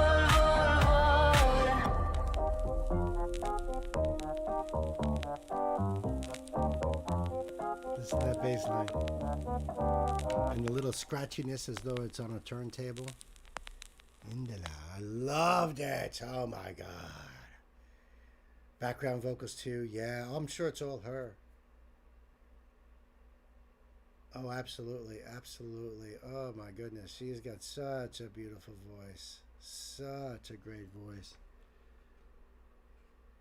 Oh my goodness. All right, so I definitely want more, for sure. Elsa, hint, hint, wink, wink, nudge, nudge, you know. And then she went into that strip club, and I don't, you know. Let's see if that wakes Chris up.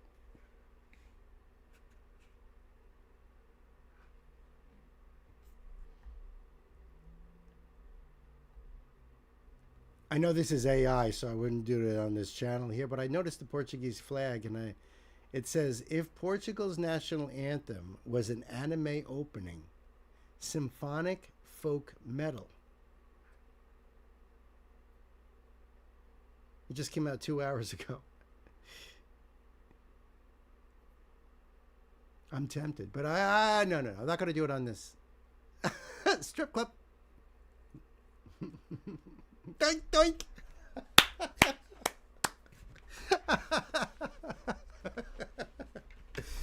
Yep. Yep.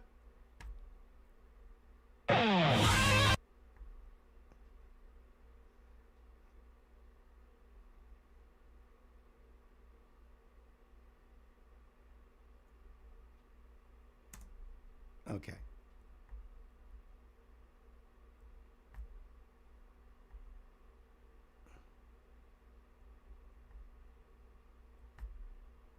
That was awesome. I will definitely put the lyrics, I mean the link in the description box below, so you can go over there and do the thing and support the artist. Absolutely. Indala, I loved it. Don't. That's definitely such a great catchy hook going on in that one there. Oh yeah, I should actually point out to you guys. I dropped the gauntlet on the last stream, on Sunday's stream. I said, all right, so we're gonna do a live stream on Saturday, because Thursday we're not. It's Thanksgiving, and I said on the Saturday stream, and I know people are like, oh, what time are you gonna start? I was thinking like Chris had said, probably 11. But maybe I'll actually start it a little bit later, maybe like at 1 o'clock, only because of the Friendsgiving the night before. I might be like wiped, and then if I jump right back into another live stream the next day, you know, because I don't know how late I'm gonna go, it'd be foolish for me to push myself, because then I would suck even worse than I normally do on a good day. So it probably would be better, yeah, to get a little bit of rest, you know, and maybe start at 1 o'clock. But the challenge, the gauntlet drop, the challenge is Let's see who can break Bill on Saturday. All right? All right?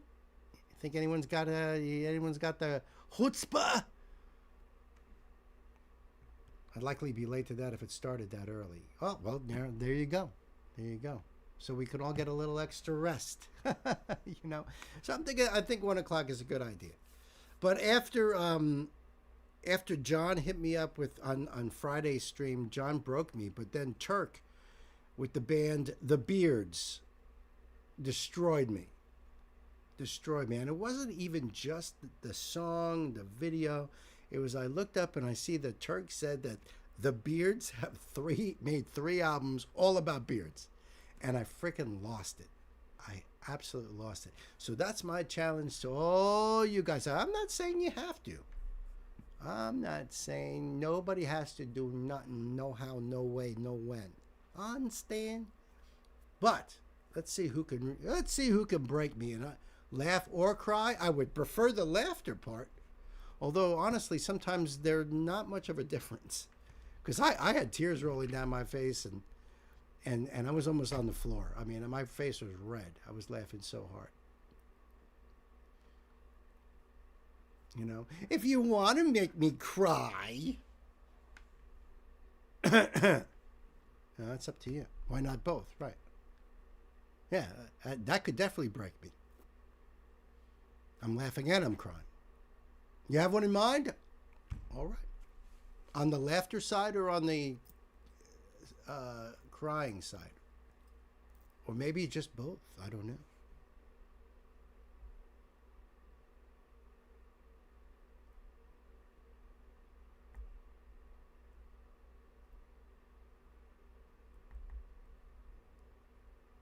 Oh, there is one thing I wanted to add to our earlier conversation about how music doesn't seem to have evolved very much in the last 20, 25 years. Laughter till you cry? Bring it. I dare you. I dare all of you. I'm going to try to keep as stoic as possible.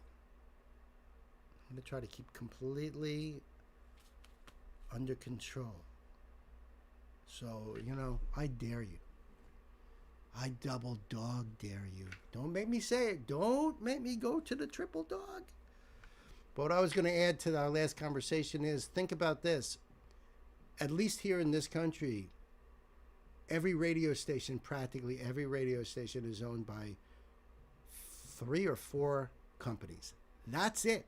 Everyone's on the same playlist. Everyone does the same bands. The same shit over and over and over again. You know, all across the country. So of course there's a lock on it. Scared? You're not good at the funny stuff?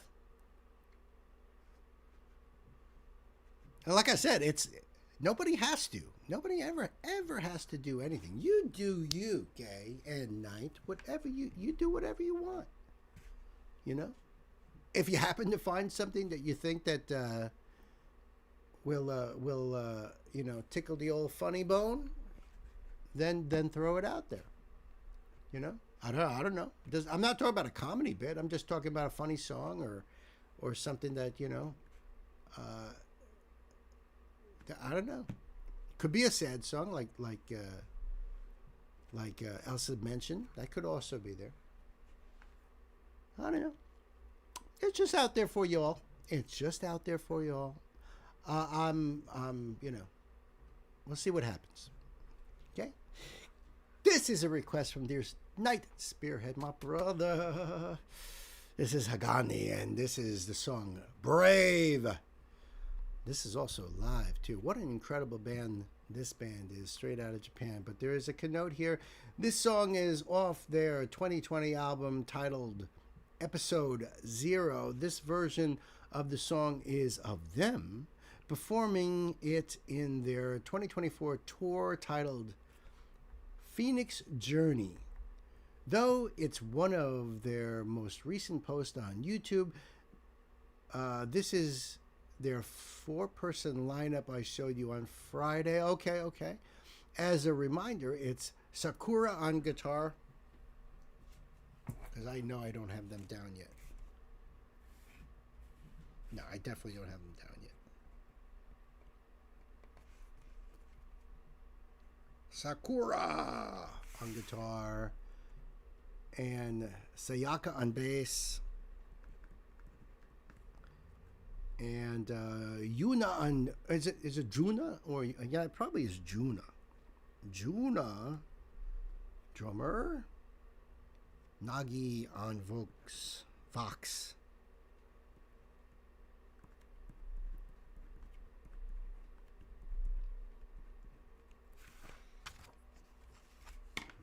Awesome. And I love that it's live too. I think that's really cool. The song is done in English, but the lyrics may be a bit hard to keep up with, as it is power metal.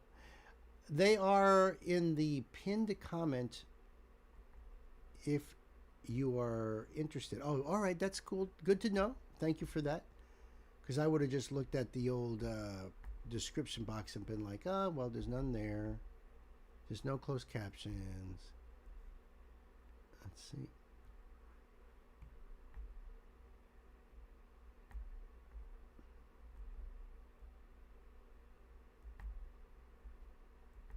Yep, it looks like tour dates, full album release.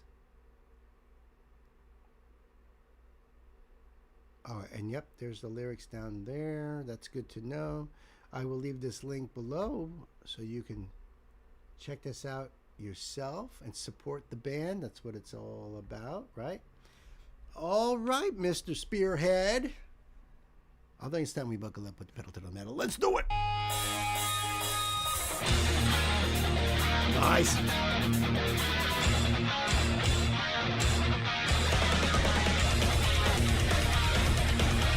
Oh, this is old school stuff right here. Whoa, this is cool, right? This like brings me back to like some of those early metal days in the early '80s. Absolutely.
hell going?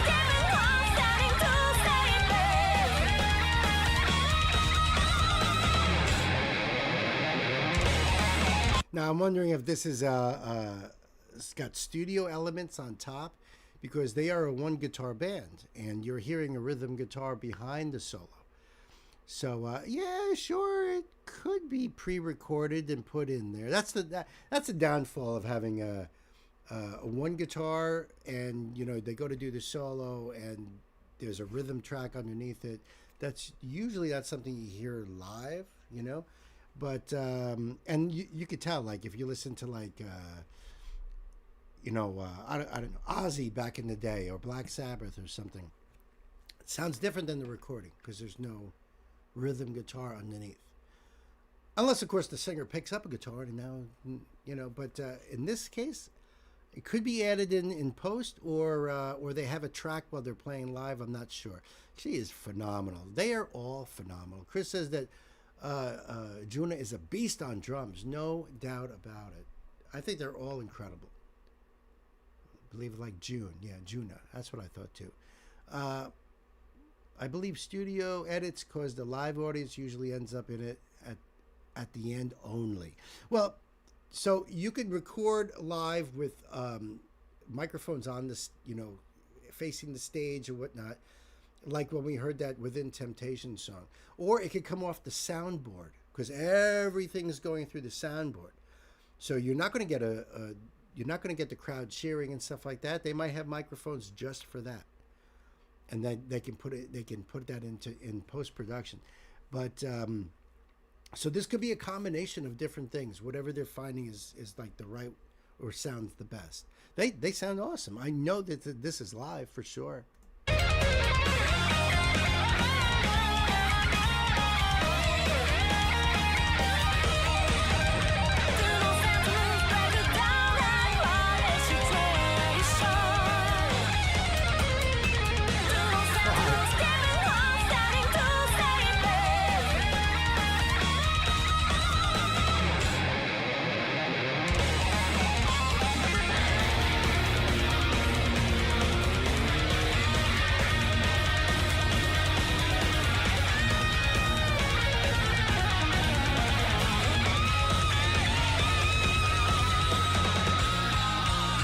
That was a different track.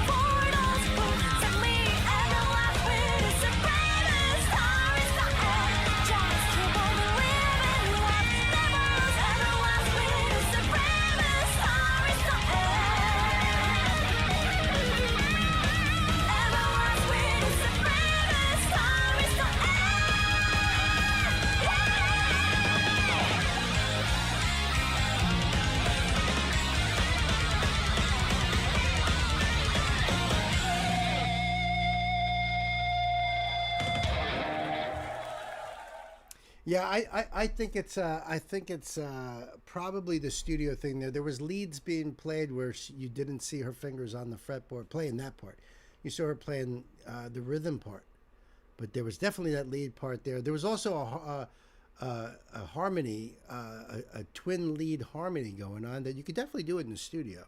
So I think it's that combination, you know. But I thought the song was fire. I loved it. What a great freaking band.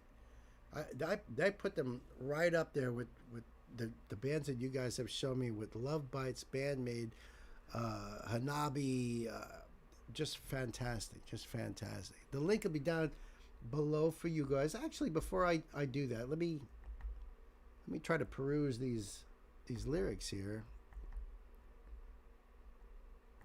just a little bit. Yes, they were pinned by the band. Town where the light has been lost, like my village. Only my sorrow is left. Cannot forgive. Brother was taken away. I had ventured to help. There was only one survivor there. We are found. A clue linking incident. Adults are all killed. There is not one child. I can't keep them alive. Wow, this is heavy stuff. Heavier than I thought, really. Well, I'll let you guys go down there and check out these lyrics because, wow. Whoa. Great. Great. Hanabi. One of the video how to pronounce it. Doesn't mean I'm going to get it right when I actually say it. But thanks, Chris. I appreciate it. I'll do my best. I'll try. And, you know, eventually I'll get it. Yes, the link will be down below for you guys to go and support. Oh, so Chris is going to jump the... He thinks he's going to break me right now, huh? He thinks he's like, I'm not going to wait till Saturday. Let's see if I can mess this mofo up right now, live on a Tuesday.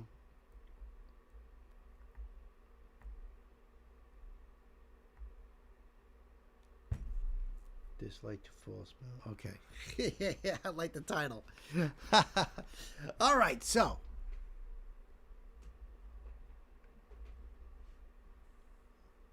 I've got a break bill song for Sunday. Won't be here Saturday. Oh, all right.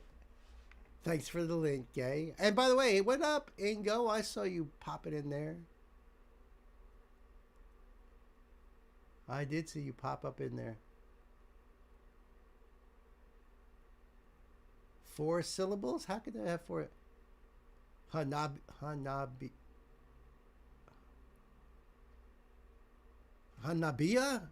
How do you get 4 syllables out of that? Hana. It's got to be Hanabia.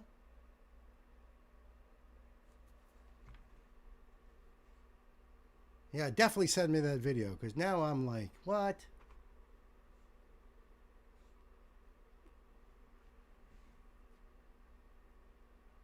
Close, I'll send you the video. Yeah, please.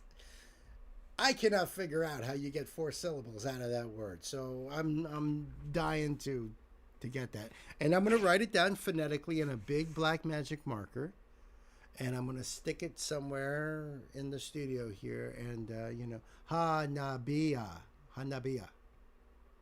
That's the only thing it can be, right, Knight? Hanabia. Hanabia.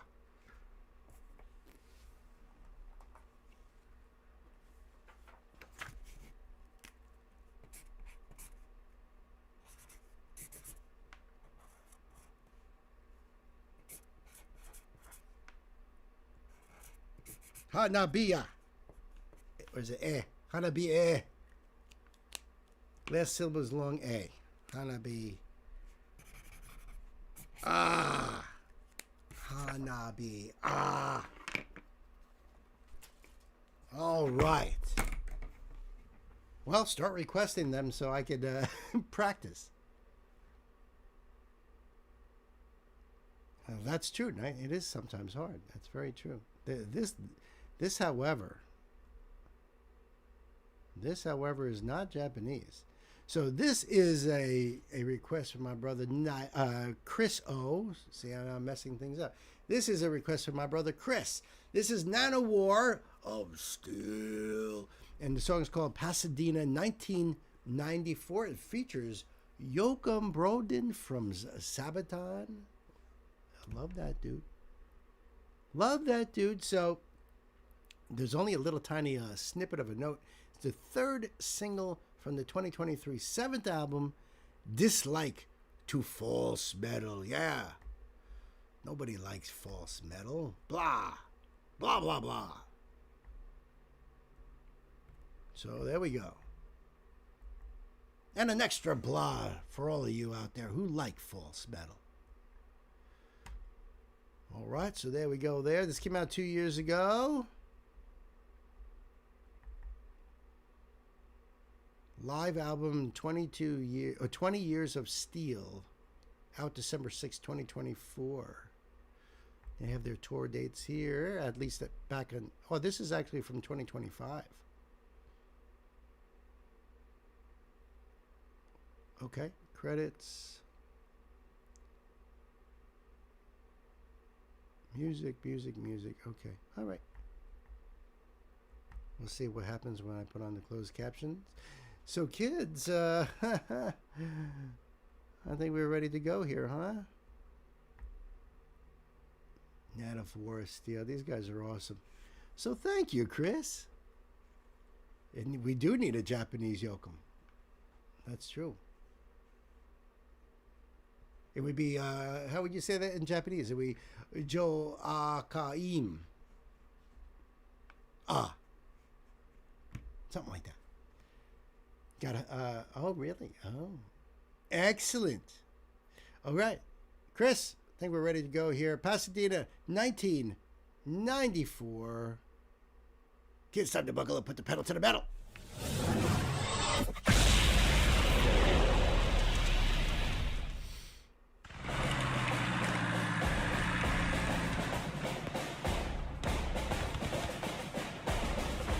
Reporto.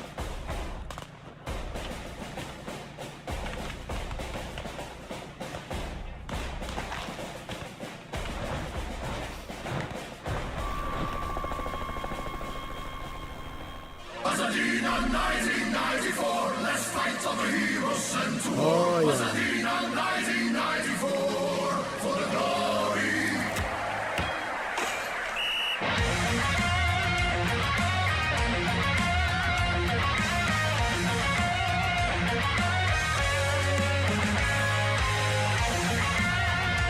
So are they actually like sort of parodying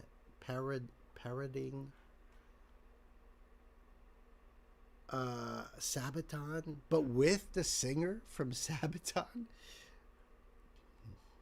Nice move. Well played, guys. Grazie.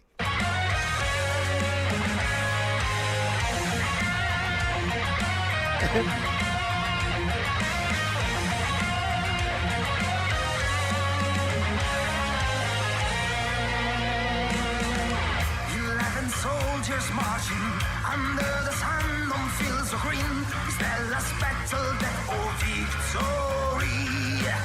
Against the odds and all the bets, look, Major, say there is no chance. Carioca's win outnumbers 2-1. And Captain Morrissey lives bravely the last line of defense. Immortal.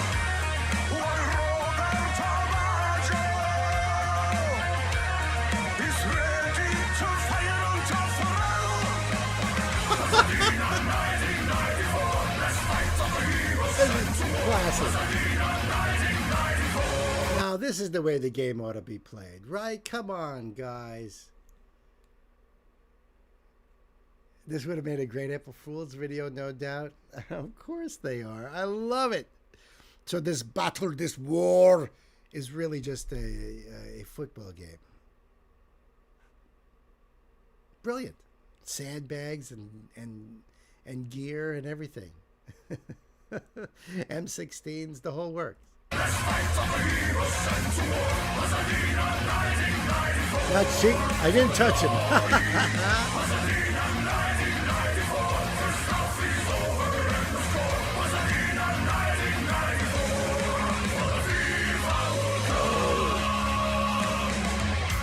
Oh, they even said it right there, what Chris just said. The FIFA World Cup in Pasadena '94.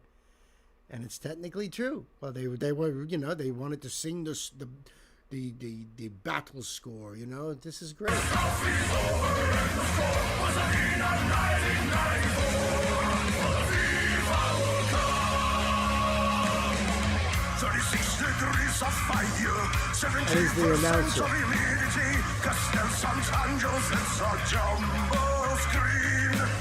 Their nation stands behind them.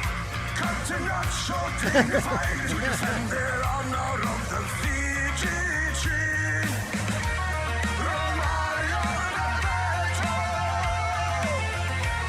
Unneutralized by the Italian offside flag. While General Saki displays his troops for the fire stand. Pasadena 1994, let's fight on the heroes sent to war. Pasadena 1994, for the glory. Pasadena 1994, second half is over, still a draw. Pasadena 1994, for the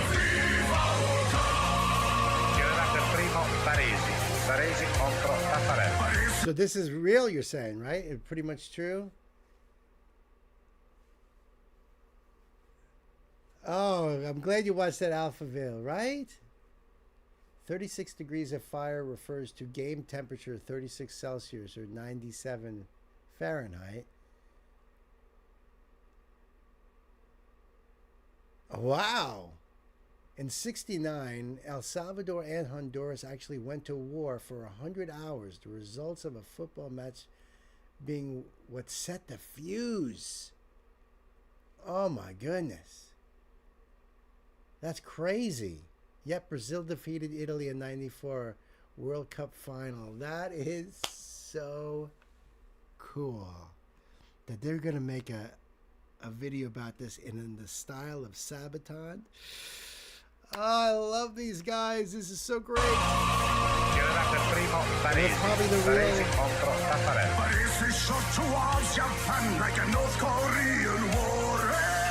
Wow.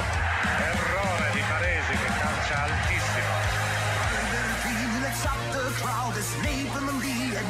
Bertini. Eccola! Italia 1, Brasile 0 dopo il secondo rigore. Sinistro di Evani contro Taffarelli. 2-1 per l'Italia dopo il terzo rigore. Tiro passato.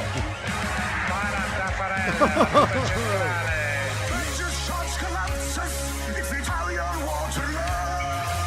Abbiamo ancora una tenue speranza. Roberto Baggio batterà il nostro ultimo tiro alto. Il campionato del mondo è finito, lo vince il Brasile ai calci di rigore e naturalmente è una conclusione che ci lascia con grande amarezza. Gli azzurri non meritavano di perdere così ai calci di rigore una partita nella quale hanno esibito uno straordinario coraggio.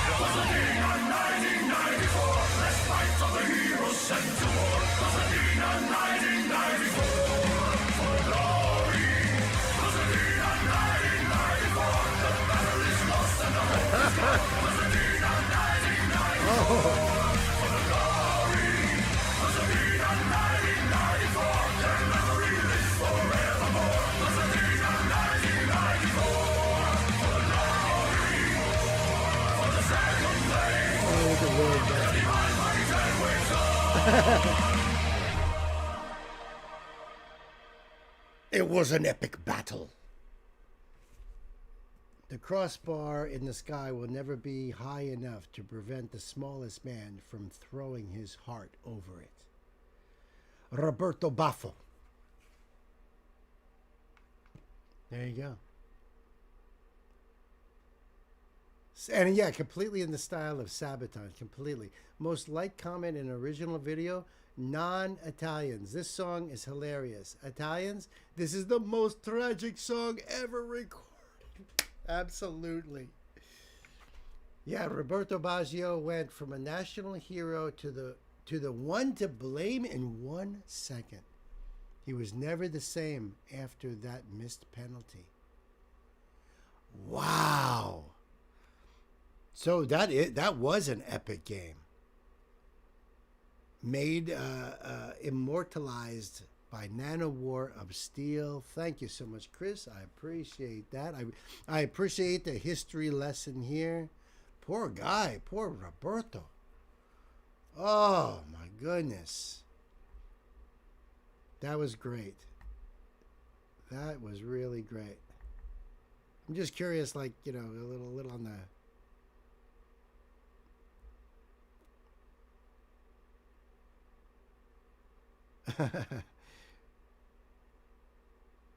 Oh, that's funny. There's actually somebody who says exactly that. Non-Italians, the song is hilarious. To Italians, it's the worst tragedy. Saving Private Baggio. Using Yoakum to parody Sabaton is just plain genius. Absolutely. Absolutely. That was a brilliant move. And he's got a great sense of humor, so I'm not surprised. What is that? 0-0 after stoppage time. Brazil won 3-2 on penalty kicks. It went to penalty shootout, and Roberto Baggio missed the deciding penalty. Wow. Oh, that's where you got it from, was down there. That's great. Thank you for that. Thank you for that. Great song, great band. You're great. Thank you very much. The link will be down below for you guys. Go over there and do the thing. And support Nana War Steel. You know what I'm saying, kids? Well. Good night, sweetheart. Well, it's time to go. Good night, sweetheart. Well, it's time to go. I hate to leave you, but I really must say, oh, good night, sweetheart. Good night. You guys are awesome.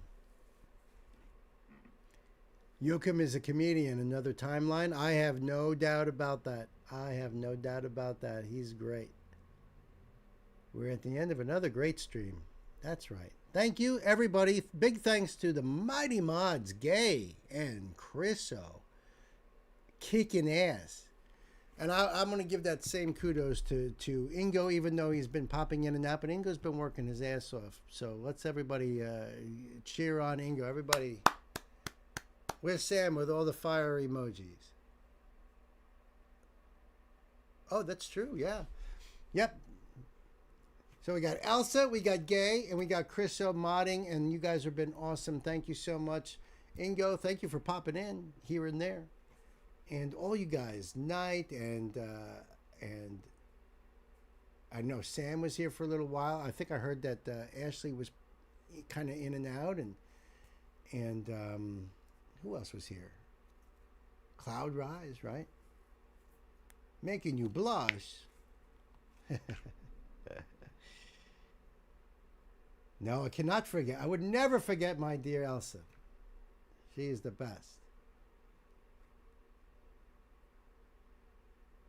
Is that correct, blush? Yes, when your cheeks get all rosy.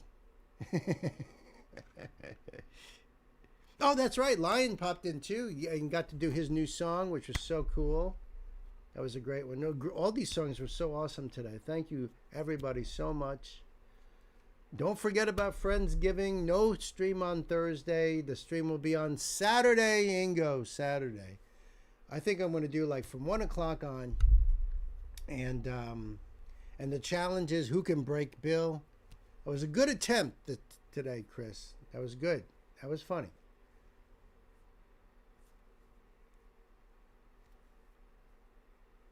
You guys are awesome, though. Thank you, everybody, for hanging out. Great conversations. Oh, you posted the Baggio penalty on Discord. Great. Yes, 12:47 on Saturday. It's in the lounge. That's fine. Oh my goodness! Now Deb just popped in. Have a Ren reaction posting in a few minutes. Nice. Love you, Deb. Thank you for popping in here. Yeah, we were just saying goodbye and goodnight and love and all that. I miss you. I love you, though, Deb. Yeah, Deb, we just finished. And I'd stick around, but we got some running to do.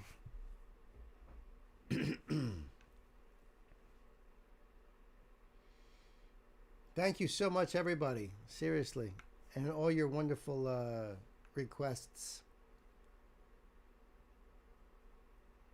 Our geek reaction post this week. Nice. Yeah, go check that out on Vocal Citizen. Cannot wait. Woohoo! It's been a great stream. So, Deb, if you get a chance and can rewatch some of it back, some awesome too. Well, it's hard for us reactors. We can't just go and enjoy streams and stuff like that. So I was on Vibe Reacts for a little bit on YouTube, and just said hi in the chat and hung out a little bit. Then he said, all right, now let's get on to the reactions. He switched over to Twitch, which is fine, because once you get onto the reactions, I either have to hit mute or just bolt, because I can't, you know. Oh, you do? Oh, you're the best. Yes, we will collab. You're my favorite streamer.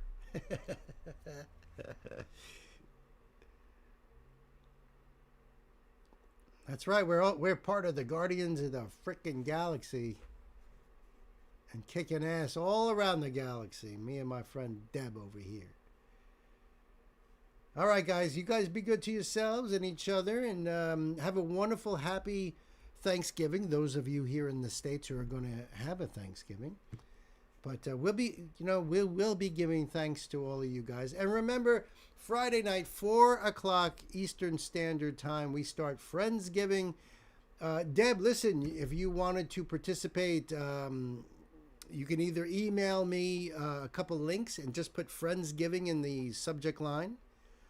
You know, because all requests are free on Friday. And they're filling up. So, you know, you don't want to be too late in the stream. So if you want to throw them in, if you don't think you're going to be here, but you're not sure, you might just want to do them anyway. At least put them in there. That way, if you are here, boom, you know.